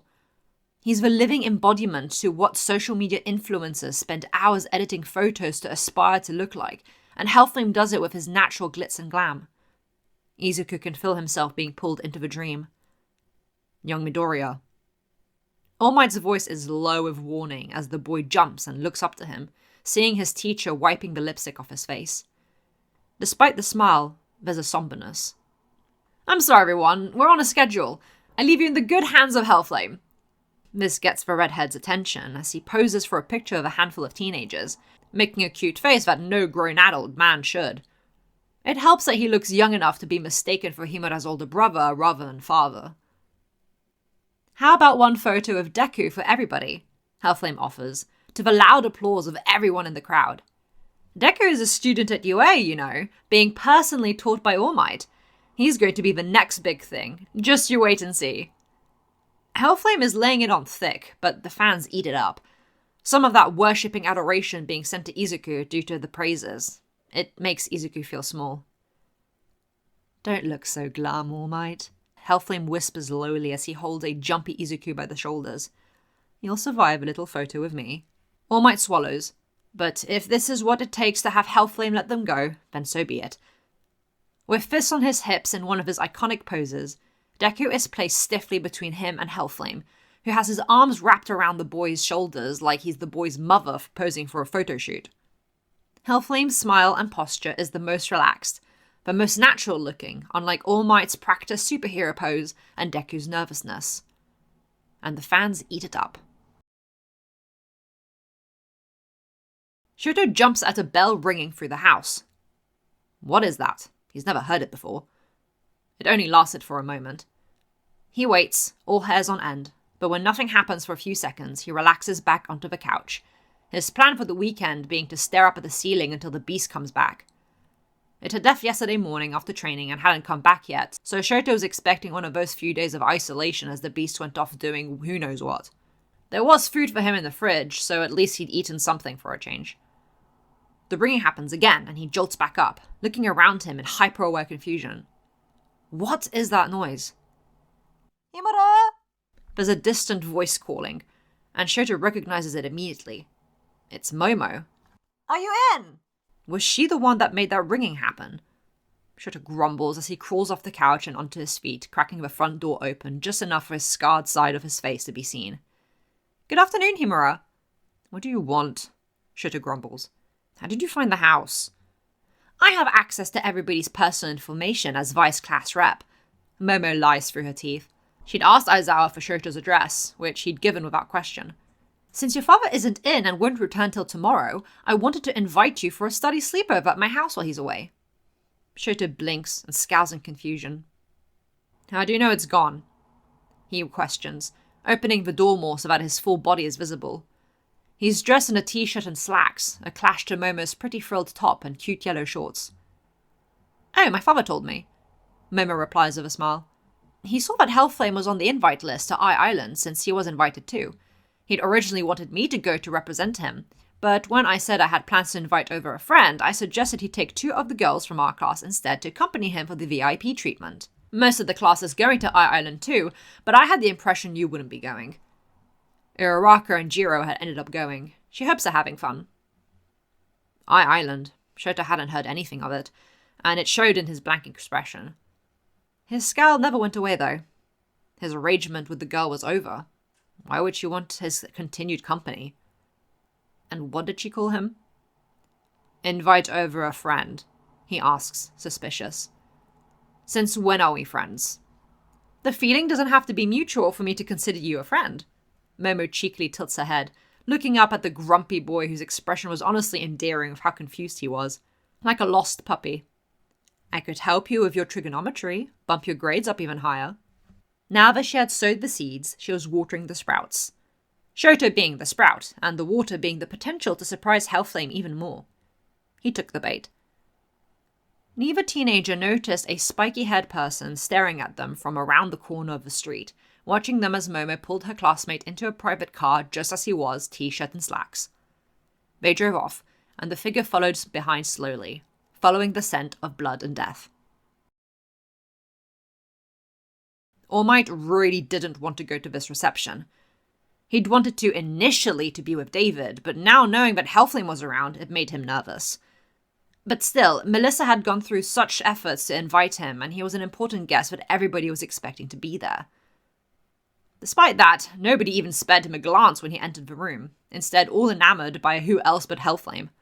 He couldn't quite see the fellow pro despite his towering height, but as long as he was kept busy by the general public, All Might could cope with being in the same room. He just needed to find David first, but he couldn't see him. You must be so proud of your daughter, Mr. Shield. Hellflame's addressing of David makes every hair on All Might's body bristle. And I have no doubt she's proud of you. David's soft, embarrassed laugh in response to the pretty redhead makes All Might nauseous. Whatever anxiety he had before about facing Hellflame is gone, because All Might would rather be stuck to him for the rest of his life than ever have the man speak to David, Melissa, or any of the people important to the symbol of peace. He pushes through the crowd to make a direct beeline for that infectious voice.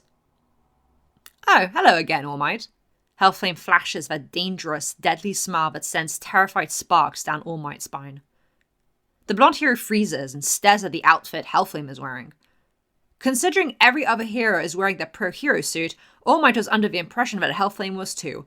But no, he's wearing a rich, deep red corset with orange details and a flowy white shirt that has one too many buttons unbuttoned, the sleeves stopping at his elbows with straps on the upper arms, matching unnecessary belts around his waist that tie the outfit together.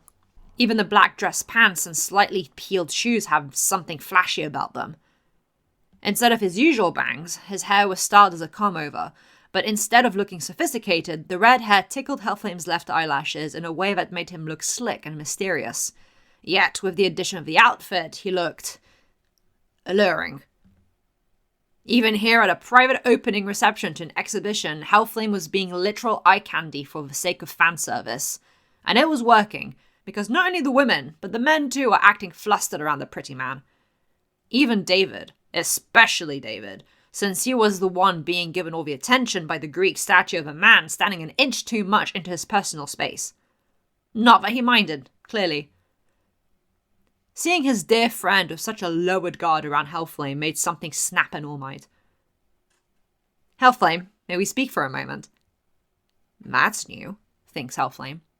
All Might has never wanted for them to speak for any amount of time, and from the way his shoulders are tense, he knows it's going to be a private chat. Please. So polite, the poster boy of peace. Oh, all right. Hellflame sighs like he's indulging a demanding child. Mr. Shield, do you mind watching my drink? Not at all. David, who for a moment has forgotten his nervousness to the ordeal about to happen tonight, smiles with a blush as he takes Hellflame's champagne glass. All Might has to fight his demons to keep his smile up as Hellflame bats his eyelashes at the American before following the muscular pro hero out of the room. Around a corner, away from prying eyes, and into a darker, empty corridor. What is it you want to speak about? Hellflame barely finishes his question as a fist curls into the front of his shirt and he's slammed against the wall, a soft gasp leaving him as the air is forced out of his chest by the powerful force. All Might, so forward. Be quiet. All Might hisses, fury rolling off of him like poisonous gas. Stay away from David. Stay away from Midoriya. Stay away from Melissa. And stay away from me. He finally said the quiet part out loud. After 20 years of avoiding the redhead fruitlessly, he's finally being honest, his distaste clear on his unsmiling expression and in the anger of his tone.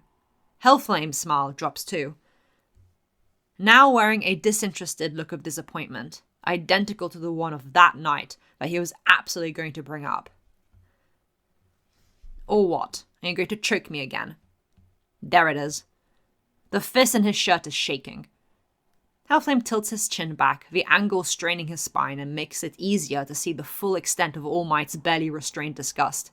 Or are you actually going to go through with it this time and kill me? What? All Might's anger is laced with confusion as his eyebrows knit together. What is wrong with you? Why are you always provoking me? His muscles are bulging. It makes him look huge compared to the far more slender man in his hold. Provoking? Hellflame raises an eyebrow. Being polite isn't provoking. Your sense of reality is twisted. A choked exhale is pushed out of him from the fist pushing against his chest. If he's lucky, he'll get the same treatment he gave Shoto. At least maybe then he could spark some murderous joy in All Might that will make him want to finish the job. You can make demands to your heart's content, but I'm under no obligation to listen to you. You can bat your pretty lashes and make a show of your body all you want, but I know that there's something off about you. Hellflame has the gall to roll his eyes at him. Shaming me, really, All Might. Very low of you. All Might is sick and tired of the man's petty distractions and cutesy tone of voice. Sounds to me like you're salty because you enjoy ogling me. Stop that! He snarls. I believed for years that it was just in my head of how everybody seems to fall to their knees for you, but with how young Himura behaves, I finally have proof that you're twisted. All Might growls out between his gritted teeth, looking like he really wants to hurt Hellflame, but denying the both of them the satisfaction. Wow, Hellflame draws out sarcastically. You're really grasping at straws just to have half of an excuse to hate me. Do I threaten you that much? Hellflame winces as his ribcage is pushed to a creaking point. It's not the first time he's experienced this, but at the hands of All Might is different. What do you want me to do? Grovel? Confess all my sins to you, symbol of peace. Shut up! All Might hisses. Hellflame pouts, expression never changing from unimpressed. You are... He can feel himself getting riled up. His mannerisms, his provocations, the way he looks at him with soulless mockery, it's all too much like, all too reminiscent of... Hellflame smirks, and All Might feels his scarred left side throb in panic. I'm what? Hellflame whispers out, smug. All Might can't say it. You finally have the guts to confront me after all these years, and you still disappoint me. He blinks, not understanding the words of the shorter man he has pinned to the wall.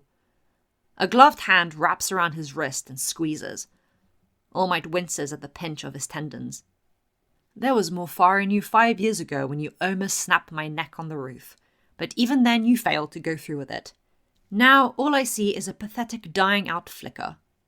You've gotten weak, All Might. The impossible happens. Hellflame's fingers dig into All Might's wrist to a painful degree, his fingers instinctively unlatching from the man's unbuttoned shirt. He's fighting back, trying to keep his arm from being manhandled, but Hellflame is overpowering him. Has he really gotten so weak? Or, more terrifyingly, had Hellflame always possessed this strength? Had Hellflame played the act of being weaker than All Might as a false sense of security, but if the worst was to happen, All Might could beat him in a fight? Fear must have shown in All Might's expression, because Hellflame sneers as he steps forward away from the wall and into All Might's personal space, flashing his sharp fangs up at him. Despite being nearly a foot taller than him, the blonde feels small. "You had your chance, Toshinari Yagi," the flame hero whispers up to him. 5 years ago. Now it's too late. And All Might is promptly shoved away from Hellflame, who shakes himself off, running his fingers through his hair and sorts out his shirt collar. "Have a good evening." Like a cat that has lost interest in its dinner and leaves leftovers, Hellflame leisurely walks away, abandoning a frazzled All Might behind him.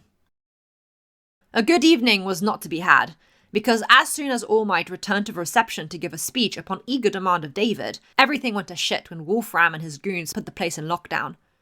Of course, having been warned by Father, Hellflame made himself scarce after his chat with All Might so as to not be caught by the mercenary. "Sir, Hellflame is missing," one of the mercenaries tells Wolfram, after they've re-inspected the room for the 5th time. Hellflame can smell the apprehension in the mercenaries. "What?" Wolfram snarls, glaring at David. He was supposed to have everyone in the room, but David's clear surprise at this showed that he'd expected him to be here as well. "Ch! Look for him!" Best he went with the scientists. He is the only one who can even try to fight back against the flame of hope when he figures out what they're after. Hellflame already knows, but he needs to get a certain set of troublesome kids to stay out of his way.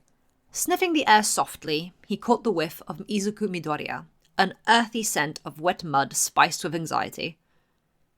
He took his sweet time following the smell, picking up more. Some students from Class 1A, it seemed. Orange juice and metal hinted at Tenya Ida being present, which led him to some stairs that looks like an escape exit. Hands behind his back, Hellflame silently approached the students, discussing what they should do. They weren't exactly being subtle, he could hear them from several floors down. Then again, Father's gift had granted him heightened senses so his hearing could catch the smallest details. "Momo's father is being held hostage," a girl's voice said in panic, a scent of green tea accompanying it. "We need to save him, as well as the heroes." Hey, the villain's even called All Might! There's no way we can go save them ourselves!" a panicked voice exclaimed. This one smelled of sandalwood. The bad kind. "Wait, what about Hellflame?" another voice, smelling of electricity, asked. "Did anybody speak of the devil and he shall appear?" Hellflame makes his presence known. All 7 presents scream before cutting themselves short, Kaminari slapping his hands over both his own and Mineta's mouths. Next to them, Jiro, then Uraraka, Midoriya, Ida, and Melissa shield. "You're quite right. Mineta, is it? You young ones have no business putting yourselves in harm's way. That's my job." All the students sigh and visibly relax, except for Midoriya, who stares at Hellflame from his seated position on the floor. Mineta is also staring, but for an entirely different reason. "I still want to help save everyone," the freckled boy said as he got to his feet, screwing up best he could to Hellflame. "We're going to be future heroes, after all." Hellflame smiles. He likes this little freak of nature. "I wouldn't expect anything else from you, Mini-Might, but considering this..." In a flash, Hellflame has Izuku's wrist in between his fingers, revealing Melissa's red support item, but also the scars peeking from underneath it. "It's best you sit this one out." Izuku swallows. "Saying that, Miss Shield, is there a way to disable the lockdown?" Yes. Island's security system is on the top floor of this tower," the blonde woman replies with a little startled jump. "I know how to restart it. We could..." Hellflame tunes her out as she suggests a plan. He already knows all that. Father had given him a rundown of the plans Wolfram had shared with him in return for an additional quirk. The question is, what would bring All Might the most distress? Hellflame watches the sweet Melissa with gentle eyes. "Stay away from Melissa, huh? I know you all want to help, but the best thing for you to do is stay here," Hellflame says after Melissa finishes. "I'll take Melissa to the top floor to restart the security system." And knowing the green-haired boy, "I'm coming with you." There it is. "Midoriya, he just said..." Tenya starts, aggravated. "It's alright." Hellflame places a friendly hand on the engine user's shoulder with a sweet smile. The boy looks tired, wearing all black. He's still grieving his older brother. We all understand the desire to help, don't we? Tenya swallows and nods. Do you not trust me, Midoriya? Midoriya has no reason to not trust the number one hero. He helped during Hosu City, after all. Native had done a full recovery. He, Ida, and Himura had all been safe by the end, and Stain had been stopped. Killed by Anomu, but stopped nonetheless. Hellflame showed himself trustworthy in the field, has been trustworthy for well over 2 decades. After All Might's insight to do with the man and the state Himura was in, Midoriya's suspicions were rising. Not to mention Shigaraki's reaction. I don't know, is his final answer, which surprises everyone. How Himura acts hasn't given us the best impression of your parenting.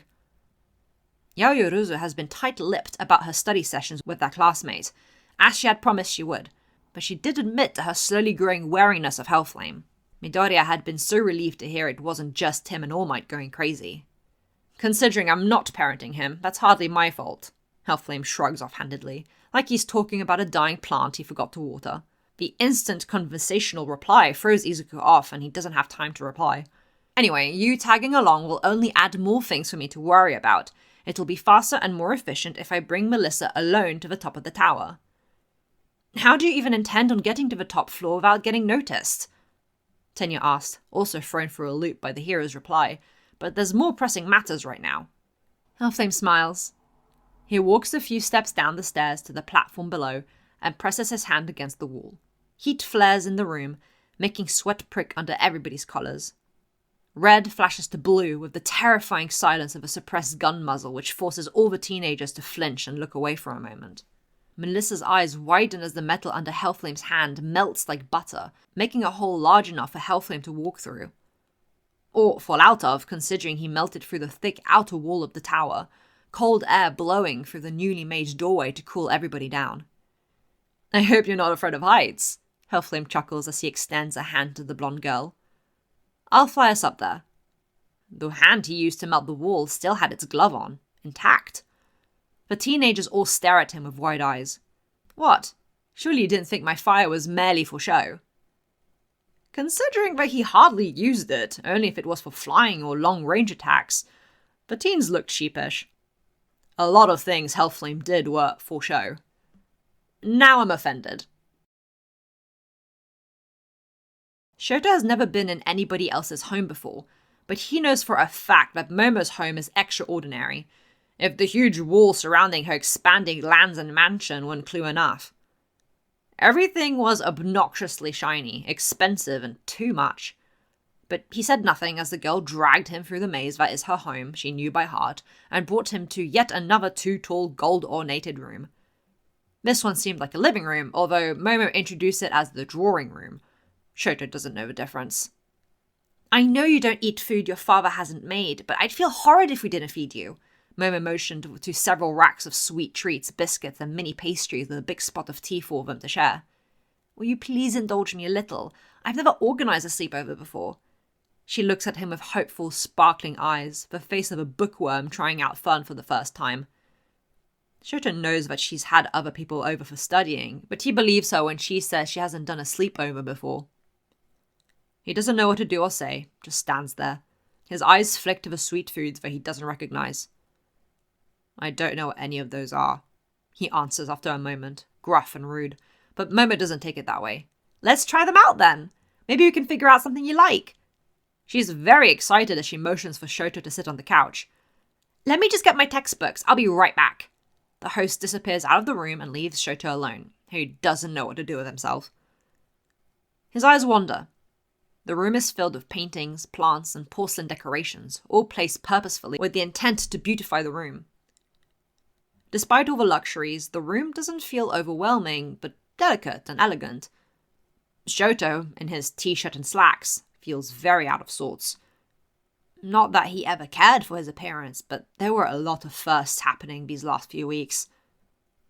His eyes fall on a huge wardrobe-looking shelf of framed photos. He's never seen anything like it before, and his interest is piqued. What could be so important or of value to deserve an entire wall? Family photos. It's Momo of varying age, from newborn to present, with two people that Shoto assumes are her parents. Having a picnic out on their private grounds, Momo blowing out the candles of her extravagant birthday cake. It has a big 5 iced on top of it with edible flowers and ribbons. Her father and her horse riding. The family in a horse carriage in a foreign country Shoto guessed was Italy from the weather and architecture of the city. Rome, maybe. Her and her mother skiing. Her elementary school photo of both her parents. Another of her starting middle school.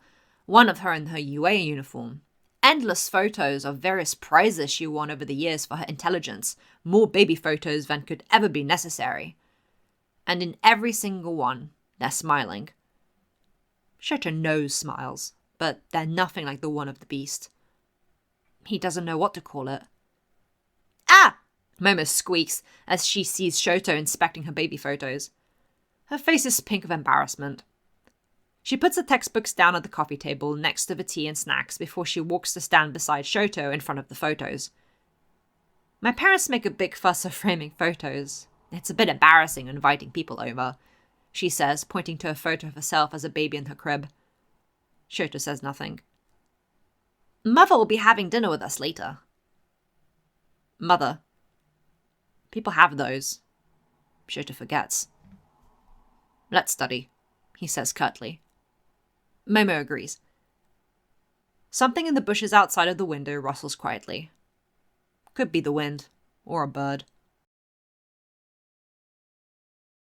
Melissa clings tightly to Hellflame as he uses his flames around his legs to boost himself upwards like a rocket to the top of the tower. Even those unafraid of heights would be wary being so high up, so she closes her eyes shut while her hair whips around her form, Hellflame carrying her brighter style. It takes a few minutes, but they get to the right floor, which Hellflame caves in with a hefty, fire-powered kick, just enough for him and Melissa to squeeze through.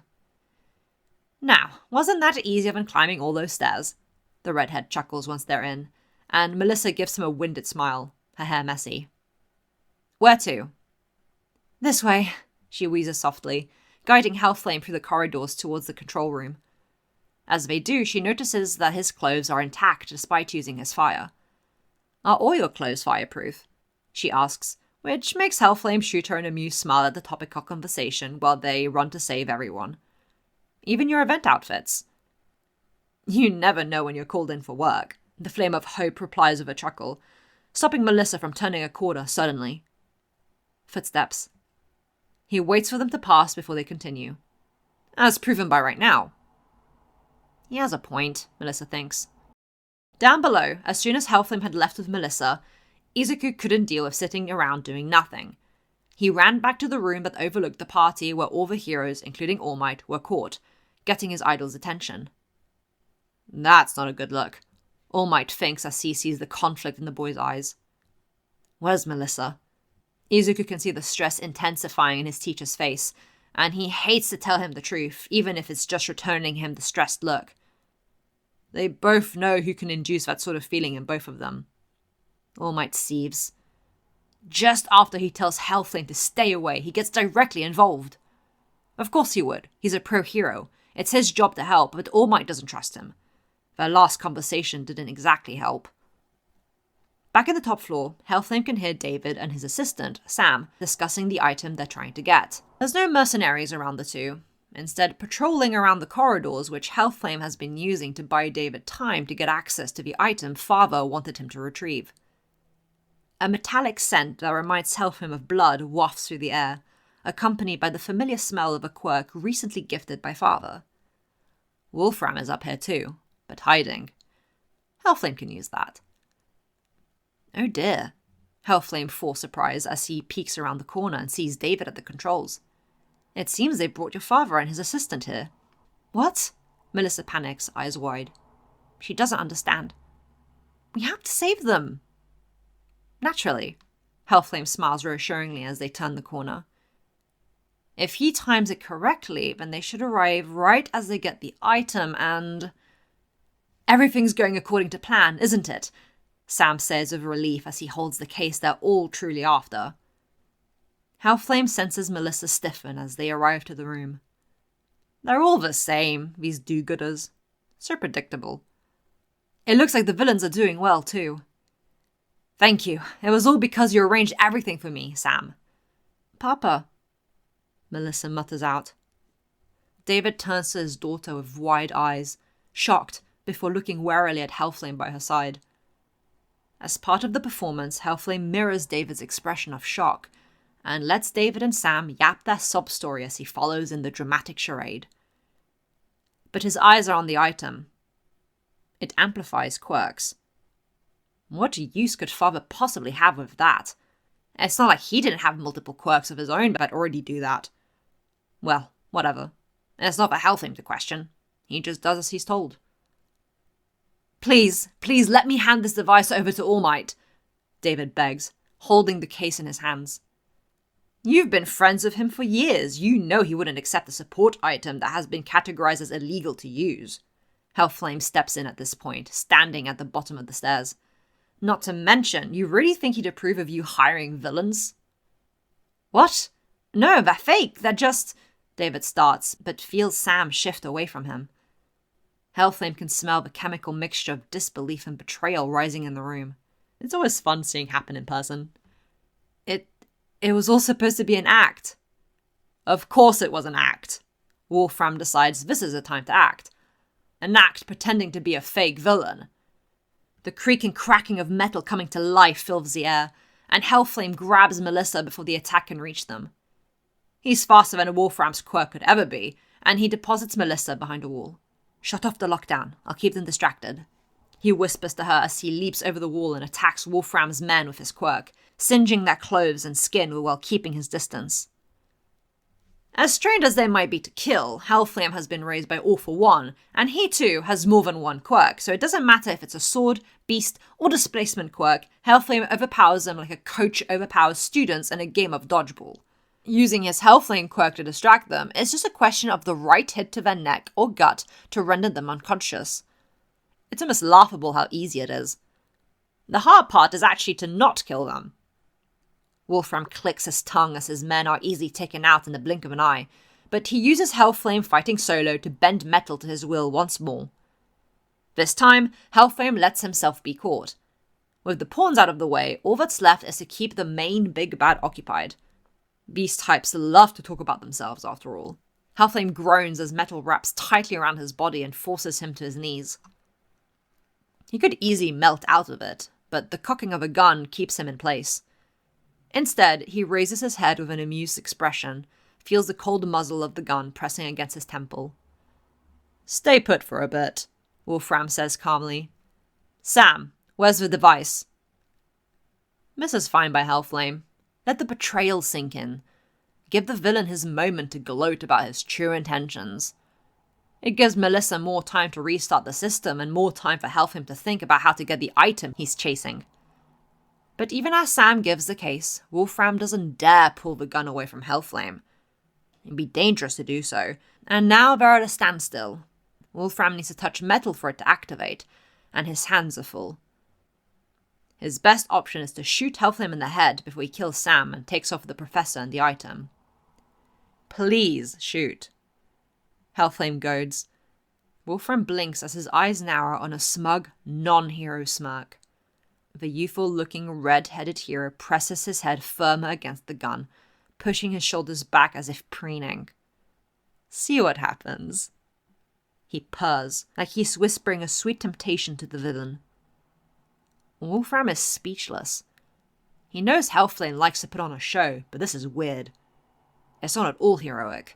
There's no grandiose speech of saving people and doing good. Instead, he's presenting himself like a cat demanding attention at its owner's feet, and exposing the fluffy soft of its belly. A trap.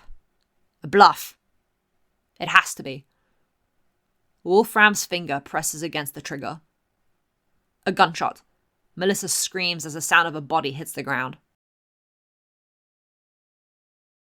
Momo! Hello, dear! Momo's mother, a beautiful woman, greets brightly before she smiles at Shoto, who is standing as far away as he possibly can. And you must be Momo's friend, Himura! Welcome, welcome! I hope she's been teaching you well. Shoto says nothing, just stares. It doesn't faze the mother. Come sit for dinner. The chefs have made a delicious stew. I haven't touched it, I promise. I have a tendency to... She makes a hand movement. Not get it right. I learned my lesson from the last time with your other friends. She laughs good-naturedly as Momo giggles at the memory of when she brought her classmates for a study session at her house. You'll eat, right, Himura? Momo asked hopefully as the two sit at the dinner table. There was more cutlery around his plate than Shoto knew what to do with. Everything was very Western, not at all like the traditional Japanese style he was used to. Shoto grumbled. Momo would take it. Mother, Shoto really liked those boba mochi snacks. Can I have the rest to send him home with? Shoto hadn't said he liked anything. It's just the one thing he could identify on the rack of sweet treats that didn't look like it would poison him. Not that he was sure why he thought it might, but the mochi just looked the closest to something the beast would make, like a dumpling.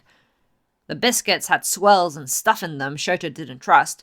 The Danish pastry smelled sickly sweet to him, and the yellow stuff was too yellow. The other sweets just put him off. And maybe he had eaten all of the boba mochi off the stand, but that didn't mean he liked it. Of course, dear, Momo's mother said warmly. Let's eat. Shoto didn't touch any of the cutlery until Momo did, following her movements carefully. But even with a spoonful of stew, Shoto brought it up and stared at it. It looked and smelled the same as what the creature would make for him, but even though he'd eaten the mochi, the idea of eating something it hadn't made triggered Shoto's fight or flight. He stared at it like it would bite him. After a moment, he put the spoon back down in its dish and continued to stare at it. His eyes flicked up to Momo and her mother, who were both enjoying the dish and commenting on the subtle flavors, complimenting the hired chef, being nice. Shoto's eyes flicked back down. He grabbed the spoon again, and with his eyes closed, forced it into his mouth. Nothing. It was stew. Normal, nutritious food. It tasted the same as what the beast made. Not as good, even, but still good. Shoto exhaled softly through his nose and ate another spoonful. Momo was giddy, but said nothing. Nobody noticed the sound of scratching outside as their spoons scraped the plates. Momo, sweetheart, any news from your father or friends? Do you know if they're enjoying Island? Momo's mother asked as they all got into eating their food. Ahead of time, Momo had told her mother to not ask any personal questions about their guests because he could be quite sensitive. Yes, they sent me some photos of them wearing the dresses I lent them, Momo replied peppily, just happy to see Shoto eating something for a change.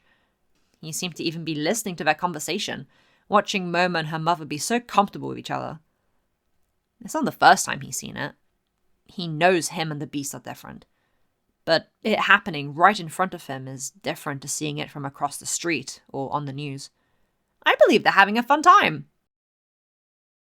Melissa succeeded in rebooting the security system, but just as she did, a gunshot went off. All she saw was her father staggering back and falling to the ground, red seeping into his clothing. Melissa screams. What the hell? Wolfram's exclamation is drowned out by Melissa's cries as she runs to her father, Sam just as horrified as he kneels beside his colleague, apologizing over and over. I needed him! He shouts at Hellflame, but flinches back as he realizes what the man had done.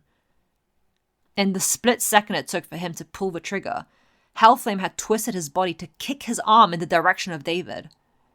It was on purpose, not something a pro hero does. And the expression on the man's face wasn't heroic neither. What was that expression? Sadistic? In the confusion, Hellflame lurches forward and headbutts Wolfram in the gut, the impact forcing the villain to let go of the case holding the important item. In the confusion, Hellflame lurches forward and headbutts Wolfram in the gut, the impact forcing the villain to let go of the case holding the important item. As swiftly as before, Hellflame kicks the case to the side just as the ground begins to shake. With a lockdown disabled, that means, I am here! All might burst through the floor, which throws Wolfram, his men's unconscious bodies, and Hellflame to the side. His face pales at the sight of his friend's bleeding body. David! He exclaims, but the sound of metal creaking resonates once more, directed at All Might this time. Hellflame has finally decided to stop playing the damsel in distress and has melted the bindings off of him in time to fill the air with enough fire that it melts the new wave of attacks. Wolfram shot him! Hellflame fills All Might in. I'll take care of his wounds. Deal with Wolfram. Things had gone from fine to bad in a matter of seconds, and Wolfram bails, dashing for the exit. Between both the Symbol of Peace and the Flame of Hope, there's no chance of winning without the quirk amplifying item, and he doesn't even know where that's been kicked off to. There's no time. He has to make a run for it. As All Might chases after him, fury in his eyes, Hellflame dashes to David and pushes Sam and Melissa away, lays David on his back and rips open his shirt. The bullet hit his upper hip, there's an exit hole in his lower back, and it's bleeding profusely. There's no doubt bones have shattered, cracked or splintered. But Hellflame doesn't do anything about that since he wants the injury to last. But he wants David alive. Instead, he stuffs a scrap of shirt into David's mouth. Grit your teeth, Hellflame warns before he cauterizes David's wounds to at least stop the bleeding. Above them, the ceiling shakes, and the sound of something metallic and heavy crashes into the ground before an explosion. All Might has it under control. Why did this happen? Melissa sobs fat tears, face red. Why? Neither her nor Sam had seen what Hellflame had done. Sam had been too busy admitting his betrayal to David when the latter had been shot. Hellflame doesn't answer her. After dinner, there was tea. Discussions of plans for tomorrow, but all Shoto could focus on was how maternal Momo's mother was. Shoto didn't know what that meant beyond a literal definition, but now he was seeing it happen in front of his eyes. The woman, despite her intelligent daughter, was a bit ditzy. That must be where Momo gets her innocence from. And then it was bedtime. Momo and her mother brought him to a guest bedroom that was ornate and luxurious as the rest of the house, with towels and a set of pajamas that belonged to Momo's father. If you put your clothes in the hamper here, the maids will have it washed and dried for you in the morning, Momo's mother said tenderly. Maids, butlers. Shoto wonders why the beast did all the housework on its own instead of hiring people. Surely that would save it from having to give a shit about Shoto. It doesn't make any sense. Have a good night, dear. Good night, Himura. I hope you sleep well. Shoto hasn't ever been told good night. What is he supposed to say back? He just nods while holding the items he'd been given and slips into his guest room. It's an ensuite. He goes directly into the bathroom and stares at the giant jacuzzi-looking bathtub. There's no way he's going to figure out how to use that, but he really wants to. It's new and different. His stomach feels like it's doing flips. It feels like he's going to be sick, but in a good way, without chunks of flesh and blood. It takes him a while, but Shoto figures out eventually how the unusually looking bathtub works. He's a bit too enthralled with the bubbles it makes. The bruises from the beast's training a few days ago had long healed and gone, but it had still trained him like normal before leaving, so the massaging effect it had was very welcome. The house he lived in was by no means cheap or not luxurious. He knows objectively that the abode is a Japanese equivalent to Momo's mansion, minus the fortress around it, but it's so empty. Apart from the flower garden, nothing about the house feels like him, or even the beast. Well, it feels lifeless like the beast's eyes, but in the few times that the beast is his father, it always feels like the man doesn't fit in the environment neither. Like they're two dolls in a pristine playhouse. Momo's home is different. It might be huge and have a lot of empty space, but it's full of memories. Every surface and wall has something personal, something that screams Yaoyorozu, and family and lived in. If Shoto was to fill his room of things to represent him, what would that look like? He has no idea. A bonsai tree, probably. A desk? Tatami floors. Shoto feels boneless after his bath. Almost forgets to put his clothes in the hamper like Momo's mother had suggested, and slips on the pajamas. Despite belonging to Momo's father, they're the right length, only a bit wider to fit a grown man rather than a teenager. Next challenge. The bed. Shoto's never been in a bed off the floor before. He's used to futons. Doesn't hurt to try though, he thinks as he switches off the lights to slip into bed. It doesn't hurt, but it's far too squishy. It's uncomfortable. Shoto twists and turns, trying to find a position that he can sleep in, but for once in his life, he's struggling to sleep. And he's not even in pain. The pillow atop the mattress is too fat, and the duvets feel heavy to the point he can't breathe. He kicks off the blankets, throws the pillow on the ground, and pulls the thinnest blanket off of the bed. The carpet is soft and pristine. It feels and smells clean. Shoto lays his head on the pillow, back flat on the floor with the lightest blanket, and sighs. This is better. Not the same, but he can cope. Futon over mattress, he decides. He drifts off quickly, exhausted by the day's pleasant events. So quickly, he doesn't notice the shadow lurking outside his window, 2 floors off the ground. Wolfram was a small fry, easily defeated. Now that All Might was left unwounded, his soul is crying in despair at the reveal of what David had tried to do.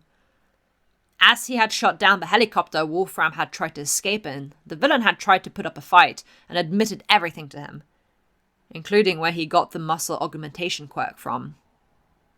All for one. As always.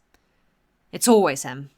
But Wolfram is limited, and due to little practice with his newly gifted quirk, his mind had skewered and he gave into overconfidence despite the lack of an amplifying support item.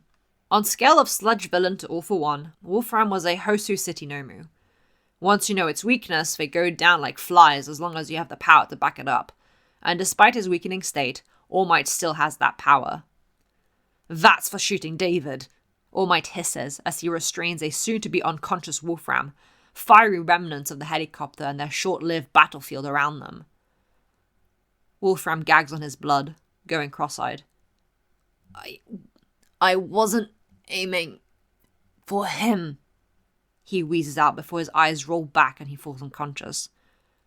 All Might is still pinning him down. What did that mean?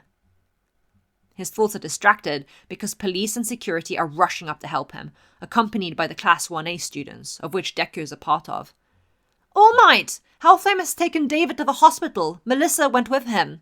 Sam has been arrested, his student exclaimed. Are you all right? All Might is coughing, but he's still standing. He's better off than he could have been.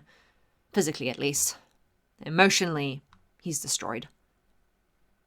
David survives, and is stable by the time All Might is able to visit him and Melissa, but Hellflame is nowhere to be seen.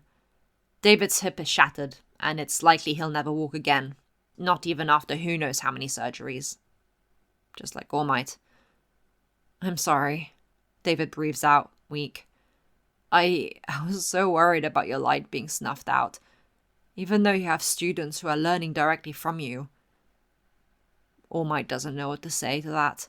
He's just sorry that he didn't tell David the truth, and that he felt he had to go this far for him. Thank Hellflame for looking after Melissa for me. Please? All Might doesn't want to thank the man for anything at all. Based on his interpretation of Wolfram's words before he passed out, he hadn't meant to shoot David. If not him, then who? There was no help from security cameras neither. They had been conveniently wiped. Hellflame knows how to clean up. One of the many useful skills Father and the Doctor had taught him. The item was also conveniently destroyed in the chaos, what with the crushed case having been found with stuff in it, and Wolfram's brain was fried due to the alien quirk in his body. His mind and memories would never recover. That's what happens when you don't adapt your body to one of Father's gifts, Hellflame thinks proudly. With both Feral and Hellflame in his system, one gifted, the other natural, but both moulded to fit Father's needs, Hellflame could confidently claim himself as Father's most successfully completed minion. Even the Nomu fell short. Of course, just because there was no proof or reasons to believe that Hellflame had done anything, but it didn't mean All Might and Izuku weren't suspicious. Melissa didn't even consider him as a suspect, and the rest of Class 1A present were just glad the situation had been sorted quickly. Honestly, I'm offended. Hellflame scoffs as the police interviewed the Flame of Hope for their report.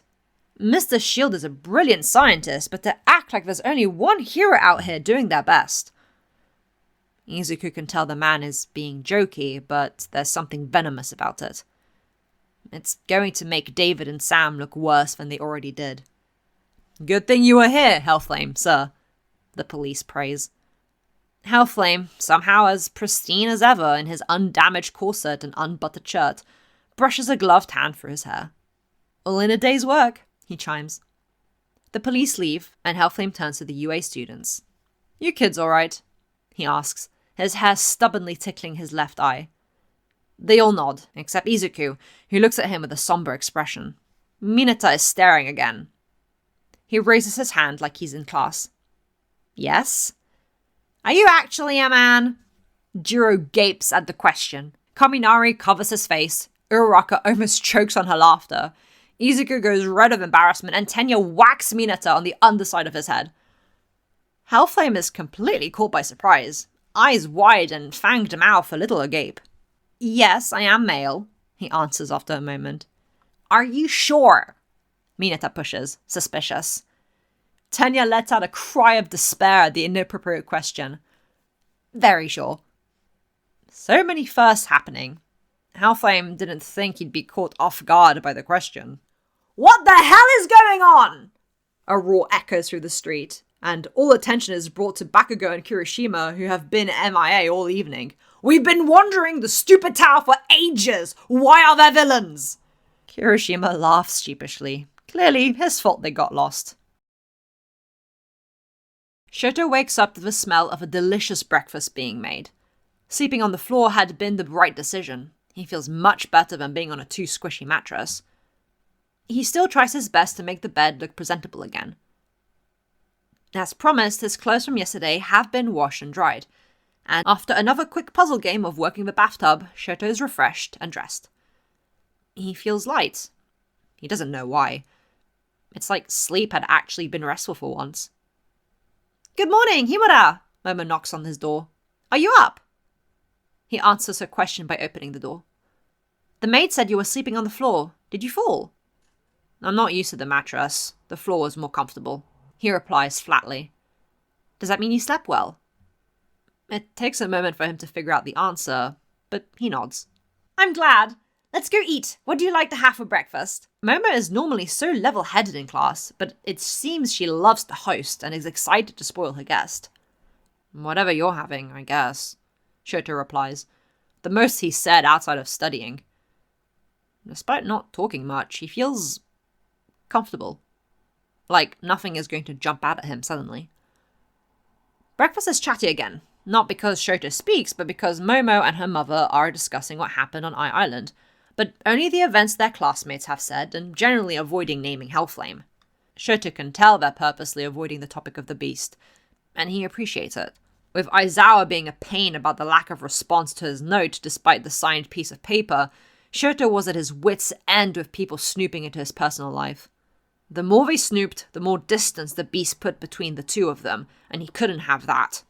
He needed to dig his nails into the creature and figure out what it is it wanted. But taking a break from that and being in the positive aura of the two women across from him wasn't that bad. I appreciated this, Shoto says at the gates of Momo's abode, the girl looking a little sad he was leaving already. Yeah? Momo's eyes twinkled. A little practice for the training camp, since you'll be sleeping in the same room as all the boys, she added with a giggle. That's one way to look at it. Shoto had completely forgotten about the training camp. Your parents really love you. It must be nice to know that. Momo is taken aback at the comment, but she smiles fondly and nods. Mum really likes you. She says to come back any time. The girl offers sweetly, before extending a box of those boba mochi from yesterday. You won't get into trouble if I give you these, will you? I don't think it'll care, Shoto replies, and takes a box from her. Thanks, Momo. Momo could have cried. You're welcome, Shoto. Get home safely. Shoto had refused a private car. It would mean getting back to the house too quickly. A walk would be good, he thinks as he waves Momo goodbye and makes his way to the bus stop. It was a little way away, but compared to his daily training with the beast, a walk was nothing. As Momo closes the gates and walks back to the mansion, something jumps over the tall fencing. Hidden by the shrubbery and thicket of trees, and crouches by the wall until the girl is a good distance away, and Shoto has turned the corner onto the main street. Only then does the figure move too, and follows the boy slowly. The more into town he goes, the more people there are, which means the more nasty glares Shoto gets from people recognizing him due to the sports festival. He doesn't care. Barely notices them. He's used to it, and honestly they're nothing but a background hum. It's why he doesn't notice the same figure following him all the way back to the house from a safe distance. Even on the bus. All for One hums in amusement as he sees Shoto enter the house again on the cameras, a box of boba mochi under his arm. A friend, a sleepover, and a gift. Isn't his little weapon being spoiled? Well, let them. It'll all come crashing down eventually. He sees his newly acquired stalker enter the frame, looking at where the hidden camera in the back garden is, and goes off screen again. Kurogiri would be bringing back his new tool to the doctor. Right now, All for One had another matter to focus on. The door of the laboratory opened, and the familiar click of heels entered. "Father, I'm home," Hellflame announces as the door shuts. After making an appearance at the exhibition, Hellflame had left Island. Not without running into Yaoyo Rose's father, however, who told him of what his daughter was up to. "I got what you wanted." Hellflame had left to Island with one half-empty suitcase, and had come home with a full suitcase. He opened it, and beside his clothing was the quirk amplifying item and all its accessories. All for One extended his hand, and Hellflame gave him the items. Silently, he inspected it for a moment, before snorting and dropping the item on a table. "Welcome home, Firefly. Well done on succeeding at what everybody else always fails at," Father praises, walking to the shorter man and patting his cheek. He feels Hellflame smile. "Nothing but success for you, Father," he chuckles. All Might's spirit is further crushed at hearing of what David has done. Not to mention his injury. I ran into the Yaoyorozu patriarch who said his daughter had the boy over for a sleepover. Yes. All for One interrupts, wrapping an arm around his protege and guiding him to the cameras. Hellflame of course knew of them, and had often seen them in the past when he visited the laboratory. He hasn't been here for a while, though. He even got a gift. Mochi. Hellflame says nothing. It seems Eraserhead is utilizing his class reps to build a bridge to the boy. Will that be a problem? None whatsoever, All for One reassures, squeezing Hellflame a little tighter. It'll all go according to plan whether he makes friends or not, don't worry. No amount of camaraderie can fix that. A porcelain doll purposefully broken for his plans. As long as you continue to be the domineering presence in his life that he longs for. Hellflame sighs, and it makes Father chuckle. "Father, what use do you have for that item?" Hellflame dares to ask, eyes flicking towards the quirk amplifier and back to All for One. Anything to stop talking about the kid. "I have an idea for what to use it for, but I doubt we'll need it. It's a pathetic, weak item that'll break under the smallest pressure. Even if Wolfram had used it, he would have been easily defeated by you and All Might," the latter shrugs. "Such a waste of a quirk on that pawn. At least he was useful enough to torment All Might with. I'll let our good doctor have some fun with it. I'm sure he can make something actually useful." Hellflame hums at that, but says nothing. His eyes flick back to the screen where he sees Shoto getting something he made out of the fridge and warming it slowly on the stove. The boy might not be able to cook, but he can at least warm things up. Hellflame winces and looks away, hiding his face into Father's chest and exhaling heavily. It won't be long now. Playtime is over.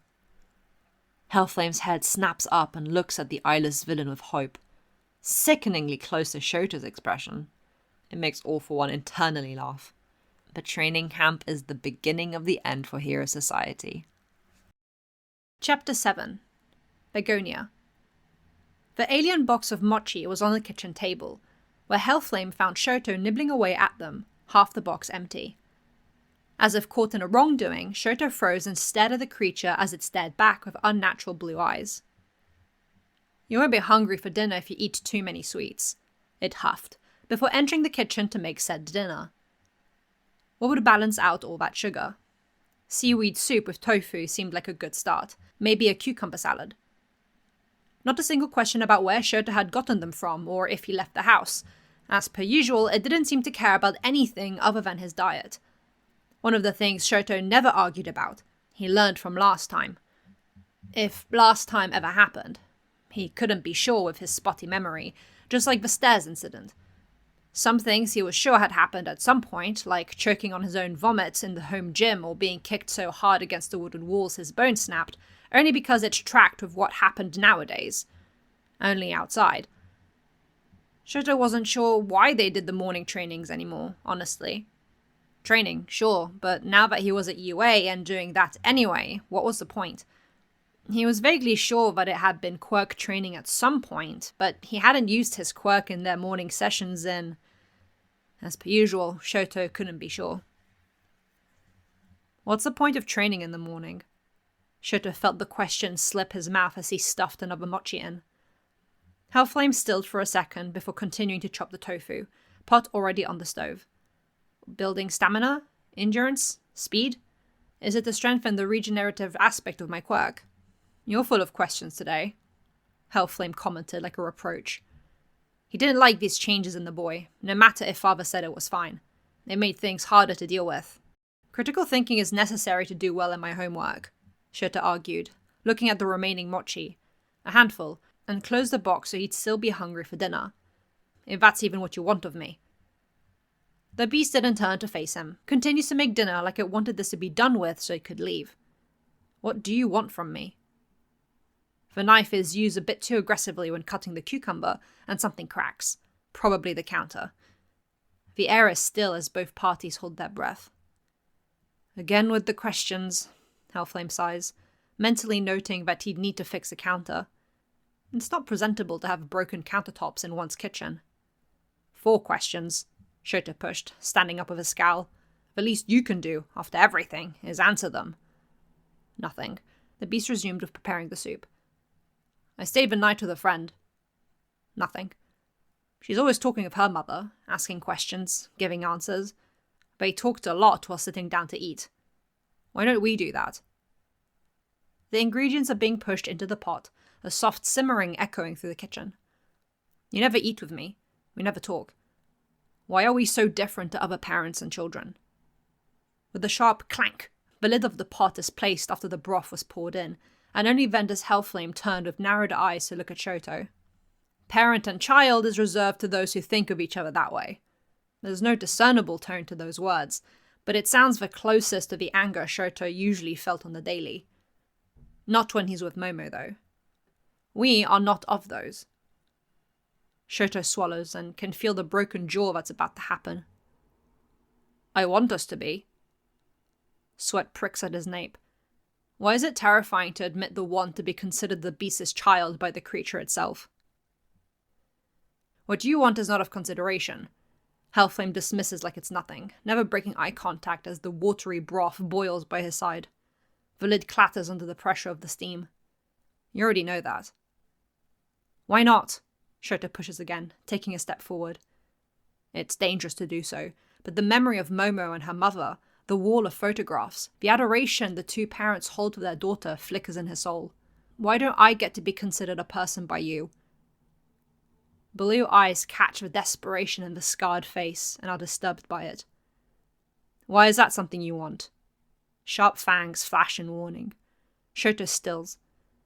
He feels so small, but his heart is beating and he can feel his veins thrumming with hot blood. Is this how the beast's anger sounds? Sharp, a warning, a demand for submission. When have you ever thought of us as father and son? Shoto is drunk on adrenaline. You're the one asking questions now. The water is boiling. Something twitches in the beast's face. There's cracks forming. Like Shoto's repeatedly healing cracked ribs, and the child wants to see more of the dismantling facade. A hand reaches for the boiling pot. And stops. Hellflame understands the feeling now. This boy has a way of getting under your skin. He grunts in reply, stepping away from the stove and moving to tower over Shoto, blue eyes glowing in the shadows of his face. All right, you want answers. Answers you shall get. Shoto's throat constricts. I train you so you stop being a whimpering little brat nipping at my heels. Shoto blinks, only able to focus on the creature's eyes. They're cold, What does it see when it looks at him like that? Not a child. Certainly not its own kin. You said yourself the only person you want to kill is me, and yet you've never landed a single blow, let alone made it back to the house before I catch you. A fleeing rabbit can't kill an eldritch being. The rabbit stares up at the cosmic creature with wide eyes. Is that what the little prey animal is being trained for? To kill monsters beyond its imagination? Why would it ever need to do that unless said monster wanted to be killed? Why is that the only want I'm allowed to have? Shoto's voice squeaks out like the animal he's compared to. Because that's the only want appropriate for what you are. The face above flickers in a blue glow as the creature blinks. And what you are is not a child. It says, convincing itself. Steam screams, the sound piercing the creature's sensitive ears as it pulls back from father's future weapon and takes the pot off the heat. It exits the kitchen after that, leaving Shoto to serve himself with the soup and cucumber salad, nausea threatening to overwhelm its senses again lest it step away from the trigger. Shoto stands in the kitchen, frozen, staring at the pot of soup. He doesn't have an appetite, but he doesn't argue about his diet.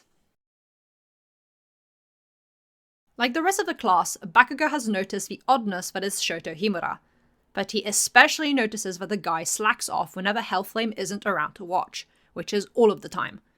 Not enough that he fails, but clearly below his capabilities, and for someone as stubborn, ambitious, and hard-working as Bakugo, it's an insult to him personally. It doesn't get any better at the training camp. Even at the beginning with the surprise, thrown off a cliff and attacked by mud monsters welcome from Mandalay and Pixie Bob, Himura hadn't lifted a finger and boredly walked behind everyone.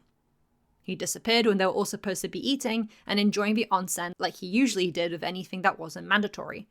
They couldn't be sure if he even slept in the same room as the boys, and now he was using the chaos of the others' training to avoid the teachers like he typically did when it came to Aizawa or All Might.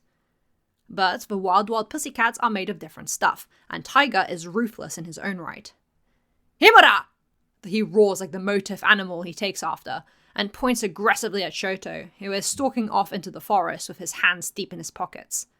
He doesn't even stop when he's called for, which makes Taiga chase him down and grab him by the back of his PE uniform.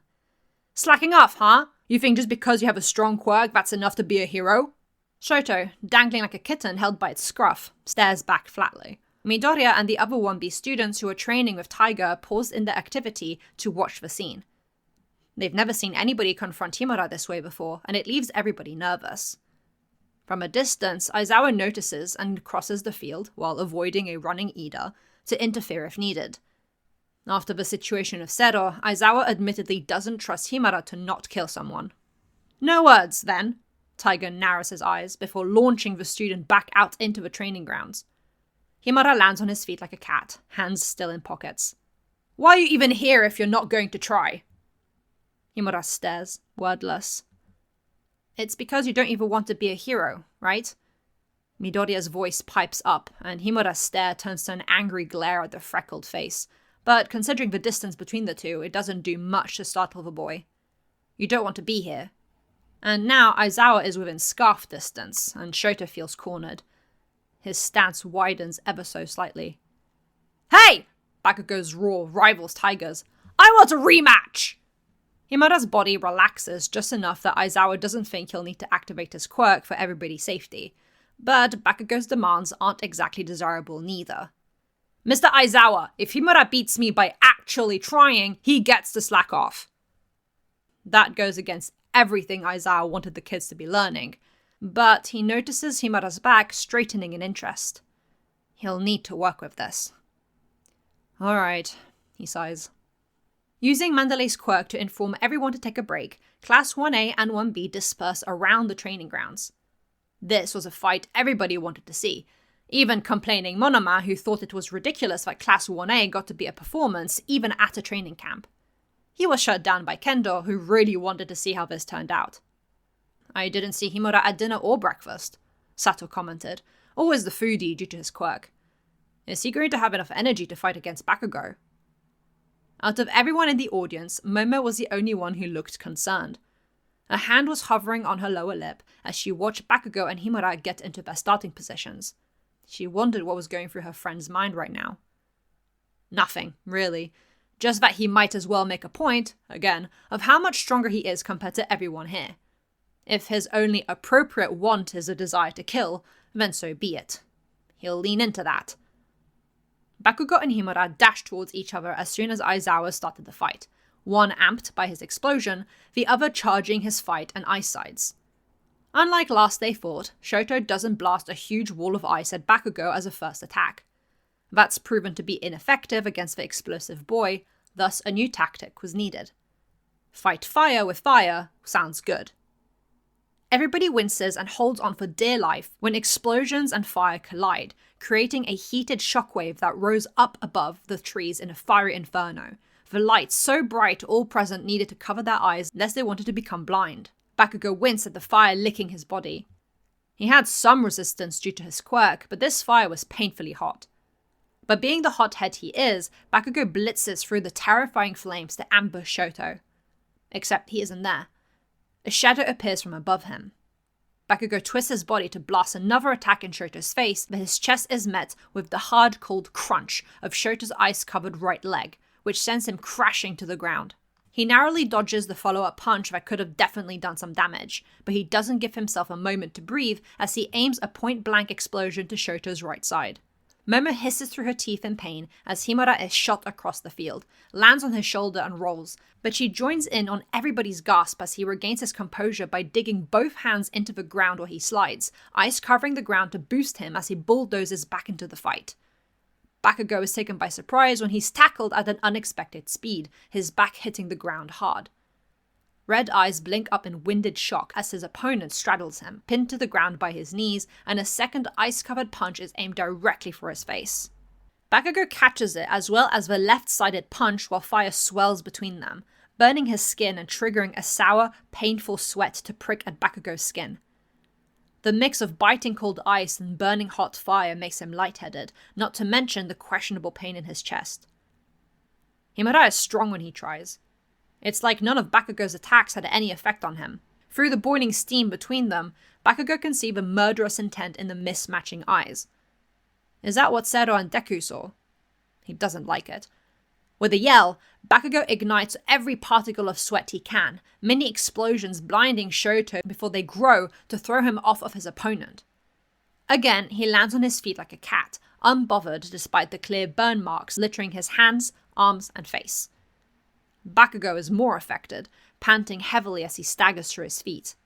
The two stare at each other, just for a moment, long enough for Bakugo's eyes to widen when he sees Himura's wounds healing in real time, the burn marks slowly fading away. Aizawa notices too, as well as the familiar look on the boy's darkened face as he takes another step forward. "Stop," Aizawa orders, and for once, Himura listens. "Himura, you can regenerate." The boy looks to him at his observation, and shrugs. "How many quirks do you have?" Himura shrugs again. "It comes from my fireside," he replies with a bored expression, like he doesn't believe what he just said, but that's the only explanation he can give. It's one of the only things the beast at the house has answered. "Are we done?" "Hey!" Bakugo yells, but he's staggering, falls to one knee. Himura definitely held back, despite the pain in his chest. There's a power behind his movements that now that Bakugo had a moment to breathe, he feels his very bones shaking. "No, we're not done!" He tries to stand, but Kirishima and Kaminari have rushed from the sidelines to check on their classmate. "Dude, give it up, you're hurt all over," the redhead argued, wincing at the burn marks on his friend's body. Kaminari shoots Himura a disapproving look, but all he gets back is an unimpressed one. "Seriously, Bakugo, that's going to scar if you don't get it cleaned up." Aizawa closes his eyes and sighs. "Himura, you're free to go." He gives in. "Let's get you patched up, Bakugo." Shoto disappears into the forest. Surprisingly, there's no more yelling from Bakugo. He does hear a rustling in the bushes and catches the glimpse of a red, horned hat. The kid that punched Midori in the balls. That had made Shoto internally laugh. The boy is looking at him with a hateful expression. Kota doesn't like villains. With the news from his little mole about the training camp, All for One thrums his fingers thoughtfully. Yes, the warehouse in Kamino would do fine. That's where the bar Tomura and Kumagiri are was situated as well. The real stuff was here, at the good doctor's secret lab, where a continuous grumbling and kicking of the wall was making an annoying background hum. Tomura, All for One called for a student while standing in front of the cameras placed in Hellflame's abode. A crackle and a master from his youngest protege through the speakers of his computer made All for One look to the writhing body on the lab floor, having a tantrum like a child. Your collection of new allies is well ranged, but I have a valuable asset you can use. The body stills, and blue eyes pierce through the darkness in an unnatural glow. I'm sending you some firepower. Since the Wild Pussycats weren't pampering the students anymore, Class 1A and 1B would be in charge of making their own food. Man, if Himura wasn't such a jerk, his fire would be really useful right now, Mineta whined as the students filled the furnaces with firewood. Has anybody seen Choto? Mema asks, gaining everybody's shocked look. What? You're on first name basis? Uraraka asked, eyes big. I didn't realize you two became so friendly in your study sessions. Mema's lips tightened into a flat line and said nothing. You're seriously not going to tell us anything? Mina whined, always down for some good gossip. Come on, Yao Momo, give us something to work with. I will not, the vice student rep said firmly, puffing her chest out with a sense of importance. But I can assure you that treating our classmate like an outcast isn't very heroic of us. Did you see what he did to Bakugo today? Kaminari shot at the girl, before pointing at Sero. Are we forgetting what he almost did to Sero? No, compared to our fight, as murderous as Shimura looked, it did feel like he was holding back somewhat, Sero commented, rubbing his right arm as he spoke. He was a bit more meek these days when Himura was a topic, but thankfully his arm was undamaged in the long term. Bakugo did start it, anyway. Seriously? Hagakure piped up, the floating t-shirt and shorts the only hint she was present. You're defending him? No, I'm just... Sero started, before looking to the floor and back to his friends. You don't find it weird that Hellflame, the #1 hero, the Flame of Hope, has a son like that? I didn't even know he had a son till joining UA, and what I did find on the internet was nothing but criticism shot at the guy. I love and look up to Hellflame as much as anyone else, but... It is strange, Midoriya agrees with a relieved sigh. At least somebody else saw it. Ida, Mineta, Uraraka, Jiro, Kaminari, don't you remember how Hellflame said that he wasn't parenting Himura? Whenever I bring him up to Hellflame, he always acts like he doesn't know who I'm talking about. You're not suggesting that Hellflame is doing something to Himura, are you? Ida asked. He'd been comforted by Hellflame after the Hosu City incident and held the man on a pedestal to a certain extent, but that didn't mean he wouldn't hear his friend out on his worries. I don't know what I'm suggesting, Midoriya shook his head. And it's none of our business, Kaminari argued, Jiro nodding by his side. It doesn't justify him being so rude to all of us. It's not our fault. Tsuyu confirmed, a finger on her cheek. Memo sided the arguing and turned to leave. Where are you going? Shoji asked the girl with a gentle voice. Looking for Shoto. He hasn't eaten and I don't want him to collapse, Memo replied, turning to glare at the others with disappointment. Somebody has to look out for him, so if nobody else will, I am. She stalks off into the dark forest, leaving everybody behind with guilty faces. Kirishima tried to get Bakugo to rest after his burns were patched up, but with dinner coming around, the blonde wasn't hearing any of it. You go if you're so hungry, Bakugo spat, shrugging the redhead's hand off of his shoulder. Icy Hot is going to skip out on mealtime again, and if I want a proper rematch about the asshole fainting, I'm going to force feed him. You do realize you lost today, right? Kirishima asks flatly. I didn't lose! Mr. Aizawa interrupted us! Bakugo yells as he disappears into the forest to look for his classmate. I'm itching to go. Let's hurry up and move. It's too soon. Besides, as I already told you, there's no need for you to do anything flashy. Himeko Toga listens to Mustard and Muscular's soft arguing, standing on a rocky mountain that overviews the other side of the forest. In the distance, the house the UA students and pros are staying at is softly enlightened. Further away, there's an orangey glow. She doesn't know what that is, but doesn't particularly care. Instead, she looks at the only silent member of their current group. Tomura had introduced him, saying he's from his master, a useful freak. He goes by Darby, Tomura had said, scratching his neck. He doesn't really talk. You lot could learn from that. Even though that's what he said, the black-clad, black-haired man was rocking softly on the soles of his heeled boots, also black, while humming something. Long, fingerless gloves that acted like sleeves under his ratty coat showed off some impressive claws that he kept flexing, and while the face mask hid his face, an eerie glow emitted from his turquoise eyes. Himiko tries to decipher the tune. It sounds like Kagome Kagome, the children's game. Circle you, circle you. Oh, Bakugo, you're up and about. That's good. Momo jumped as her bandaged classmate appeared from the shadows. They were both going in the same direction.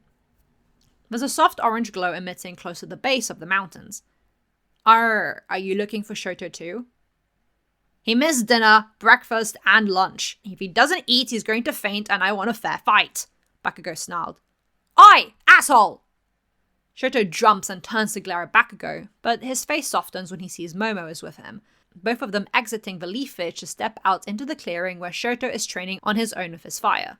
What? Shoto sighs, turning back to what he was doing. You haven't eaten in over 24 hours, Bakugo says accusingly, but gets no answer. Shoto, you ate at my home. Is there a reason you won't eat with our class? Momo asks gently, approaching her friend, but pauses when she sees what he's trying to achieve. Crack a boulder in half with a refined, powerful pinpoint of his flames. Isn't that... Hey, that's my move! Bakugo snarls. Shoto is using his right side as a rifle barrel and his fire like a bullet, a replication of his AP shot. It hurt, Shoto admits before he shoots his fire. The boulder splits apart like shards of glass, crumbling right before their eyes. It's a good move. Doesn't mean he can't just steal it! Bakugo stomps his foot like the single child he is. Anything those guys make can't be good. Shoto ignores Bakugo's complaint to answer Momo's question. I don't like crowded places. The idea of sitting at a long table with dozens of people who didn't like him was off-putting. Momo hums sadly. Cooking is easy, Bakugo snarls, stepping forward to square up at his classmate. What will you eat? I want another proper rematch of no interruption, including you fainting. Today is curry, but if you won't eat that, I'll make you something. To be honest, Momo doesn't know Bakugo well enough to understand if this is genuine care coming from the guy or self-serving kindness. Either way, she appreciates him trying, unlike everyone else. Maybe that's unfair. She knows Midoriya, Ida, and Mr. Aizawa had tried, but there's a reason why Mr. Aizawa asked her for help. Shoto rejected them completely. Shoto stares at Bakugo. There's that challenging look in his face again, one that dares Shoto to request him for the impossible. Sober. Done. Momo has no idea what the blonde is thinking, and hopes the Wild Wild Pussycats even have the ingredients. But when Bakugo grabs Shoto by the elbow and drags him through the forest back to the main building, the latter not fighting it, Momo trots alongside them with a pleased smile. Initially, Mandalay and Ragdoll had wanted to argue giving Bakugo special access to the inside kitchen that houses every ingredient a Japanese household could ever need. But upon the begging look from Momo and the information Aizawa had given them, they decided that Himara did need special treatment if they wanted him to partake in their activities. Tiger and Pixie Bob were still annoyed, but they came around when they saw Shoto staring intently at the skilled chef that was Bakugo, Momo in awe at the obnoxious boy's knife skills. Here. Half an hour later, Bakugo presented a perfect platter of soba. And you. He placed a second in front of Momo, and a third for himself on the kitchen table. You better eat it or I'm going to kill you. Shoto stares at the soba. It looks the same as what the beast makes. And last time he ate something it hadn't made, nothing bad had happened. And when it had seen him eating the mochi Momo gifted him, it didn't care. With careful movements like the noodles were going to bite him, Shoto lifted a mouthful with his chopsticks and ate it. It's good. Really good. Bakugo really is a good chef. He munches on his mouthful enthusiastically. You're supposed to say thanks for the meal first, dumbass. Bakugo hisses through his teeth, before doing that himself and eating his own soba. Momo does too and takes a bite. That's delicious! She praises in her rich voice. Bakugo grumbles something as he eats, and Shoto only nods. He agrees with her. You know, Shoto, I can tell Mr. Aizawa you are training. You're just doing so on your own terms. The girl offers, enjoying a sip of the hot tea Bakugo had served as well. Shoto stills his movements and looks at the two students across from him. Why are you standing up for me? He asks. Momo tilts her head. I don't know if it's standing up for you, but you have a different way of going about things, she hums, tapping her chopsticks on her lips. I think it's unfair to push methods that don't work on you. It's not like you need the same training as us, Bakugo says bitterly, glaring at Shoto. You're actually competent when you put effort in. Overpowering and inhumane to an unfair extent, but that's best left unsaid. I'm stronger than you, Shoto says fatly. Prove it, jackass, Bakugo snarls, jabbing his chopsticks in Shoto's face. Because I won the sports festival, and Mr. Aizawa interrupted us before we could finish our fight, so right now you can't say shit. The insulted expression on Bakugo's face is so exaggerated it makes Shoto exhale a quiet snort through his nose, face never changing from neutral. Momo smiles brightly, enjoying the hostile banter at the table. After the specially made dinner and Momo assuring Mr. Aizawa that Shoto is training but doesn't like doing it around the others, the atmosphere had mellowed out. While at first Class 1A was on edge on the second day when Himura joined them for breakfast, the teen stayed quiet as he lingered around either Momo or Bakugo, saying nothing and looking to the ground. He even helped with lighting the fire when Momo asked and observed dutifully when Bakugo was chopping fruits and vegetables. He still disappeared when training time came around, but returned for lunch and dinner and breakfast on the third day, helping when Momo and Bakugo asked. Yay, thanks Himura!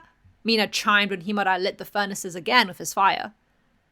Himura merely nodded, not looking at her as he returned to Momo's side. Weirdly enough, with Himura hanging around Bakugo and Momo like he was, he fit in quite well with the odd bunch. As long as he stayed quiet and kept a neutral look, he almost mirrored Tokoyami in his standoffishness. Once in a while he'd scowl and his scars would pull at his skin in a way that made uncomfortable shivers trickle down everybody's backs, but he didn't say anything. He didn't eat with them, though. He'd take a plate that Bakugo personally served him and disappeared into the forest alone. Momo reassured everyone this is what he wanted. And on the third day, Shoto actually stuck around the training grounds, specifically to spar with Bakugo.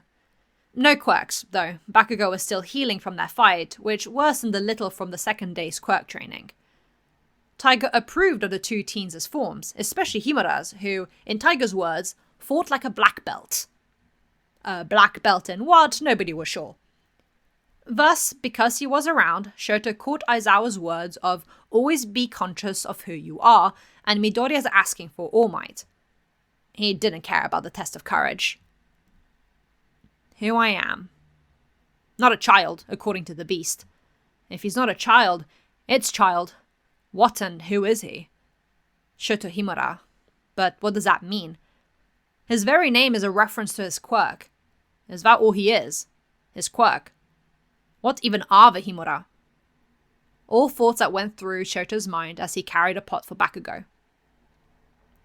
He passed Midoriya, who was sorting out the firewood.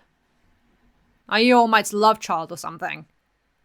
The question made Midoriya drop the wood and stare up at Shoto with wide, confused, bordering on scared eyes, but mostly perplexed. What did you want with him? Oh, no, it's nothing like that, Midoriya fretted. Last he and Himura spoke, there was a denied public execution of the sports festival. I just wanted to ask him about Kota. Himura blinked, not knowing who that is. The kid, there! Oh, he's gone. Mandalay's nephew. Oh, him. He's got something against quirks and hero society. I tried getting through to him, but I failed. Like he had with Himura. I bet All Might would know what to say to him. Himura said nothing as he stared at Midoriya, the boy forcing a smile as he looked to him. What would you say to him, Himura? That he's right. Hero society is trash. Okay, maybe not the right person to ask. You're really annoying. You spout off speeches about stuff you know nothing about. Midoriya shrinks in on himself. Yeah, figures Himura would think that of him. Saying righteous bullshit that pleases everyone is pointless if your words aren't backed up by action. Midoriya stands up abruptly at that, which makes Himura flinch and look at him, in turn confused. That's it. He sounds as confused as Shoto feels, the two staring at each other for a beat longer. Whatever it was that Midoriya had clicked, it wasn't what Shoto had intended. You don't like Hero Society. Nor when people ask you questions about Hellflame. It's none of anybody's business. Like Kaminari had said, but not that Shoto was there to hear it. Butting into stuff you know nothing about is pretentious. Sure, Midoriya sweats.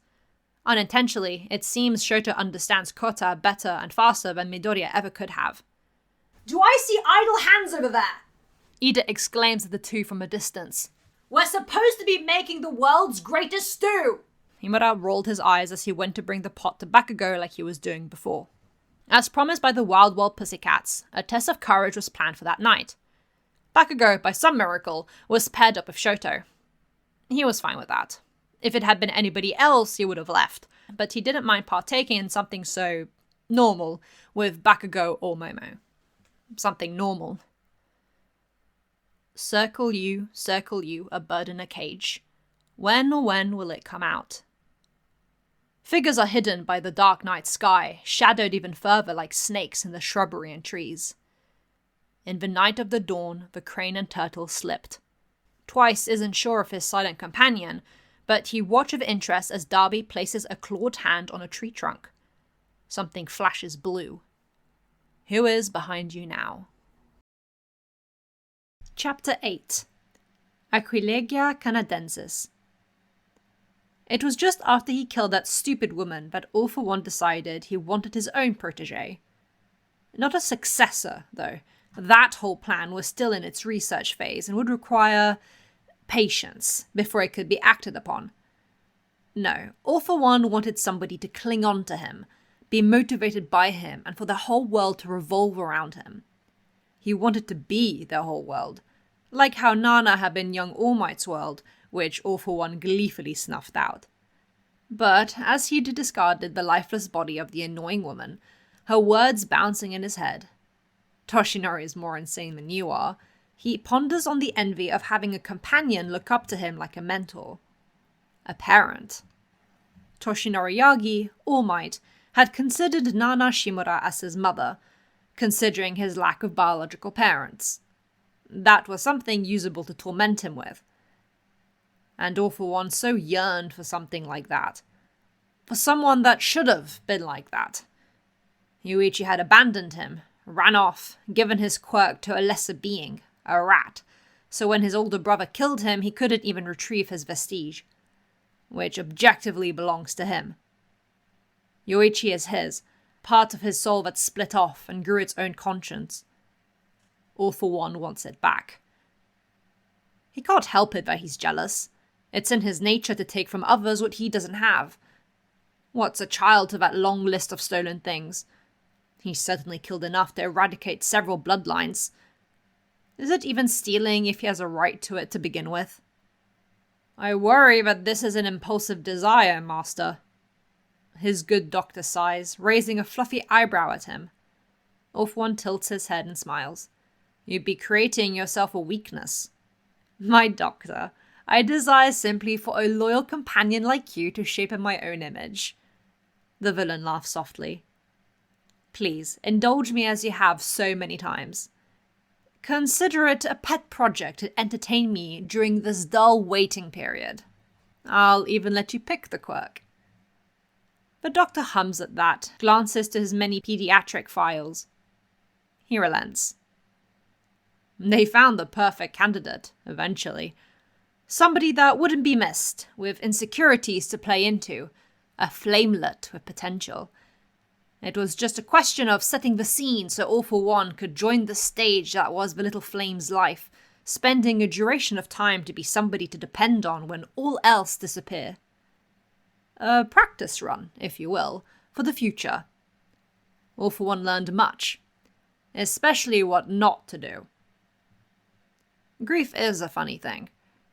It's near the top of All for One's favourite things to witness in others, and feeding the sorrow to slowly bleed into frustrated anger was a high that could never be rivaled. Drip-dropping poison into that open wound had been laughably easy, and All for One got what he wanted. Loyal to a fault, following him like a well-trained puppy with eyes full of awe, the Demon Lord became the child's entire world, the sun that he revolves around. Feral was the final nail in the coffin, so to speak. All for One often relived with glee the moment his gift kicked in at full force, and Hellflame was born, imprinting on him with a lovesick, twisted smile, covered in his own blood that poured from his mouth, nose, and ears, brand new fangs and claws adorning his little firefly, not to mention a freshly rewired brain that desired nothing more than to please its father. All for One hadn't asked to be called that. Hellflame just started doing so, and who is the Demon Lord to deny the redhead a simple pleasure? If that's what helped him be a good, obedient child, then father he was. He'd grown to be fond of the title. One he didn't like to share with Hellflame, so when that short-lived era was thankfully over, All for One dug his teeth into that fiery heart deeper than before, rejoicing in the way the body frozen in time sobbed and heaved and clung onto him like he was a lifeline, and making sure he remembered the pain and sorrow that only his father could soothe. Not even half a decade later, All for One would experience the pain of dying at the hands of All Might. How dark and terrifying that had been, like when he saw the vault empty of Yoichi. The paralyzing isolation, the inability to have control over his own self with no comprehension of where he was, if he even was anywhere, if he even had a self to control. All of it was suffocating, and in all that time, Yoichi was on his mind, the bittersweet feelings he had towards his brother, longing for his companionship, all the while blaming him for his current state. If he had just stayed, saw things like he did, like he was supposed to, none of this would have happened. Instead, he was alone. Even when life re-entered his mangled body and air returned to his gasping lungs, the world was dark. But his other senses are strong. He feels a warm body next to him jolt, and two hands clasp onto his wrist, feeling that trembling, the light sheen of nervous sweat. "Doctor, he's awake!" The frantic voice, familiar but that he can't pinpoint, makes All for One's renewed beating heart ache with fondness. But he's still coming back to life. It doesn't set in yet why he feels this way. "Father." Heat pulls in his chest. "I can't," he gasps, panting, teeth chattering as his body temperature spikes like a fever before crashing down again. "See." Who is that, clinging onto him, standing over him, worrying and calling for him? Yoichi? "Your fight with All Might has left you deformed, father." The trembling voice slowly eases with relief. "But the doctor has truly worked his magic. He's brought you back to life and provided you with quirks to help you navigate the world." It's too many words for All for One, who is still adapting to not being able to see nor smell or breathe from his nose. He focuses on his other senses instead. Hearing. There's the beeping of machinery, the sound of his own laboured breathing muffled by an oxygen mask, and the sounds of who he assumes is a doctor scrambling to check his vitals. He must be in one of their secret laboratories. Taste. The air is stale under the mask, and the oxygen feels spicy on his tongue. Touch. He's in a bed. He can feel tubes and needles probing various parts of his skin, namely the neck, and it hurts. But all of that pales compared to the warmth of those two hands clinging onto his arm. Those hands are clawed and familiar. "Father?" The voice calls for him gently again. "Father." Something catches in the voice's throat, a sob maybe. He's prone to tears, this one. "I'm here." He's here. Yes. Yes, Hellflame, his firefly, is here. He waited for him, longed for his impossible return, slept by his bed and curled against the unconscious body like a cat mourning the sun, desperate for the warmth of a companion.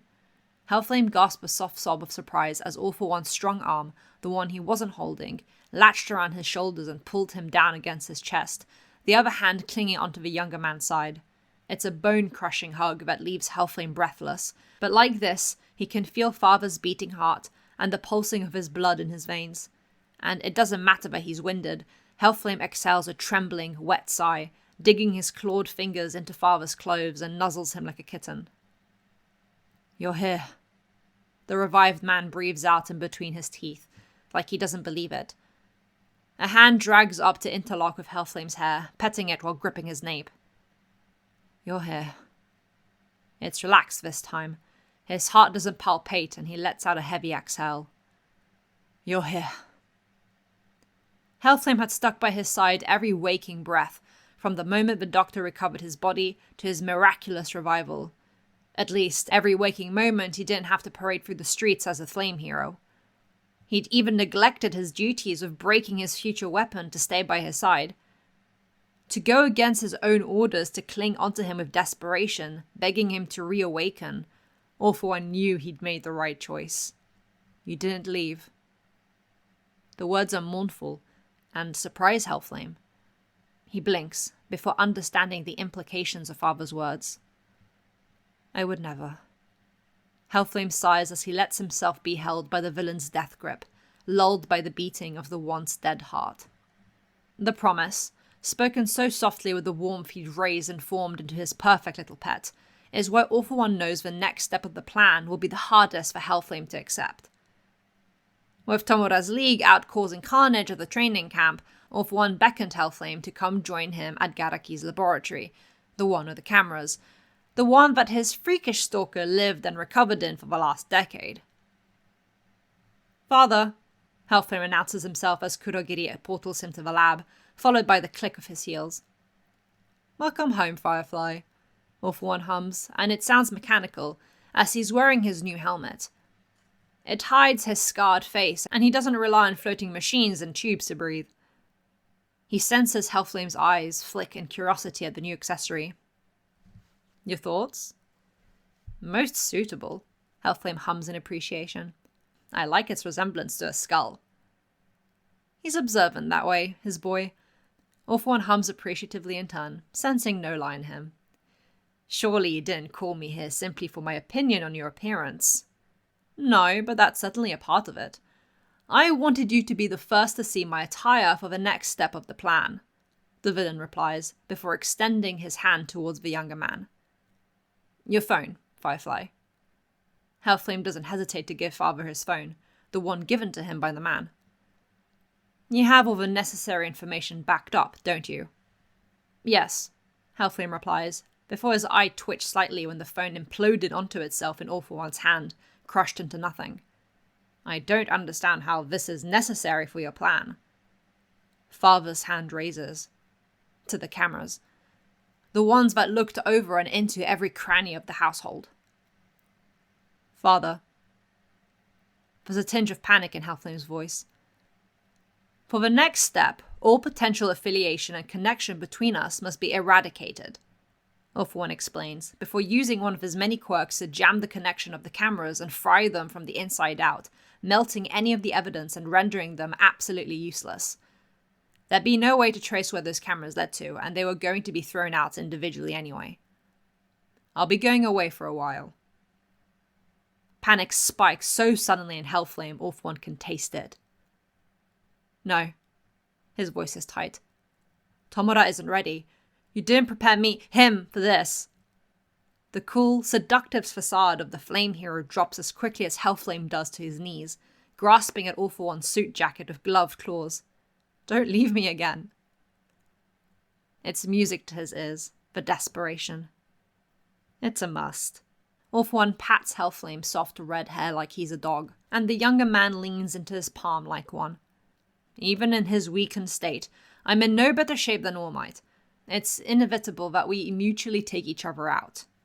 "Why must you fight at all? There's alternate routes, surely," Hellflame pleads. "Tomura needs to leave the nest, become a leader of the League of Villains," the older man interrupts, cupping his cheek. "He'll never grow if I'm here as his safety net, or if you coddle him forever." So not only would father be unreachable, but his ugly duckling too? Hellflame didn't know if he could take it. "Please, father," Hellflame whines, teeth chattering in barely restrained emotion. "You've watched over me for my entire existence. You can't just leave. What will I do without your guidance and wisdom? Like the earth can't survive without the sun, Hellflame can't survive without All for One. For one, you won't go to All Might in a cute attempt to join me in the afterlife, All for One chuckles.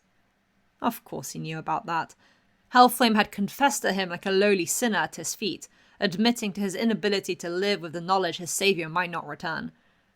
And you'll continue to do what you've always done. Play the perfect, alluring hero that the world wants you to be. Make them depend on you like you depend on me. All for One kneels down to one knee while holding Hellflame's face in his right palm, the left hand wiping the humidity from his protege's eyes. This fear and panic you feel, make sure Hero Society feels it too when the time comes. And it will, I promise you. Then, and only then, will you be given back what was confiscated. Do you understand? Hellflame sniffles and nods. Yes, father, he mutters, reaching to hold the older man's wrist as he leans into his touch, the holes on the palms pressing into his cheeks. In a lower, quieter voice, he mutters, I don't want you to go. Missing you is torture. Glee jitters through All for One's veins, and he wraps his arms around his youthful creation, bringing him into an engulfing, possessive embrace. His blunt nails dig into the too tight hero suit as he presses Hellflame into his chest, the younger man's face nestled into the crook of his shoulder, right next to his intimidating mask. It is the same torture for me to go about your company for who knows how long, the Demon Lord admits softly, and maybe, just maybe, in his mind's eye, he's holding a white-haired young man that shares identical DNA to his own. But Hellflame is too tall, too muscular, too loving and loyal and warm to ever be a replacement of Yuichi. In a way, he's better, even if he doesn't fill the gap that One for All has left. But it is a necessary sacrifice. Hellflame whimpers, but nods best he can, pressed against father's shoulder. Promise me something. Anything. The only answer Hellflame would ever give. Do not forget who you belong to. Weaponized hands drag across Hellflame's back, one placed firmly on his nape, the other clawing his lower back. Hellflame hums out a response. Promise me. I promise to not forget I belong to you. Hellflame murmurs almost sleepily, unbothered and even lulled to a peaceful state by the aggressive tone of his master's voice, finding comfort in the hands that could easily tear him apart and all that he's grown to appreciate, which is nothing. The only thing he appreciates is father. All else is fleeting. All for One, behind his mask, smiles, pleased. Yes, his firefly would stay on his designed path, unlike his beloved, ungrateful brother. Good boy, All for One hums, and his mask clicks out of place enough to lift up so he can kiss the younger man's temple. Then, for now, this is goodbye, Firefly. Hellflame hates the emptiness in his gut as he's brought back to his agency. His office feels dark despite the warm lighting and the glow from the city below. Rich oak and gold adorn his workroom, emphasized by furniture of deep red hues that look like flickering orange in the light. But it might as well be a gloomy grey. Maybe he should have seen this coming. But the idea that father would plan his own disappearance, arrest, imprisonment, whatever it was a sickening thought that left him terrified. Which he felt currently. Last father was inactive. The loneliness and sorrow plagued his every waking moment to the point he sought out All Might in a vain attempt for his life to be snuffed out. He couldn't live in a world where father wasn't constantly watching over him. It was a reassurance that all would be well. But without it, Hellflame felt like he was drowning in an endless pit of dark waters. Hellflame, sir! He hears Burnin knock on the door frantically, smells Onima and Kido alongside her. His top loyal sidekicks but look upon him like a god in the same way he looks upon father. Hellflame inhales. What is it? He calls out amicably, smiling with such gentility it was impossible to tell his heart was breaking. News from the UA training camp! It was attacked by the League of Villains! Burnin bursts into the room with Kida and Onima. A couple floors down, Hellflame could hear the rushing of sidekicks responding to calls from the police in UA. All pro heroes have been called in to help. It's serious. How serious? Hellflame asks, a soft, serious scowl on his face that hardens his usually gentle expression. but only to make him look like he's taking this with great importance rather than to be intimidating. Keep a level head and all that. Were there any casualties? Many students and pro heroes were injured. Ragdoll is missing, and there are 3 confirmed deaths. Who? Hellflame interrupts Kido, giving the details.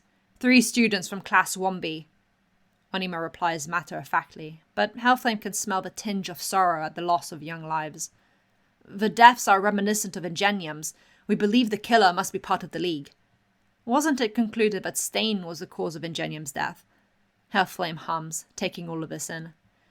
That case was reopened. His younger brother, Ida Tenya, had let it known to Manuel and the Hosu City police chief that Stain denied him being Ingenium's killer.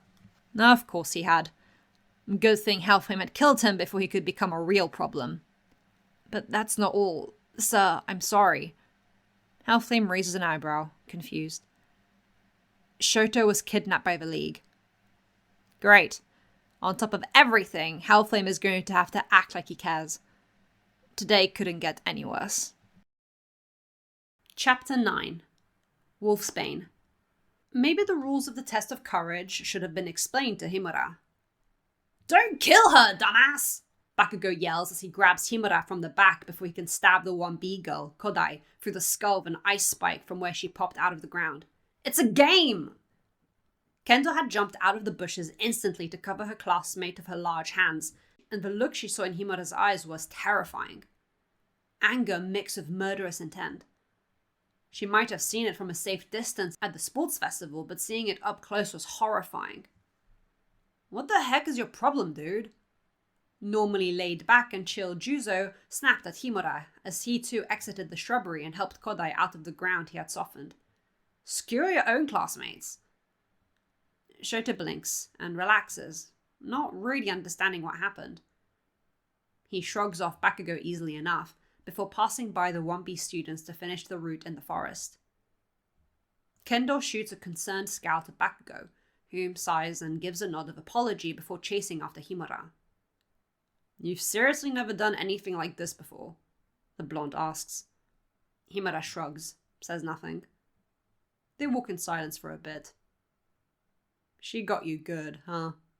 Himura's lower lip jutting out in a childish pout was confirmation enough. Me too. If not for the instant reaction his classmate had had, Bakugo would have just frozen in place. They walk a bit more before Shota stops abruptly. Bakugo does too, raising an eyebrow in confusion when Himura sniffs the air. Gas, he announces. Where's Hellflame's kid? Shoto! Muscular sneers at Midoriya while he tries to protect Kota. Himura? Twice watches in interest as the clone he sent out faces off against a Razorhead. It's odd. This Derby character had a blue fire quirk, but he was using hand-to-hand combat exclusively when fighting the Erasure hero. Which makes sense considering it'd be null and void to try any quirk usage with the teacher, but the clone hadn't even tried, just tackled the man like a bull, claws drawn and sharp. All around them, blue flames reach high into the sky, trapping everybody in the forest with its scorching heat. Insistent tapping hasn't stopped since they got here, and Twice looks at Derby, whose heeled boots are clacking against a tree. What's wrong? Quit that tapping! Twice asks, but he gets no reaction out of the man. There's something weird about him, which, considering the current members of the League of Villains, is saying a lot. But even with the likes of Moonfish, Derby is the only one that hasn't interacted with the rest of the League. Yet, at Twice's words, he does stop tapping. He stops moving altogether, eyes staring at something far in the distance. Abruptly, he starts to walk away. Where are you going? Don't leave. That's right, get out of here. I'm bored. Twice jumps at the unfamiliar voice. It sounds soft and smooth, fitting of a good-looking young man. Even though it is unfamiliar, Twice still feels like he's heard a similar tone before. I'm going to play. Play? What did that even mean? Oh, well, whatever. Twice thinks as he continues to watch a Razorhead continue to struggle against the Derby clone. This guy was personally sent by All for One as firepower for Shigaraki. Surely that means he won't do anything that'll ruin their plan. Screw the rules. Shoto never cared for them, and he's not dying here. A huge ice wall protects both him and Bakugo from the cannibalistic villain shooting his teeth at them like sharp, extendable mandibles. They push and crack at Shoto's ice, but the years of being beaten and thrown across rocks of Sekoto Peak made Shoto not feel worried about his well-being. Now, if only Bakugo would drop the dead weight. It's slowing us down, Shoto hisses as he reinforces the wall of ice and glares at Bakugo. He's not an it, jackass. He's a student from 1B, Bakugo snarls. He might not know the guy's name, but he recognizes him as the one who teamed up with Monoma during the sports festival. He'd made the air solid. A pretty interesting quirk. We're not going to leave him to be killed out here. Why not? Shoto's head snaps back to Moonfish's blades cracking through his ice. Shoto slaps his right hand on his wall of ice, creating several arrow-sized spikes that tear through his own defense to shoot at Moonfish. The bound-up villain is freakishly fast and dodges them all, but it does make him back off. It's not like he'd do the same. Unlike you, he wants to be a pro hero, so actually, Icy Hot, he would save me. Bakugo spits back at him. Maybe if you got your head out of your ass, you'd get not everybody sees the world like you do. Are you seriously lecturing me? Shoto is continuing to launch spikes of ice through his construction to keep Moonfish away, only the moon above them giving any light, the blue flames beyond adding a haunting hue, as if you're not an asshole yourself. Takes one to know one, how about that? Bakugo sneers like he's a toddler about to throw a tantrum. Shoto has nothing to say in response. He's stumped at Bakugo's unrestrained honesty, forwardness, and general attitude. He's never met someone like him. Come to think of it, he's never met someone like Momo, or anybody in their class. He hasn't met many people outside of the beast. Maybe that would limit his worldview, if he only sees one perspective. Whatever. I'm not helping you if you drop him, Shoto hisses, referring to the deadweight, Kosei Tsuburaba, on Bakugo's back. Like I would! Aizawa and Vlad eventually managed to apprehend the unknown villain, but he kept melting into nothing right in front of their eyes after he took some damage. Clones. Fakes. That's not good. What was also weird is how the black-haired guy fought low to the ground, claws out and swiping at both pros with little to no technique, movements loose and lazy, yet one sloppy kick to the shoulder had sent muscular Vlad stumbling. He said nothing, just bulldozered down the door and charged at the students with terrifying speed, using every surface to his advantage like a cat, leaving claw indents behind on everything he touched. It's almost like he was drunk. And his eyes, they were eerily familiar. Blank and a glowing turquoise, unseeing what was in front of him, yet somehow knowing everything. He couldn't think about that right now. Aizawa needed to go protect his and Vlad's students. He hopes he's not too late. Darby sniffs the air as he walks lazily through the forest. He's bored. He's bored. He's bored. The stench of blood and death is too far from here, accompanied by the smell reminiscent of nitroglycerine, but different. That's annoying. Frustrating. He's finally been able to leave the stupid laboratory now that he's functional and he can't even put down the mutt. It's antagonizing. His claws twitch, his teeth itch. There's an aching thrum in his temples. If he doesn't shred something fleshy and bloody soon, he's going to bite off a League member's head off in desperation for relief, and then he really won't be allowed out of the laboratory for a while. Hence why he followed the closest scent. 3 of them. 2 are unconscious. 1 is on its way down. It won't be a good fight, but they'll do as stress balls. Just so he doesn't become a problem later. Circle you, circle you. One of the villain's target has been identified. It's Shoto Himura. Himura, you need to avoid battle and don't make any moves alone. Mandalay's annoying voice rings through Shoto's head and he hisses. Of course they'd be after him. He's the beast's apparent son. They probably want a ransom or something stupid and meaningless like that. As if the creature would ever pay it. Avoid battle, bit late for that! Bakugo yells as Shoto lurches over him and Kosei to summon another wall of ice now that the other one was broken down by Moonfish's blades. Hit him already!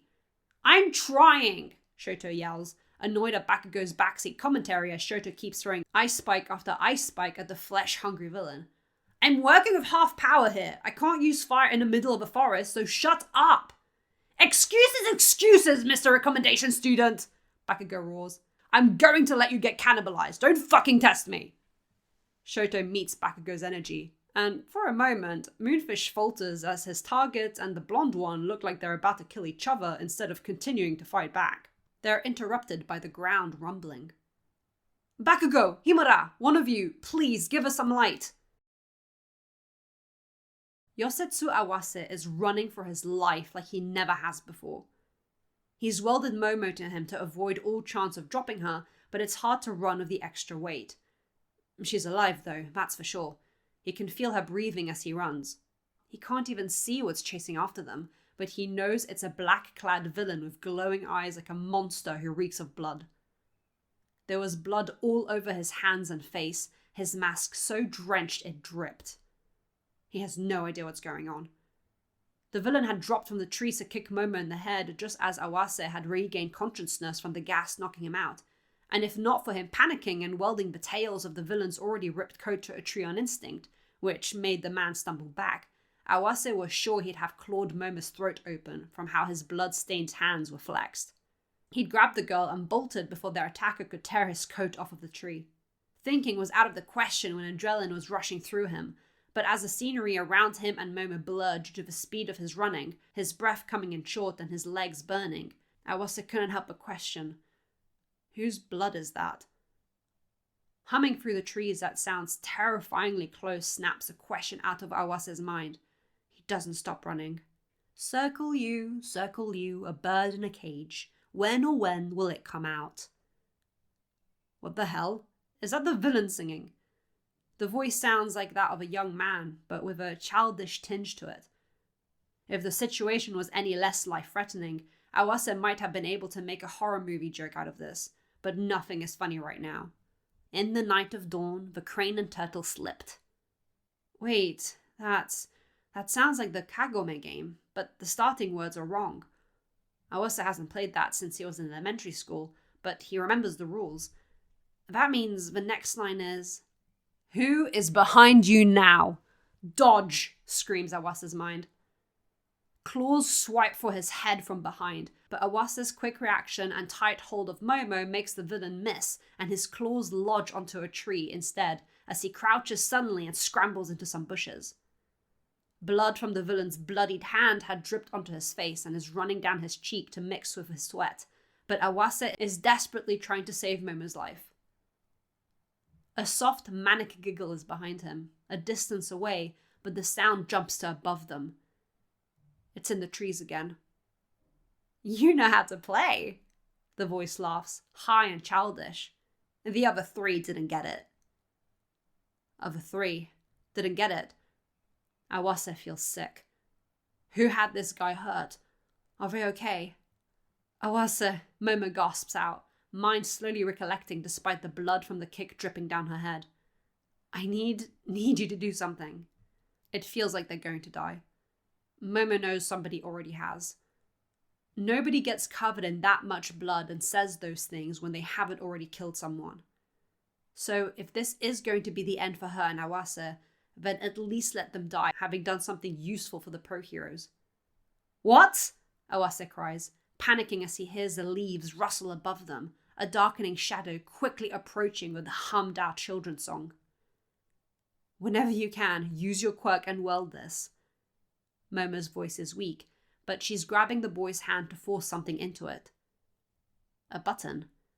If he gets close again, you need to do this. Awase has no intention of doing anything but run. Awase, please.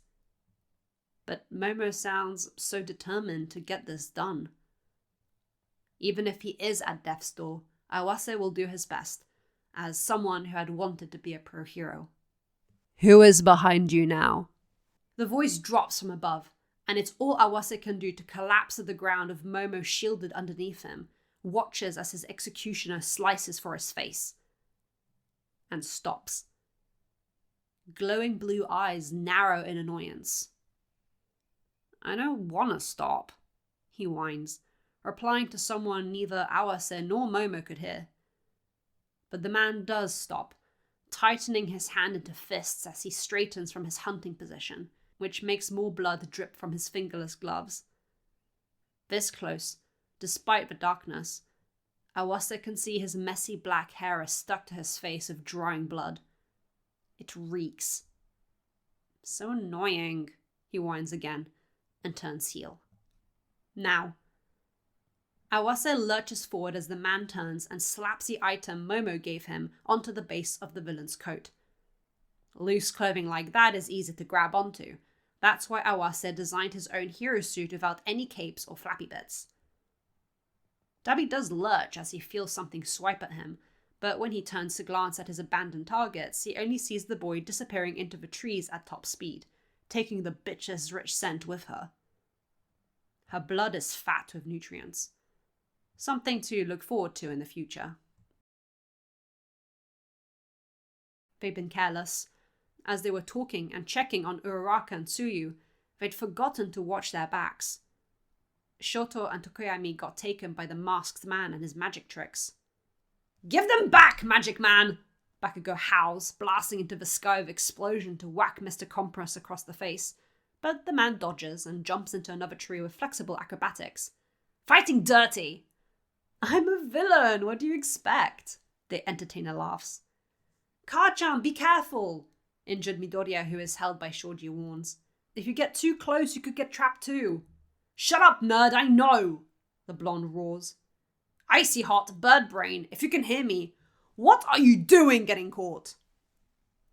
Mr. Compress is almost amused at Bakugo's lacking pep talk, but is also silently relieved that this kid isn't their target.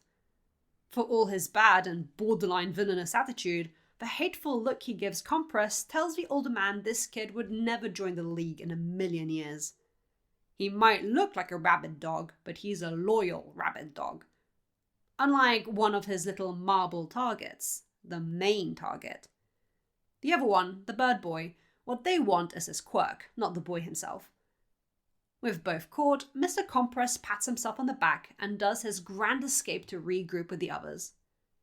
"He's quick," Shoji comments as a small group of students chase after him, Bakugo blasting above them in the sky, but also unable to keep up with Mr. Compress.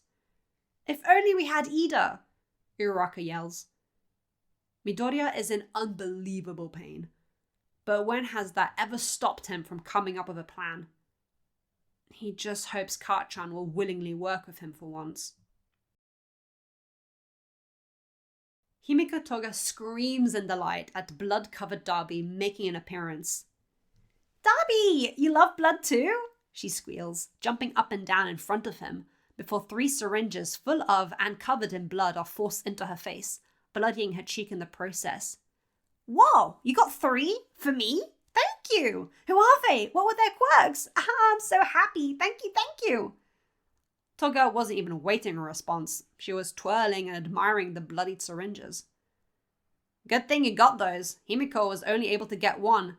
"You're terrible! Why did you leave me? I was so lonely!" Twice claps his hand before pointing accusingly at blood-covered Dabi. "And you stink!"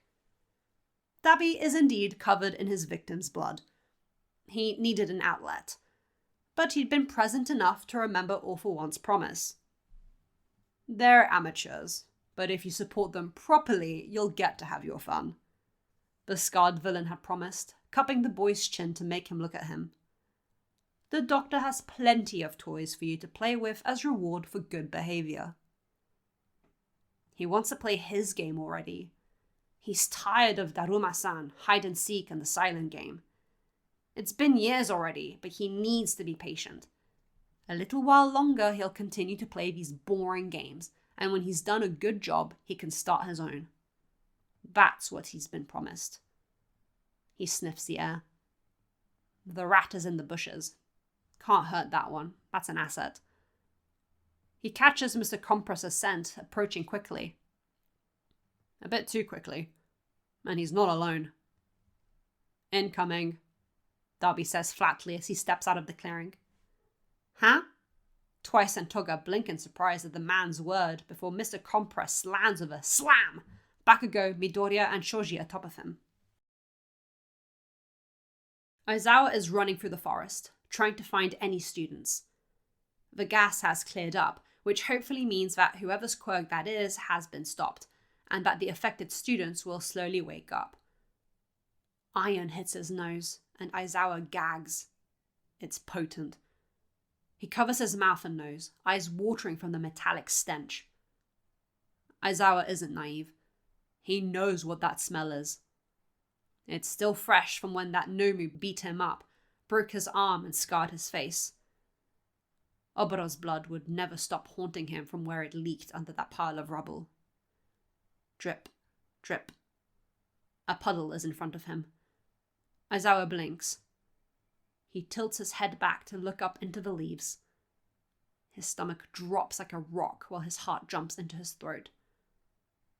He doesn't even initially recognize the three bodies. The carcasses are strewn across the branches like a mountain lion dragged them there. In the dark, Aizawa couldn't have seen it, but the surrounding tree bark are stained dark with blood, slowly drying in the scorched night air. The teacher steps back, away from the puddles of blood forming under the ripped-apart bodies, either trying to get away or a better look to identify them. In the back of his mind, Aizawa dares to hope that it's one of the wild pussycats, because then at least it would be an adult, a pro-hero that died on the front lines, as horrible and undesirable as that would be. But it can't be, because Aizawa's eyes land on the dripping green vines wrapped around the branches and bits of torn limbs. Ibara Shiozaki. His eyes follow the trail and lands on a skull-like face, partially mauled and hanging on a branch in an impossible position. Juzo Honenuki. The last set of vines lead down off the branches, onto the body whose blood puddle Aizawa had almost walked into. A black-haired girl hanging upside down, dead blank eyes wide, staring directly at Aizawa accusingly. Where were you, sensei? Yui Kodai. Aizawa hadn't been their homeroom teacher, but they were still part of the student body of UA. They were his responsibility too, just as how his own students were Vlad Kings, who he was currently protecting with the addition of Monoma. But Aizawa hadn't made it on time. He'd been too slow, and Shiozaki, Honenuki, and Kodai had paid the price. He feels sick. Of course, he knew the attackers were villains, but this level of destruction, the disrespect of these students, these high schoolers' bodies, mauled like rabbits in a hungry beast's jaw, it was worse than inhuman. It reminded Aizawa of Tensei Ida's death report, relevant to him since his younger brother is his student. That means that whoever caused this was still on the loose. It hadn't been Stain. It couldn't be Stain. The man had been killed by Nomu, and he'd told Tenya the truth. He hadn't killed Ingenium. Aizawa catches the moonlight's glint on 3 bloodied objects. Gas masks.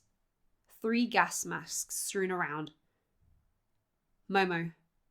His vice class representative had been with them. Adrenaline spikes for Aizawa. He needs to find her. He needs to find his student.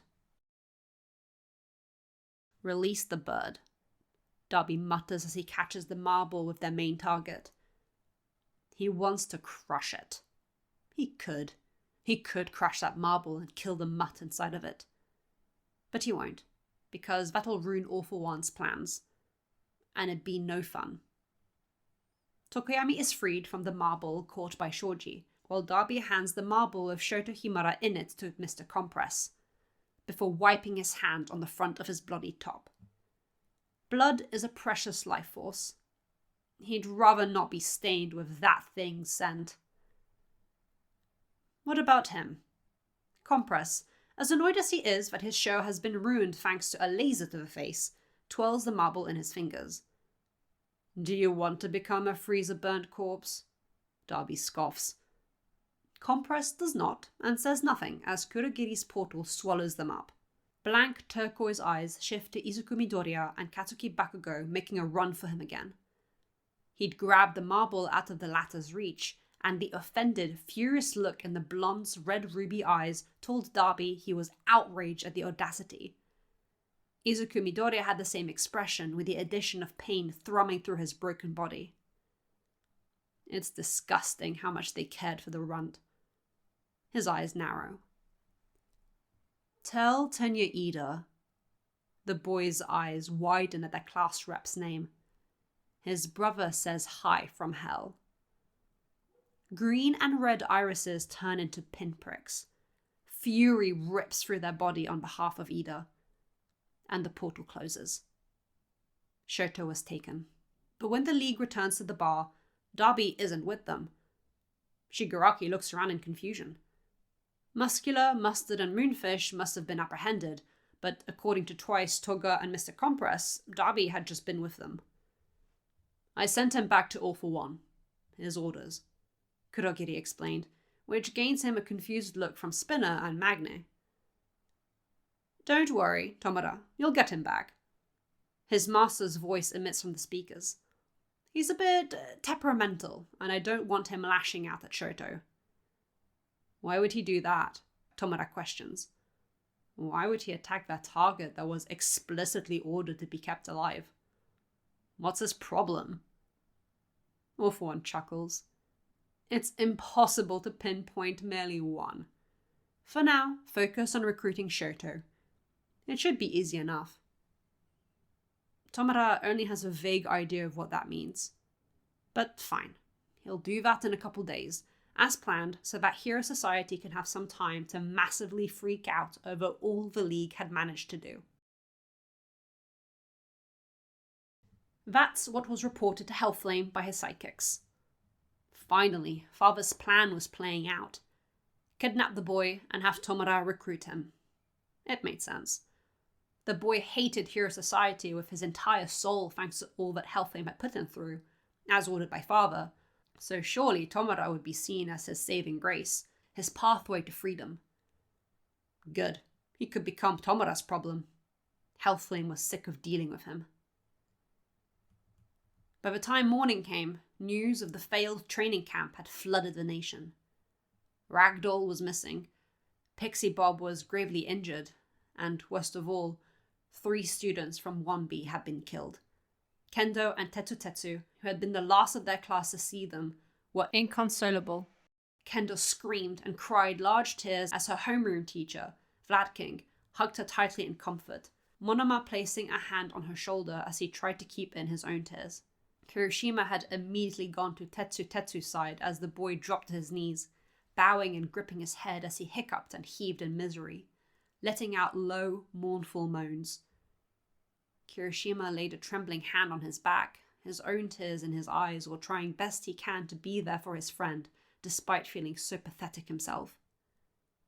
Awase, covered in his classmates' blood, went into catatonic shock. Jiruto Shishida caught him before the boy could collapse, while usually serious and level-headed Sen Kaibara tried to wipe his classmate's face clean of the blood and sweat, check him for injuries, with trembling, shaking hands and watering eyes.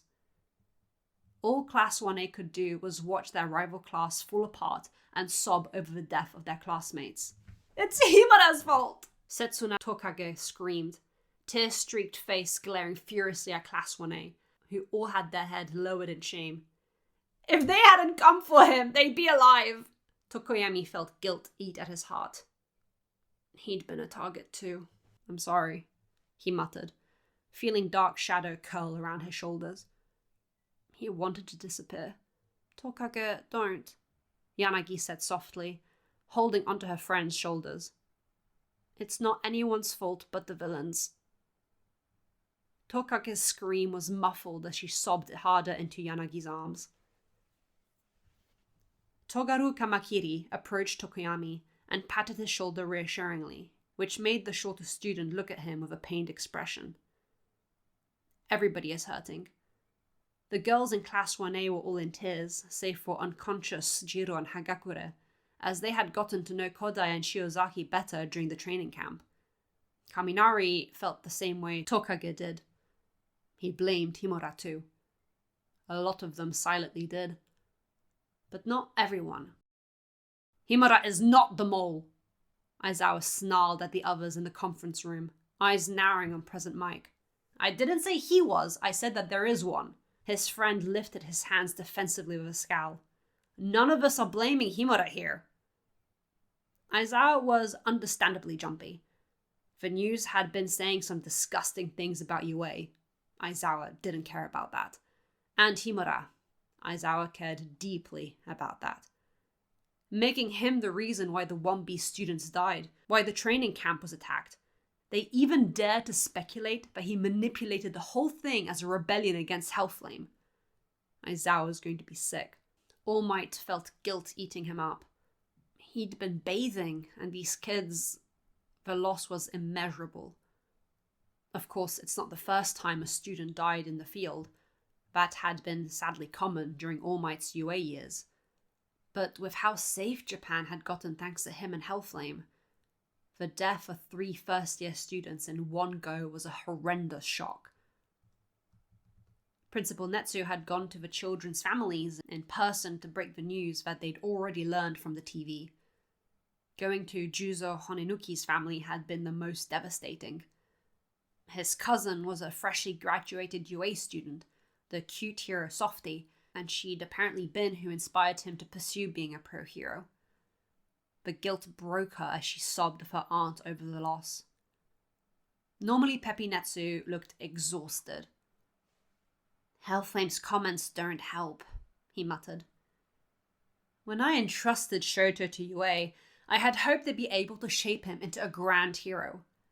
But it seems the top heroes school can't even protect their own," had been Hellflame's first statement, backed up by his loyal sidekicks who were as horrified as he seemingly was at the events. Aizawa was ready to barge into the agency himself to give him a piece of his mind.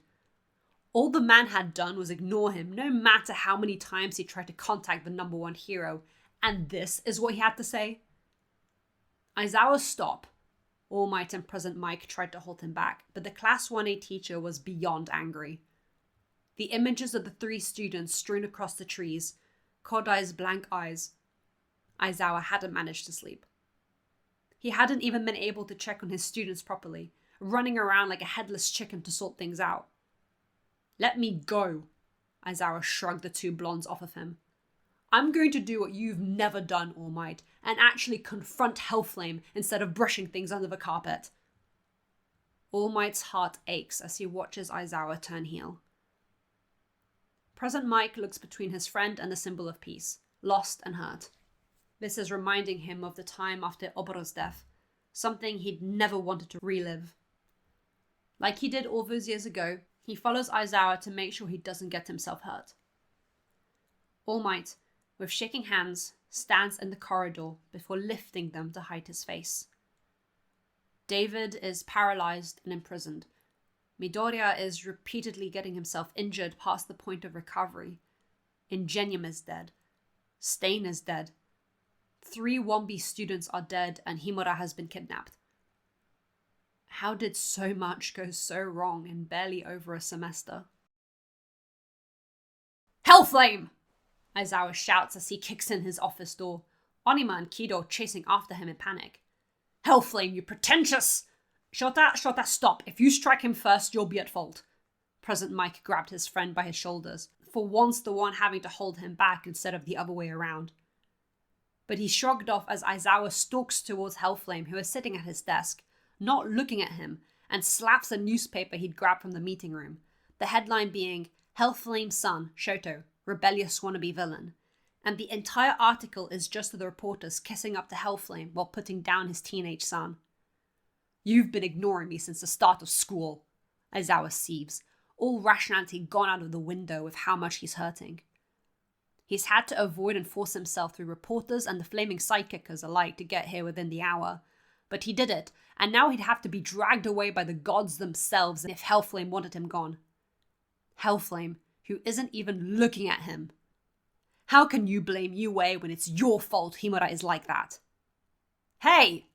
Onima and Kido shout in offense at the questioning of their boss, of whom they're so loyal to. Onima, Kido, it's alright, Hellflame hums, typing away at his laptop. With one sharp clack on enter, he turns to smile at his two sidekicks. Present Mike, if you don't mind going with them, we could use your help with what to say to reporters speculating. Also, any updates on what UA wants us to do, investigate into, or help with? Onima and Kido look to Present Mike, who is a little taken aback at being spoken to directly with such kindness, despite Aizawa barging into his agency uninvited and unwelcomed. Oh, okay, sure, but... The blonde hero, normally so bombastic, stammers, before glancing to his friend. Shota. Go, Yamada, Aizawa hisses. He wants to talk with Hellflame. With some reluctance, the two sidekicks and Present Mike leave, and it's just Hellflame and Aizawa staring at each other. Glowing, turquoise blank eyes. Aizawa recognizes them. You did something, Aizawa accuses, teeth gritted. You're involved. That's one serious accusation.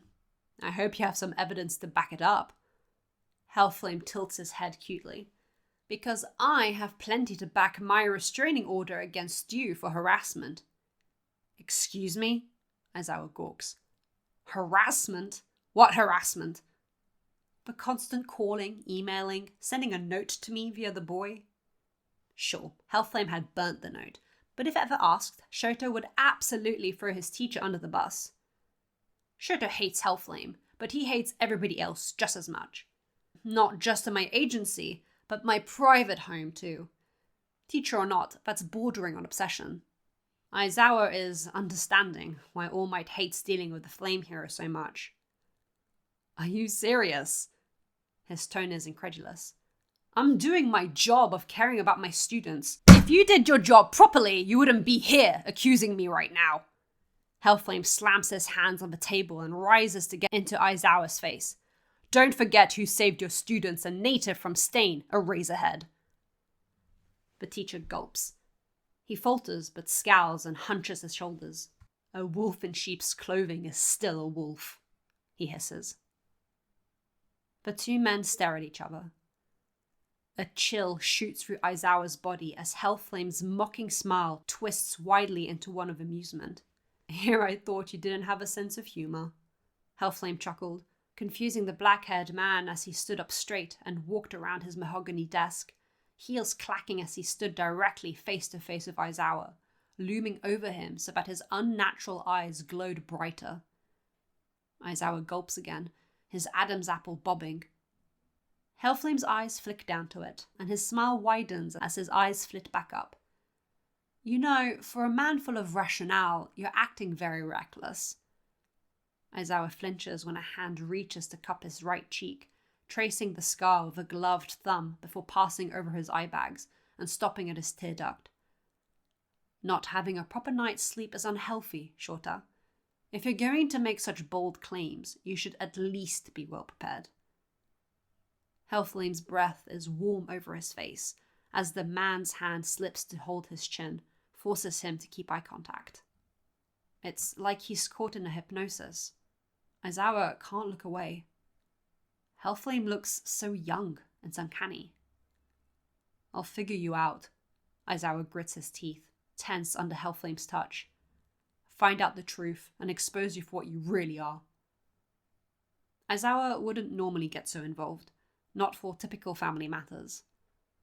But if he's right, and he knows he's right, this isn't typical or family matters. He's dealing with a villain. He knows he is. Hellflame's smile isn't reassuring. I'd love to see you try. His voice is so soft and tender, Aizawa can barely pick up the threatening words in it. And then he's abruptly let go of, stumbling back and catching himself on the table. Instead of throwing stones in that glass shed of yours, maybe focus on what you'll say at the press conference. Like a cat who has lost interest, Hellflame leaves his office on Aizawa, who has more questions, worries, and suspicions than he did coming here. Chapter 10. Snapdragon. What's a conference going to do to solve any of this? What's Aizawa supposed to say? 3 students are dead, Shoto Himura is the kidnapping victim, and yet everybody except Yue thinks he orchestrated the attack at worst or was recruited into the league at best. The only worth Aizawa sees in this conference is how it's part of the plan to save Himura. It's just a distraction for the league. For that, he'll tolerate and accept the intrusive questioning, even if he bristles every time a critique is thrown at Himura. Vlad King is the most somber. He has a tired, misery-stricken look in his eyes. Of course he would. He lost 3 of his precious students. Ibara Shiozaki, Juzo Honenuki, and Yui Kodai. 3 good kids who would have become brilliant heroes, loved by their classmates and their teachers. It's an unspeakable loss. And now they know who the killer is. The black-clad man. He was still nameless, but they'd gotten the description from Yosetsu Awase and Momoyao Yorozu. Awase was still in shock, had barely spoken or eaten since the news of his friends' deaths. He'd been partially covered in their blood. Momo was more level-headed and present, described how they managed to stick a tracker on the perpetrator. With addition to the findings from one of Takauchi's men, they had 2 locations in Kamino to investigate. But more than just that. He's the one that killed Ingenium, Bakugo declares to the entire class when they went to visit an injured Izuku. Tenya, dressed in black as he had been for weeks, bristles and snaps his head to the blonde. Despite acting as normal as he could, despite proudly taking on the legacy of Ingenium, despite the support of his family, his spark had been gone for some time. The pain had been a little eased after the Hosu City incident. He'd been comforted twice by Hellflame, had gotten support from his friends, but his brother is still dead. Tensei is never coming back. How do you know that? Tenya asks. Everybody's on edge. The only people not here are Momo, who is recovering in a different room, and Jiron Hagakure was still knocked out. Did he confess that?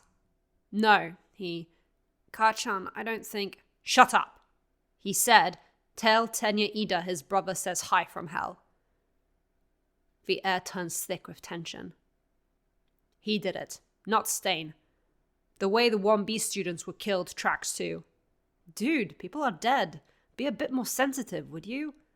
Kaminari asks, sweating. Why should I? Bakugo snarls. You think the villains are going to be considerate? The room goes silent. No, they wouldn't be. But that doesn't make it any easier. What about Himura? Mineta, of all people, asks. He's holding the melon everybody pitched in for, even Bakugo. Do you guys think he really was part of the attack? No. Izuku, Bakugo, Shoji, and Tokoyami say in unison, which surprises everybody. He helped control Dark Shadow, Tokoyami replies. And he was protecting Bakugo, wasn't he? Bakugo clicked his tongue and pouted, but didn't deny that. Himura isn't a villain, Shoji added.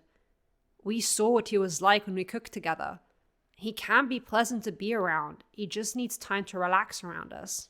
He's not a feral stray kitten, though. He's someone very capable of actual harm, Kirishima retorted, looking concerned. Between what he almost did to Sero's arm and his second fight of Bakugo, the guy moves like he's out to kill. Kirishima, even you? Izuku looks almost upset at the redhead's words. He's normally a social and open-hearted guy, having befriended Bakugo so easily. But that doesn't extend to Himura. Sorry, I wish I could think of him kindly, but I can't. Kirishima shook his head, in turn looking upset that he couldn't bring himself to like Himura. Whatever you guys see in him, a couple cooking sessions hasn't proven jack to us. There's a resounding hum of agreement from the group, but not everybody is in agreement. Those who are, Izuku can't blame them. Those who aren't, though, it shows on their face. Namely, Zero, Uraraka, and Mineta, weirdly enough. You know, I like Hellflame and all, but he's weird, Mineta once more voiced. Ever since Island, I can't help feeling he's really uncanny. You do? Izuku is delighted to hear that. Finally, more people are seeing it. I can't tell if he's a guy or a chick. Maybe Izuku got his hopes up. It is Mineta after all. But the way he moves is just creepy, like a ghost. The same way Himura always disappears. You get what I mean? Kind of, Uraka hums. He came off as insincere when we met him at Island. Also a bit too much. Are you guys seriously suggesting Hellflame, the Flame of Hope, our #1 hero, is shady? Mina sounds genuinely shocked, bordering on upset. Can you blame us? Sero speaks up, scowling. How does a guy like that end up with a son like Himura out of thin air? We've spoken about this before, but everything about them is weird. Have you guys looked into the Himura clan? That's a can of worms in itself, and yet Hellflame doesn't call himself a Himura. We don't even know his real name. Not to play devil's advocate, but I interned with Hawks and never learned his real name either. Tokuyami raised a hand. He's a little more meek than he'd normally be. Seeing 1B break down a couple days ago had shaken him. But I agree, there's something dark about them. Everybody becomes quiet. Nobody knows what to think, and it's clear that there's differences in opinion. The air is tense. I'm going to save Himura. Bakugo's the one to break the silence. What? Half his classmates exclaim. But All Might, Tenya starts. I don't care what the adults think, Bakugo shouts. Have you seen the shit the news has said? That's what the adults really believe about him. Why the hell would I listen to jackasses like that? Nonetheless, does Himura even want to be saved? Uraka voices, sounding worried instead of judgmental. All he's done is reject us since the start. I don't think he'd accept a helping hand. Like I care, Bakugo snarls. I'll drag him kicking and screaming if I have to. He was right there, just out of reach, and yet... He interrupts himself, a shake in his voice and a tremble in his shoulders, before he spins to glare at Izuku, who is dazzled by the emotion in his childhood friend's face. Aren't you frustrated? Izuku is. He's upset. He's hurting, emotionally and physically. He wants to save Himura. The class continues to discuss and argue until the doctor comes for Izuku's examination. This is the first exchange in ever that Izuku and Bakugo have had without arguing. It's strange that Himura is the one thing they can talk about calmly. I talked to Ponytail yesterday. If I'm going, it has to be tonight. Bakugo tells Izuku as the others leave. He and Momo were also on strangely friendly terms, thanks to Himura. Do whatever you want. It's an invitation said in the Bakugo way. When he turns to leave, he makes eye contact with Tenya, but the two say nothing. Bakugo, Izuku, Tenya, and Momo meet up at the front of the hospital later that night. Kirishima had tried all afternoon to deter Bakugo from going. Come with us or shut up, was all Bakugo had to offer. Kirishima had stared at him before turning heel and joining Kaminari and Mineta, who were heading home. Ida, are you sure? Izuku asks, worried after what happened at Hosu City. Very sure, Tenya replies through gritted teeth. We're not going to break the law, nor go in guns blazing. We're saving Himura. It sounds like he's trying to justify it to himself. They know the real reason. He wants to confront his brother's real killer. That's why Momo was there, to stop them from being stupid. The four of them turned to head out. Wait! An unexpected voice makes the four jump and look at Sero. I want to come too. Sero, really? Momo asks, surprised. He had been the most open to accepting Himura out of the lot. Even after the sports festival. Probably because of the sports festival. I want to help Himura more than ever. Sero admits with his left hand holding his right arm. It's not normal to feel or look the way he does. I don't get what's going on, but it's clear he suffered more than any of us could begin to understand. So He pauses. I'm not sure what I'm getting at, but it makes me want to reach out. Izuku's face splits into a huge grin. He understands the feeling. Then let's go, Bakugo snarls with a head motion. We're wasting time. Shoto blinks rapidly as he winces at the sudden bright light. Where is he? Out of focus figures swim in his vision. How long has it been? It feels like his body was in comatose for a bit, like time had stopped for him. Slowly, painfully, his vision clears, and he sees he's in a bar of some sort. He shifts, but can barely move. He's strapped to a chair, heavy restraints around his arms, the sorts used by the police to restrain villains. Heavy-duty material that is too strong to break out of, and most would end up injuring themselves trying to use their quirks or wearing them. As if that's going to stop Shoto. Hello, Shoto Himura. His eyes snap up, and he recognizes the League of Villains leader, Tomura Shigaraki. Good to finally meet you. Shoto doesn't return the pleasantries. Instead, inside of the cuffs, in a way the League can't see, a layer of ice forms around his restrained right arm. Sorry to have you tied up like this. I just didn't want you attacking us as soon as we wake you up. Still, Shoto says nothing, just glares. He doesn't care for these people at all. Not very chatty, is he? Magne comments from where she's leaning on the door. Tomura isn't sure how to handle this, honestly. Master told him to recruit him, but this kid looks like he feels the same way Tomura does all the time. Hateful, angry, impatient, but with a tinge of disinterested. Yes, Tomura has known of the kid's existence for a while now, knows he's Hellflame's son trained to be Master's weapon. He knows Shoto hates Hero Society because of Hellflame. He's been trained in the ignorance of Hellflame's true purpose. It doesn't make sense to Tomura why that's the route Master decided to go, but that's not for him to question. Just use the assets he's offered. And anyway, it's not like Hero Society is treating Shoto particularly well outside of Hellflame. I'll cut to the chase, Tomura says from his seated position. Himura, won't you join me? Shoto should have honestly expected this sooner or later, an invitation to a villain group. He knows everybody already thinks he's one anyway, and maybe he is by their standards. Shoto says nothing in reply, just stares angrily with his scarred face. Tomura wonders how that scar happened. There's a lot about Hellflame's son he doesn't know about. It's clear that between him and Shoto, Tomura is the one to have gotten the preferential treatment. What exactly has Master ordered Hellflame to do to Shoto?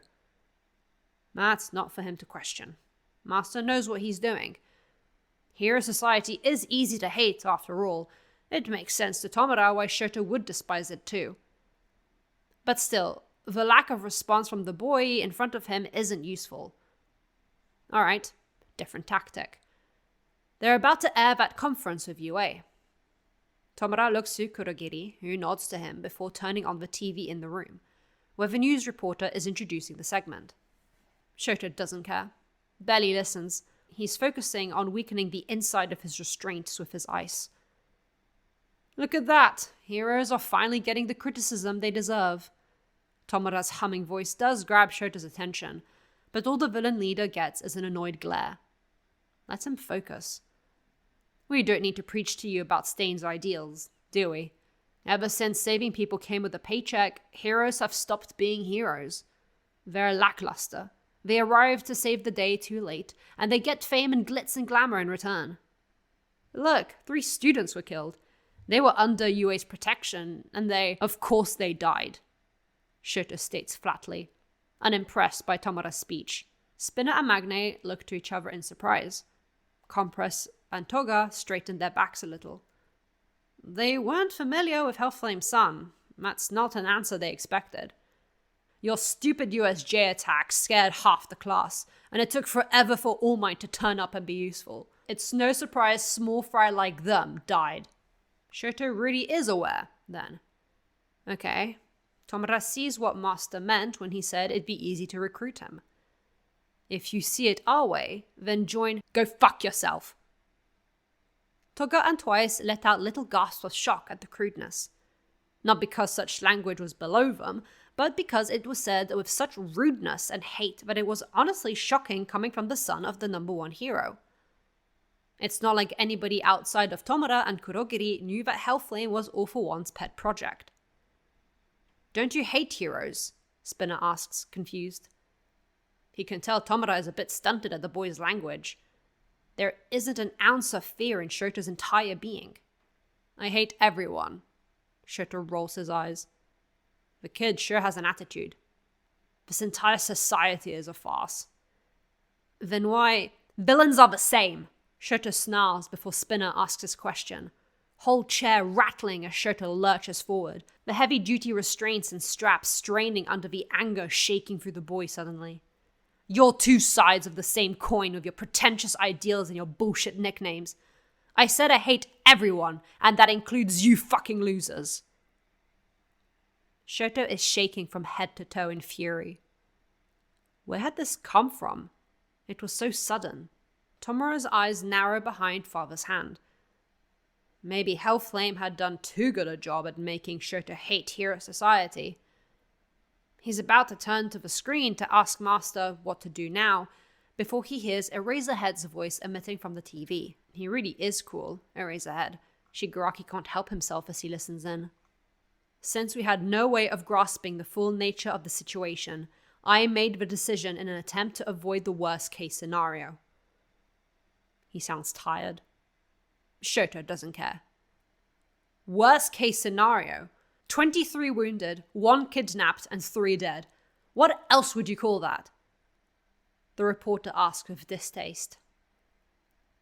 The death of my students is the worst case scenario. The tension is thick in the conference room. And if they hadn't been allowed to fight back, much more could have died.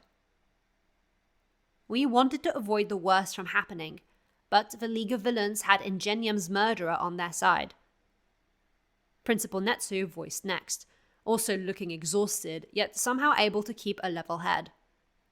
At the reveal of that fact, the conference breaks into chaos, people yelling in panic and confusion. But Stain was the one who killed him, is the main resounding panicked thought. The air is shifting. Even outside, the disguised rescuing squad is feeling the pressure. People are at unrest. They're scared. They don't know if they can trust UA, the top hero school. Sero and Izuku look to each other in concern. They're feeling shaken too. Shoto doesn't care. He doesn't listen. He focuses on getting the metal around his arms to creak and crack open quietly without the villains realizing what he's doing. Yes, it's doing an ugly number to his skin to use so much ice in such a tight space, but he'll just heal. It's nothing compared to broken ribs digging into his insides. What about Himura? In the chaos, one voice raises above the others to silence everyone, addressing the elephant in the room. He's shown a murderous side from the very beginning. What's to say that he wasn't part of the attack? Of course they'd think that. They always think that. Shoto doesn't care. He doesn't. He knows what they think of him, so it doesn't matter. Any lapse in behavior is my failing. Shoto freezes and looks with confusion at the screen. Still, he behaves that way because he's always being antagonized, yet dismissed. More than anyone, he's trying to prove himself as someone worth our attention. The fact the villains have seen his worth before the heroes have is telling enough of where our priorities lie. His teacher is defending him. Why? It doesn't make sense. It's infuriating. It feels infuriating. Shoto feels upset, but a good kind. He doesn't understand. How can he feel good while being upset? What does that mean? Are you seriously blaming us? Somebody asks. Shoto Himura is a teenage boy who has been criticized since he was 5 years old by the media, all because he isn't exactly like Hellflame. That is a fact, not an accusation. Aizawa is still bowing, not looking at the stunted reporters who can't believe that the hero, and Yue in turn, is defending Hellflame's villainous son. We failed in our responsibility to protect him. Hellflame is right to point that out. However, criticism of the number one, that's very, very dangerous. Hellflame failed in his responsibility to protect his son from you. He went there. Eraserhead threw stones in his very fragile glass shed, as Hellflame had warned him. He'd said it for the entirety of Japan to hear, with a steady, confident voice that left no doubt in his hate for the media, something already known about the pro-hero. It's chaos. Principal Netsu is trying his best to explain they do have a plan, but they're making changes, what they'll do for the parents of the deceased students. But reporters keep interjecting and yelling.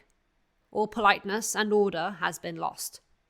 People are angry and upset. But Aizawa had defended Shoto, even though all Shoto had done is reject him.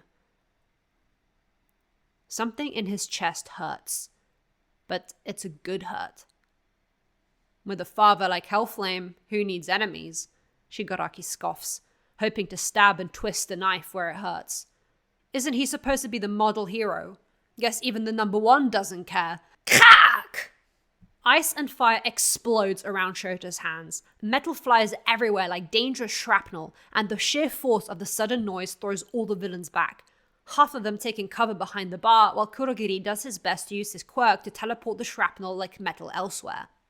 You'd thought I'd actually join you, Shoto snarls, his arms burnt with the mix of frostbite and fire, but they're healing rapidly. Tomura's eyes widen.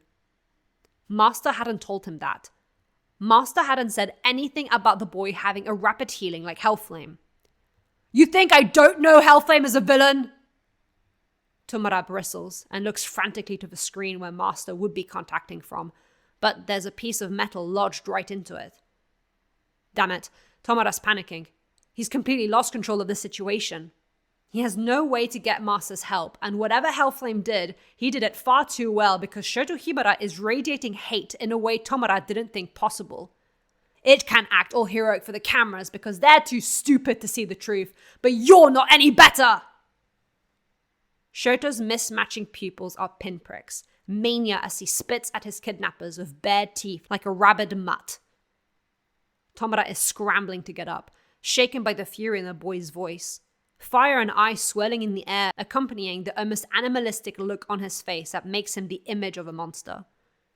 The way he looks at the League, like snails he wants to throw salt over and watch bubble with murderous glee. Tomura never thought he'd be able to feel fear like this. Fire roars, whips around the room dangerously.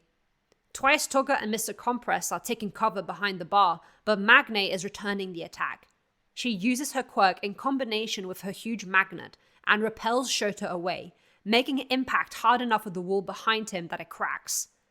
Magnet, stop! Tomura shouts. Don't what exactly? Magne yells, sweating as she's doing her best to try and keep her quirk active to pin Shoto against the wall.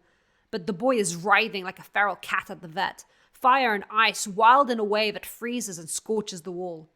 Look at him! He's going to kill us! The only person I want to kill is Hellflame! Shoto snarls before he kicks the wall with his right heel, which freezes the entire wall and himself, causing the structure to collapse under its brittle state and the pressure of Magne's quirk. Concrete dust fills the room and mixes with frozen and scorched air, but it'd be foolish to think the League has time to breathe, because fire roars straight at Magne. The only reason she isn't burnt to a crisp is because Shigaraki grabs her and pulls her down low to the ground. Self-righteous, pretentious fuckers who think they're better than everyone because some shit happened to them. Villains and heroes, you're all the same! Shoto is shouting, spit running down his chin. The room is scorched, the villains are shaken, and the air is unbreathable. This kid isn't a wannabe hero, and he's certainly not a villain. He's something worse. He's an angry, rebellious teenager with nothing to lose. Edshot doesn't even bother with the false pizza delivery. Hellflame had done his job too well, apparently. Orph One hums as he strolls through the warehouse the heroes are raiding. Very rude of them. Maybe that's something Orph One should have expected. For Shoto to hate Hellflame so much, he sees him as a villain more than just a lying hero. He'd thought the boy stupid, like a dumb puppy biting at the legs of a chair. But maybe he was more perceptive and he'd given him credit. He was Hellflame's son, after all, and his sweet Firefly had been a bit of a character at the start. That, or Shoto's simply inclined to conspiracy theories. No matter. Orph One thinks as he raises his hand to take out the invading heroes. As long as the boy is filled with hate, he's still a useful weapon. Tomura is his vessel, not Shoto, after all. Considering the state they found the League of Villains and how Shoto was foaming at the mouth, it almost felt like they were rescuing the villains from the boy, thinks Kamui Woods. That kid is scary, despite Tomura being the one throwing curses at All Might angrily. Young Himura, are you... All Might tries to kindly approach Shoto, but the boy glares at him like a dog about to bite. You held out very well, he says instead. Shoto rolls his eyes, unimpressed. Shoto. That voice, calling his name, though, brings a light to Shoto's face that All Might had never seen before. Hellflame, you're supposed to be... Edshot sounds confused as to why the number one hero isn't where he's supposed to be, outside of Takauchi and the police. My son was kidnapped and you expect me to wait out here? Be serious. Nobody can argue that, and Hellflame makes a show of walking to Shoto. He places a hand on his shoulder. Are you okay? Hellflame's acting. It doesn't care. It's not really looking at him. There's a distance in those eyes that tells Shoto the beast isn't really present, just going through the correct motions. That's strangely familiar. But it's the first time the beast has said his name in front of its colleagues, and Shoto wants to believe that the creature worried for him, that it cared enough to look for him and miss him. Wishful thinking. But it doesn't matter. Shoto just nods. I'm fine, he mumbles. He pretends that his father is here, that the man cares and sees him as his son. Even if that's not what they are, even if Shoto isn't meant to want those things, he pretends he's allowed and indulges in it. He too can act for the heroes and villains. What the heck? Himiko whines with vines wrapped around her middle. She's kicking her feet, upset. You said you wanted to kill him! She sounds almost insulted, but stops suddenly when Hellflame turns, smiling widely at her with his glinting fangs. Ah. And you fell for it, Hellflame chuckles. Heels clicking as he walks to each of the villains. Now that he's here, All Might is strangely quiet, something that doesn't go unnoticed by Gran Torino. He doesn't like Hellflame neither. But Edshot and Kamui Woods are none the wiser. You really thought you could get away with kidnapping the number one son? Shoto pretends it means it, that it won't kick him so hard he coughs up blood later. Hellflame is unimpressed by this gaggle of villains. Father's weapon could easily take them out on his own. He stops in front of Tomura. Tomura Shigaraki. Tomura is embarrassed. He failed spectacularly. It almost feels like he was set up to fail. Had Hellflame purposefully twisted Shoto to such an extent that the boy would reject his offer? Master had said he'd be easy enough to recruit. There was nothing easy about this. Hellflame, Tomura says through gritted teeth. He was supposed to be his ally, his big brother. He wasn't supposed to make things difficult for him. The fuck did you do? It's low. A quiet, furious anger that is barely a whisper. Only Hellflame can hear him. Tomura has so many questions to ask, so many things he doesn't understand. Did Hellflame betray him? Would he? If he had, that would be betraying Master, and neither of them would ever do that. So why? Why did this fail? Is it because of him? Is Tomura not ready? Asshole! Tomura yells, kicks Hellflame in the ankle, the one place he can reach. Hellflame doesn't react. He just stares, much in the same way Shota had. And yet, Tomura recognizes his playmate in those eyes pretending to be a hero. They look sad. Why? Does he know something that's going to happen? Tomura doesn't understand. It doesn't make sense. Why does it feel like they're saying goodbye? He tries to open his mouth to ask about it. He doesn't care if it blows Hellflame's cover. But he can't. Dark sludge expels from his mouth. His master is saving them. The last thing Shigaraki sees are Hellflame's unnatural blue eyes looking at him with misery as the man reaches out to try and grab him, even though he knows it's useless. What's going on? Izuku, Bakugo, Momo, Tenya, and Sero are frozen in fear. They all feel like they're going to be sick. Something happened to the heroes over the wall. It's like a nuke had dropped and wiped the entire warehouse from existence. A voice they don't know echoes in their skulls. Only Izuku can guess who that really is.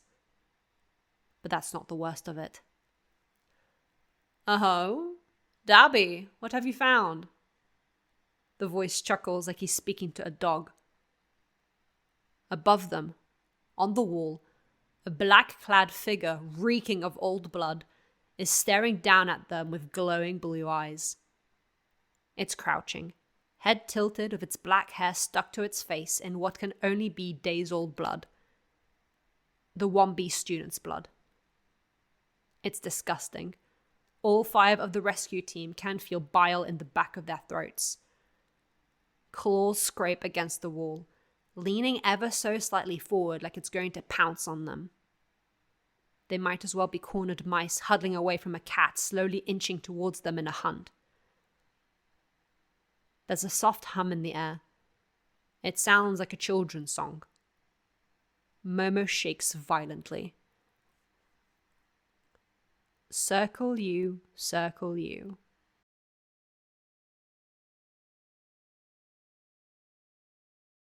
Or regenerative,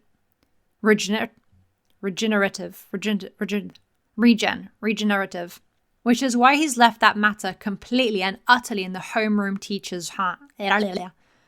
Don't what me, idiot. Oh wait, that's not yelling. I need to yell. 1 second. Yue will be looking for internships next. Pronunciation's leaving. Midnight raises, and not letting his. Oh my gosh! It sent me an offer. Stepping forward so that his cape. Yeah, words. I don't like voice acting. I'm gonna have to choke myself at this stage. I don't know how to do this.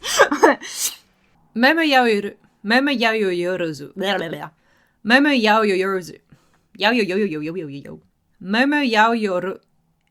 Yaoyorozu. Momo Yaoyorozu has, as swiftly as before, Hellflame kicks the case to the side just as the